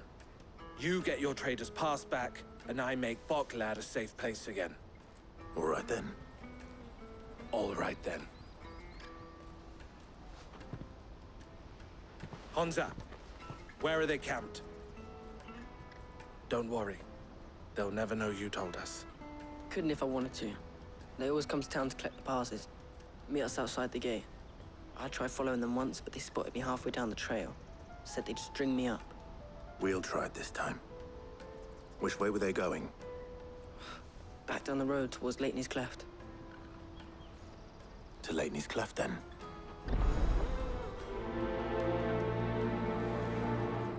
Leighton's Cleft is to the south, past the camp. You better not have scared any of my birds.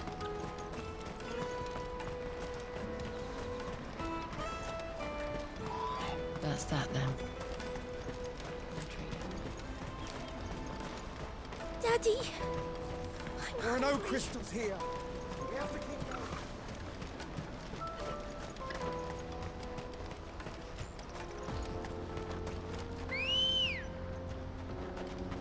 Ready, go? Faster!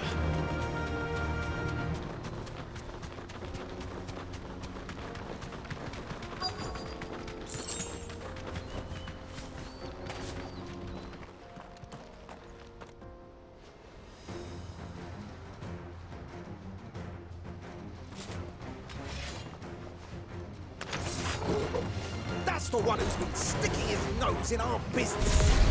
You should have minded your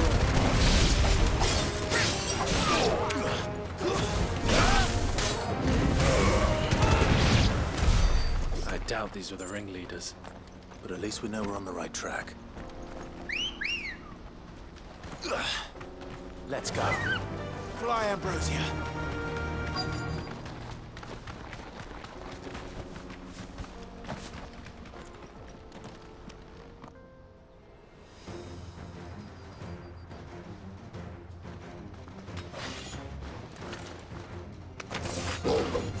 We got company!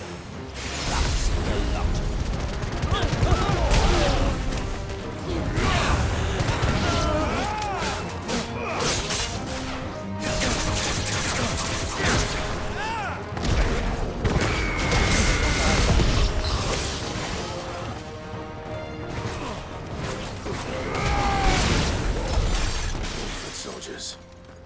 Fewer now.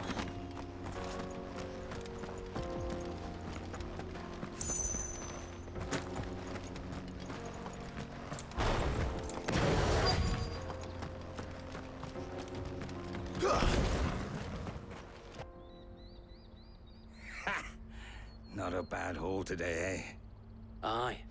Some of our new recruits are natural-born ne'er-do-wells. Especially the little ones. And Hans has got nimble fingers, all right. It will be a shame when they chop them off. But till then, let's make the most of it.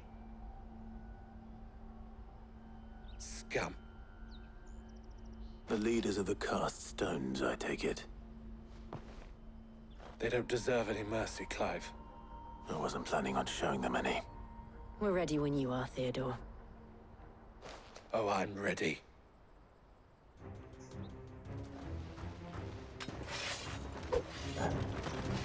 Fuck! It's that guard from Bokland! Kill him! Kill them all!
And they say crime doesn't pay. Gold chains, rings, purses. And traders' passes. Dozens of them. Have the names been changed? Not yet. I recognize some of them. No doubt Goots's is somewhere among them. Now I just need to sort through it all and return everything to the people it was taken from. We should go and give Eloise the good news. Can we leave things here in your hands, Theodore? Of course. Oh, and, be sure to tell her of the part I played, won't you? We'll be glad to.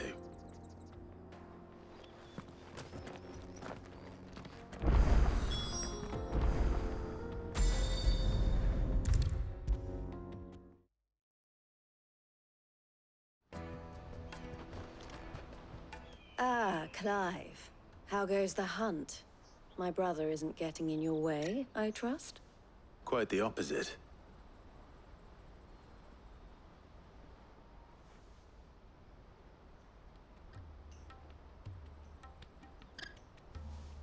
So it was the cast stones who were behind it all.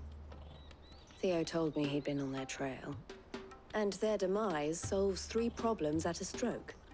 That of the pickpockets, the bandits pulling their strings, and the passes they were stealing. I only hope yours is among the items you recovered. Only time and Theo's return will tell. Speaking of whom, welcome home, dear brother. You are too kind, Eloise. Here, Clive. Goots's pass. Ask him to keep a closer eye on it from now on, would you? I will. Thank you. El, I've asked our boys to carry the rest of the goods back. Can I count on your help in sorting through it all? Of course. I'll make some space in the storeroom. I expect you'll soon be on your way then. But it wouldn't do to leave without introducing yourself properly. Would it now? Sid. Don't look so shocked. We're on the same side. I don't understand. As you now know all too well, we at the Crimson Caravans are always happy to help those in need. For a small fee, we will move anything that needs moving. Be that goods to market, or bearers away from it.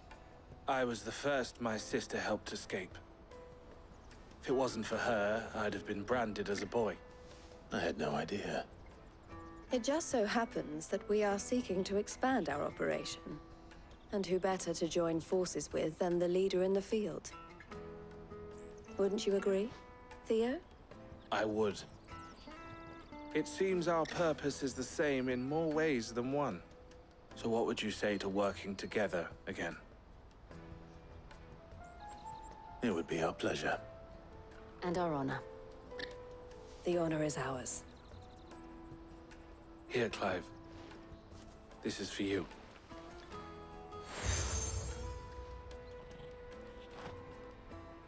What is it? Elle has friends in high places, while I have associates in, lower ones. That mark is proof that you're a friend to us both.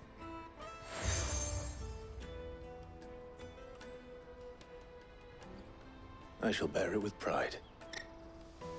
Well, all that remains is to wish you a safe onward journey. Goots's pass should secure you a place on the caravan, but if you encounter any difficulties, we would be delighted to provide you with a coach of our own. For a discounted price, of course. Say, 9 million? We'll try the caravan.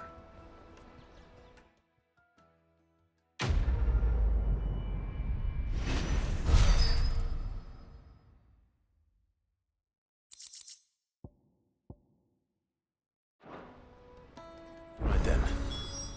Let's get this back to Goots. And then it's on to the Dominion. Out of my sight, wretch! I know you...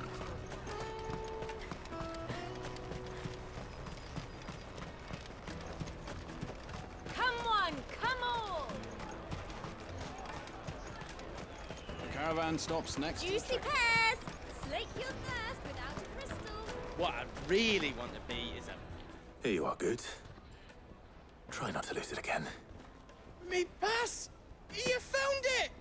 Oh, thank you so much. Nan would have killed me if I'd come back without it. I'll have to say thanks to Elle and Theo, too. So should you, Hansa. You and your friends don't have to steal anymore. If anyone threatens you again, you know who to turn to. We do. And we already have. Miss Elle's given us a job shifting the chocobo shit out the stables. It's hard work, and the pay isn't half what we got from the stones. But if we stick at it, we'll keep ourselves fit. You stick at it, then. And Goots, I'm sorry for stealing your pass. That's all right. I've got it back now. And all's well that ends well, eh? You said you're trained to be a blacksmith, right? Well, I'm gonna be your first customer. I'm gonna save up all my gil and get you to make me a massive sword. I'll do me best. Till then, eh?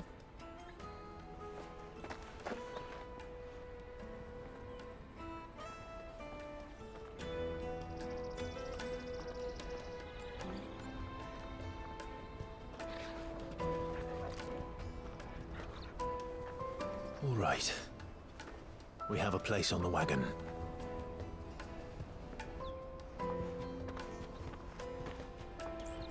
Remember, Goots, we're mercenaries. You hired us to protect you. Mercenaries. And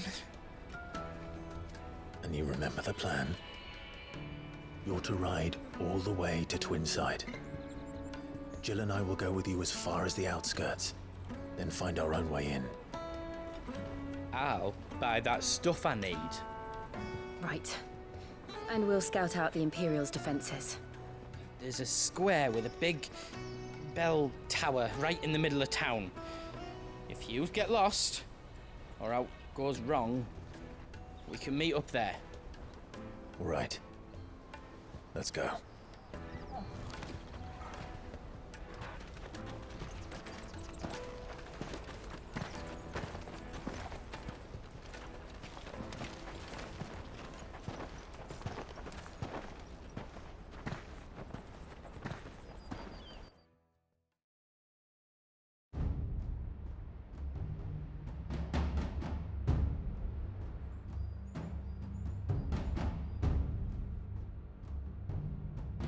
I see. And you're quite certain your father has no knowledge of Ultima? I am. I have no difficulty believing a sinister force has come to exert an influence on Sanbreque. But be that as it may, it is yet to claim my father. For better or worse, his radiance speaks his own mind. Then the fiend works from the shadows. I confess, when first you told me of this fiend, I had my doubts, and more than a few at that. A beast that labors to plunge Valisthea into turmoil, all in pursuit of your brother. But that wound is proof enough that evil is afoot. Then I have your answer, Your Highness. You will join me in my fight. I cannot. Not yet. Your Highness, please. As you are aware, the Dhalmekian army is at our gates. They have lost their mother crystal, and with it all hope of a negotiated withdrawal. It is but a matter of time before they invade. If Bahamut is not here to meet them, my people will be slaughtered. Though not by Hugo Kupka, thanks to Ultima's machinations. I know the fate of your people weighs heavy on your conscience, but if we do not put an end to Ultima's plans, they shall face a far darker fate. The chaos he would wreak would sweep all of Valisthea into the abyss. The lives of every man, woman, and child in the Twins are at stake. I believe what you say, Phoenix. But I have duties of my own, and I must discharge them. Come what may.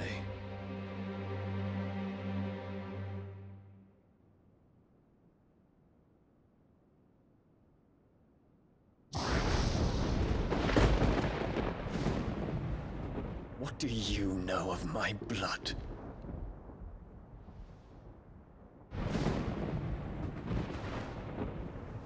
I know that it is wholly unworthy of the highest offices of state, which rightly belong to those of purer breeding.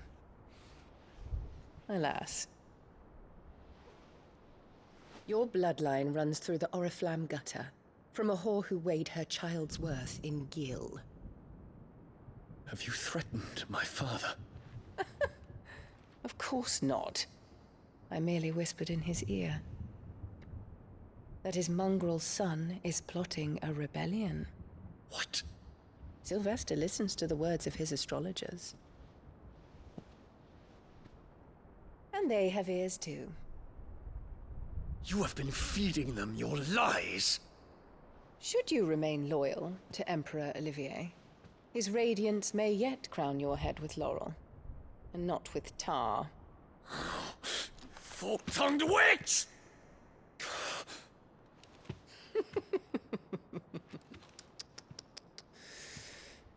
In consideration of your long years of service to the Empire, I shall forgive this uncharacteristic rudeness. Now hurry and make ready, Your Imperial Highness. Emperor Olivier expects much of you, Dion. Or should I say, of Bahamut. May your fire reduce his enemies to ash,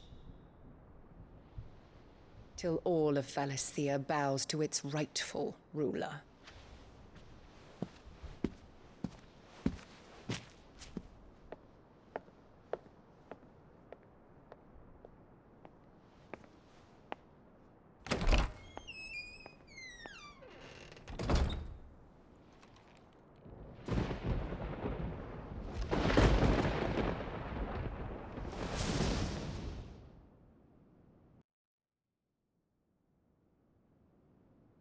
There is another darkness that has taken hold of Sanbreque. And until its grip is released, the flames of war shall spread ever wider, just as Ultima wishes. Forgive me. My family has caused you much grief. You are not her keeper, Phoenix. This is a matter for the Imperial household now, And as a member of that household, it falls to me to resolve it. At such time as that is done, what strength I have shall be yours.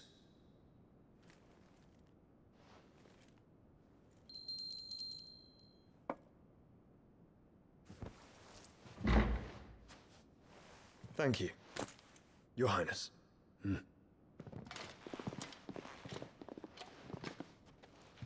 Let us take to the skies together, and bring a new dawn to Valisthea. I should like nothing more.